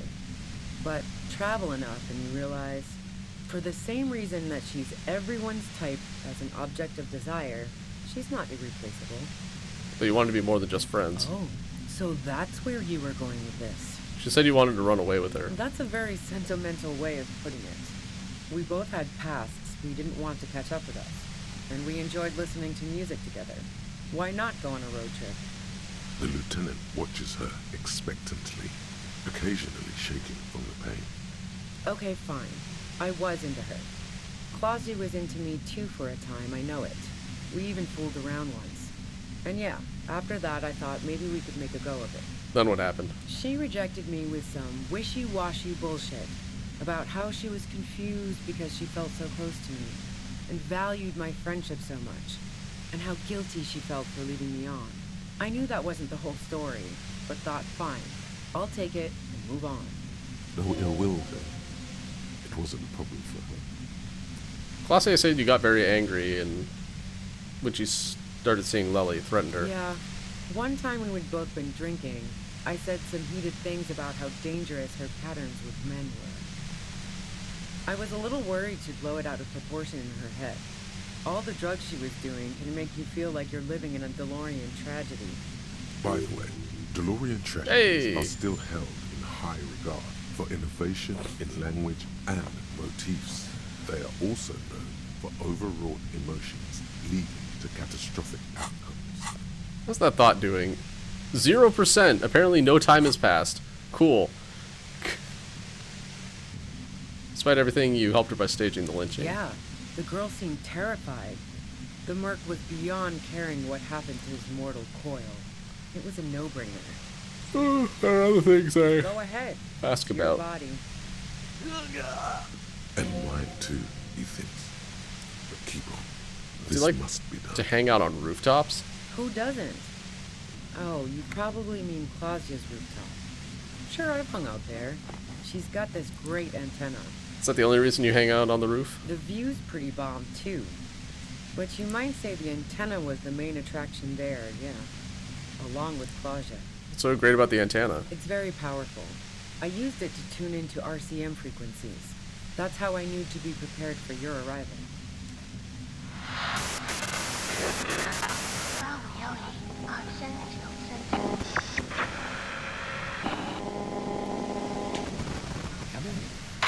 Come in. So you're sure you didn't shoot the merc from the roof? Yes, I'm sure. And anyway, as I said before, the shot had to have come from afar. Okay, let's take a step back. Where? More questions before doing anything. Okay. Who killed the merc if it wasn't How you? should I know? As I keep saying, he already had a bullet in his head when I got to him, and there hasn't been any useful gossip over the radio. Those rings around her eyes, her tired voice. She's been staying up late, listening in on the conversations crisscrossing Martinez. Police radio? You've been following the case? Who hasn't? You've been used to the police I radio? can still see him there, in Claus's room, lying on his side. He was still warm, but the bluish light coming through the broken window made him look as though he'd been dead for a good long while. What happened Sunday night? Tell me your version. She eyes you warily, as though gauging your sincerity. It's okay. We just want to... He struggles to finish the sentence. All right, don't kill yourself over it. Hey, you're killing us. I was shooting the shit with Hardy and the boys over a few beers, like always. Then Klasha comes in, all pale and shuddering. She sits down with a drink, trying to steady her nerves. So I grab a seat next to her. She say bye to you? Oh yeah, super. But I didn't think too much of it at first. I'd seen her party hard before. Once I said you knew something was wrong immediately. No, I really didn't. She's not that easy to read.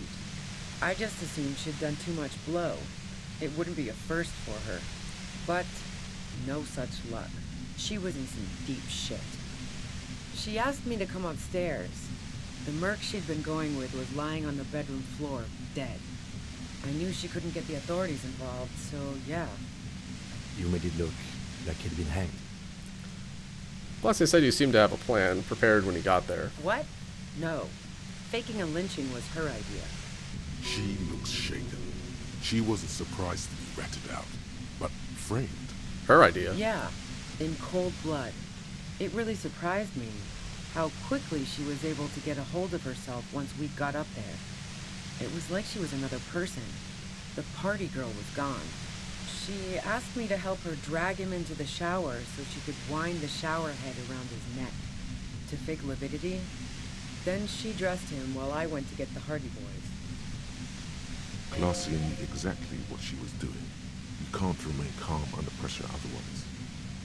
Showerhead, resourceful. That's bad. She'd be so calm. Yeah. I wasn't sure whether to admire her or be disturbed. Think she killed Ellie herself? As I keep telling you cops, we didn't hear anything downstairs. No gunshot, nothing. But even if this is true, weren't you worried this lynching might lead to... War? The thought crossed my mind. But the mercenary's death was going to have repercussions either way. Although the way things are going, fuck it. I'm not responsible for these people after what they did to me. If you didn't kill him, why hide? I saw you roll into town. I wasn't about to stick around for questioning by a goddamn La Puta Madre agent. So this is what she was scared to tell Titus.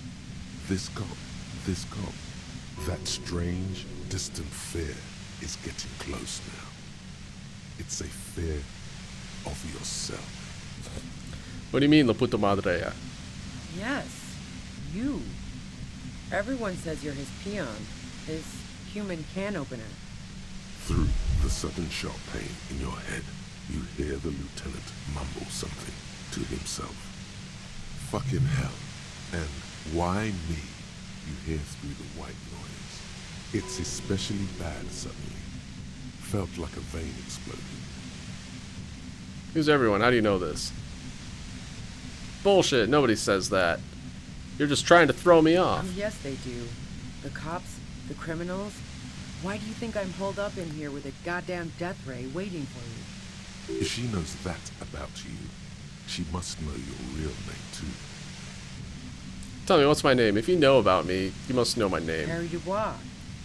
One corrupt motherfucker with the disco pants and a funny tie. Agent to La Puta Madre. So she knows your name. That doesn't mean you're on the tape. Criminals make up bogeyman stories about cops all the time. I don't know. Sounds pretty convincing to me. I'm no one's agent. I don't even know who the puta madre is. Right. Sure. You don't know. Sure, I'm supposed to know, but I lost my memory recently. Yeah, sure. She doesn't believe you. Thanks, Drama. I'm sure La Puta Madre himself will explain it all to you soon enough. What'd you do to this La Puta Madre anyways? You know what I did. I fucked him over. And now I have Harry Can Opener in my lair. Fucking Titus. She's not going to change her mind that easily. She still perceives you as a threat. Wait, one thing, possibly small, but she said you rolled into town. Was that you singular or plural? She might know something. When I came to town, was there anyone with me? Yeah, you had your death squad with you. What happened to them anyway? I don't know what happened to them. Who was in the squad? Well, it wasn't this scrawny dude. You had 2 guys and a lady. The guys looked pretty buff. Lady wasn't bad either. What else can you tell me? One of the guys seemed chipper, a blonde. The other had a brooding something or other about him. And the woman was the only one in uniform. All were carrying. That sound about right? Yeah, that's right. I was just testing you. They're right outside with guns. Nah, doesn't ring any bells. Well, this has been a great talk, really.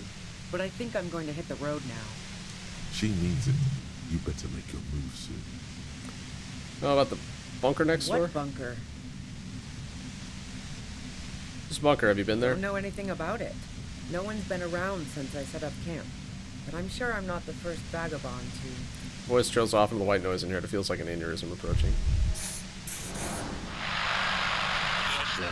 Alright, we took 5 damage. See?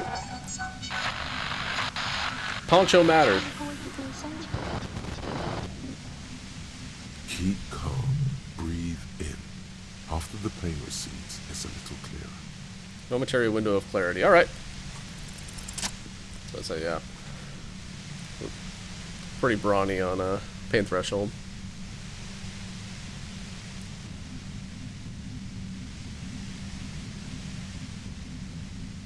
I like how she's not reacting.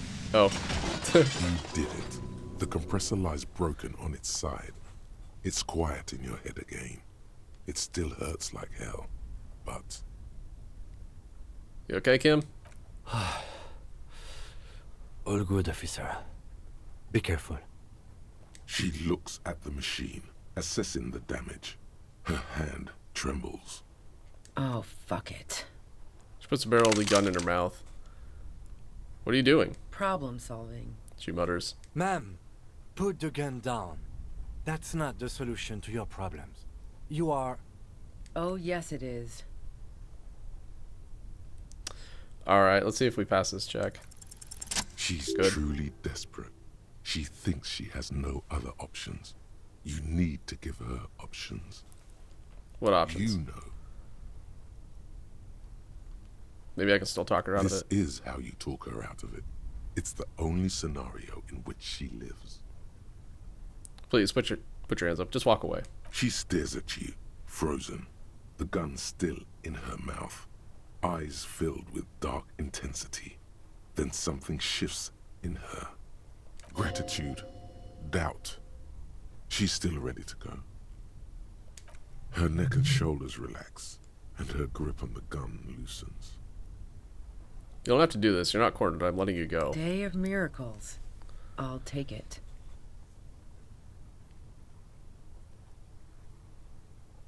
She runs past you, then past the lieutenant, and disappears into the darkness of the tunnel. Good call. Lieutenant is still unsteady on his feet. You sure? Yeah, I'm sure. I would have done the same had I not been incapacitated. I think she didn't do it. Her tent. We should check it out. He points to the back of the cavern. Alright. Nah, we still need the flashlight.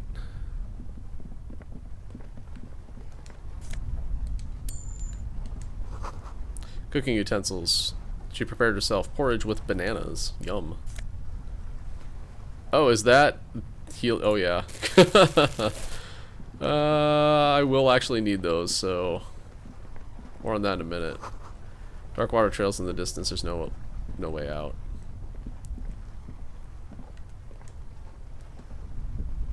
The plain red tent stands by dispassionately. It was pitched by practiced hands. She's used to camping out. The tent looks old, but well maintained. In the darkness of the tent, a rolled up sleeping bag, cooking utensils, some books, and a kerosene lamp. It reeks of cigarettes. Shine your flashlight on the books. Wow, it's a good thing I have my flashlight out. Assorted soft covers, mostly pulp horror. A motor carriage lies buried in the snow on one cover. On another, a ghost airship. You also see a collection of radio enthusiast magazines. See anything? Zip through the magazines. Rager Monthly, Journal of Material Science. More Technological Digest. One of the magazines doesn't have images on the cover. It's not a magazine. It's a leather notebook. A notebook. You pocket the worn brown leather journal. A trusted friend left behind. We should read this immediately. Oops. The plain red. It was pitched. A thick journal. The cover is worn like someone used to carry it around in their back pocket. It's made of full-grain leather. The lower left corner of the back cover sports an embossed brand name. Schneller. Schneller is a stationery brand from Gottwald, beloved among architects and engineers. She's got good taste and must have taken whatever she recorded here seriously. Unwind the strap. The journal falls open. About 2/3 of its ruled pages have been filled. Study the handwriting. The large cursive of someone who writes quickly and confidently. Perhaps too confidently. Many phrases and even paragraphs have been crossed out, with tiny corrections scrawled above and in the margins. Flip through the pages. It's a mix of logistical notes, diagrams, and personal reflections, all dated. It's good she left in a hurry. Ooh. We could learn a lot from this. Quite the conversation. All right. What kind of logistics? Hard to tell exactly. It's mostly noted down in code. Looks like contact information, quantities, directions. There could be useful information about local operations in those notes. We have a junior sergeant at my station who's good with codes. I can give this to her after we finish this. What are the diagrams of? Esoteric radio technology.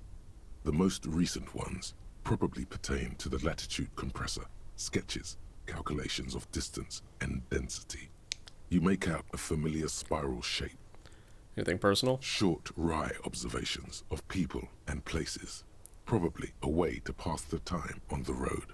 Also, what appears to be attempts to sort through some difficult decisions. There are a few passages with many questions in them. The way some of those question marks trail off into ellipsis, she was going through a tough time. Staff issues, always tough on the leadership. You smell traces of betrayal.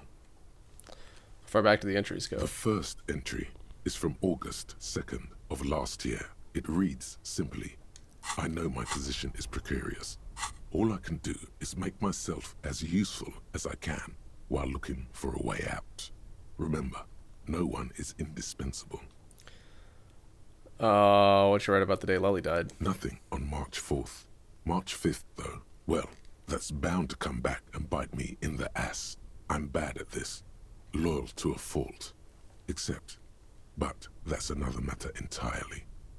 You have no idea what she means. These are personal notes. Don't expect to understand all of it. What about La Puta Madre? That name isn't mentioned as far as you can tell. No mention of La Puta Madre. What about this M? Could this be La Puta Madre? Here, March 9th and March 15th. Alright, no, Great. that's first. M's peon is coming to town, no doubt to investigate the lynching. But also, I feel it in my gut to finally put a bullet in my head while I'm napping in my lorry or on a smoke break. Well, I won't stick around just to twist my own neck by constantly looking over my shoulder. Then again, isn't that what I've been doing ever since I got the call? The call? Did M call her personally? Why? Were you supposed to find her, even apart from the investigation then? On M's request? No, you wouldn't do something like this. This must be a mistake. You didn't follow through. You should have shot her in the head. It's a coincidence. I would never kill people for a mob boss. The thought steadies your nerves. The journal stops shaking in your hand. Been holed up here for 3 days now. I'm used to being alone and all, but I don't know when I'll be able to leave, or if I'll be ratted out. They will rat me out, of course. I've made it a point to believe in the best in people, the boys, for example. But experience tells me, did M feel truly betrayed by me? I was feeling threatened. He'd have to know if he threatened people, they'd take measures to protect themselves. Even I know that. Economic measures, first of all. Gotta make a living, right? I can still hear his voice in the receiver. Taste the plastic. The entry ends abruptly. That must have been one hell of a conversation. It's the most recent entry. The most recent entry is from today. It reads, "They are coming. Even when I leave here, if I leave here alive, what's my next move? Staging a lynching is a crime, even if I'm not accused of murder on top of that. Forever on the run. Not really my idea of the open road. Man, I was really looking forward to winning." It looks like she might have been framed. Lieutenant taps on the page. Okay, we should be able to finish this here. She didn't do it, then maybe it's good that we didn't catch her. I wouldn't go so far as to say that. We have other reasons to arrest her. Besides, like, I'm not sure her life attacking as a police fugitive officers? is going Yeah. to be much better than we does. Especially if she has problems with the Madre. Kim, am I really a La Puta Madre agent? No, I don't think you are. Ask someone in your precinct if you want to be sure. Wait, is that a task? Who is La Puta Madre? The head of a major Jamrock gang, specializing in drug production and trafficking. A very bad person. Who do you think killed the Merc? Classy was the one who pointed the finger at Ruby. Perhaps she was trying to steer us away from herself, or... But no one heard the shots. Maybe she had an accomplice. Either way, we need to keep an eye on her. One thing is for certain. We have business back in the whirling in rags. Questions to ask. We should get to it. Oh my god, it's 1 minute away, isn't it?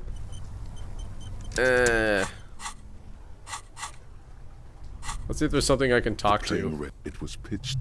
Damn it. Kim, have something else I haven't talked to you about. What do you want to know? You mean like a brief?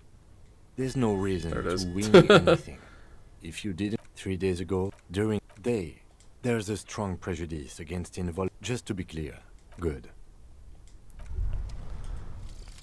Alright, Arno Van Eyck.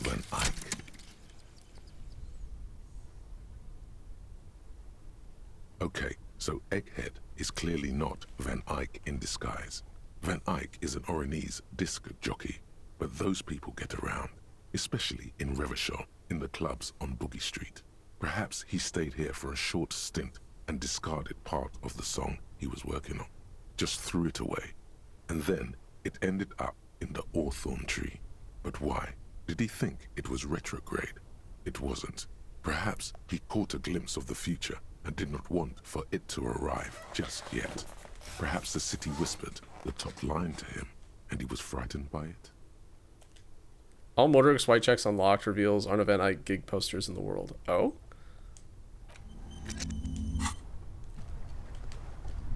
Oh? Is that actually a thing?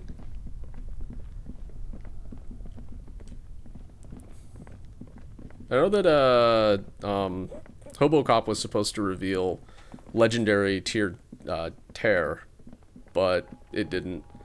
So that's why I was like, that's why I'm a little suspicious that there are actually posters out in the world. I'll hold on to this one for a little bit. I don't know. It doesn't really seem like it's actually like all that super useful, but you know, it might be. Okay, so I was hoping to get through the tribunal today, but that's going to take quite a bit of time. And oh, hey, look, a poster. Yeah. Faded remains of a poster with the date 46. The name is faintly legible. Arnvik. This is free experience. We'll just kind of run around town for a little bit at some point, collecting these posters. Ooh. Yeah, I think I'm gonna go and call it here. I mean, I've already kind of run way past time anyways, so cool beans. Next stream will be on Saturday afternoon. We're gonna start, maybe play all of, I don't know, we'll see how far we get. We're gonna play Metal Gear Solid 5 Ground Zeroes. So that's the plan. Getting back into those playthroughs now that we have the VOD situation resolved, so that's cool. Anyway, thanks for watching, everybody. Appreciate y'all hanging out. Have a good rest of your night, and catch you next time.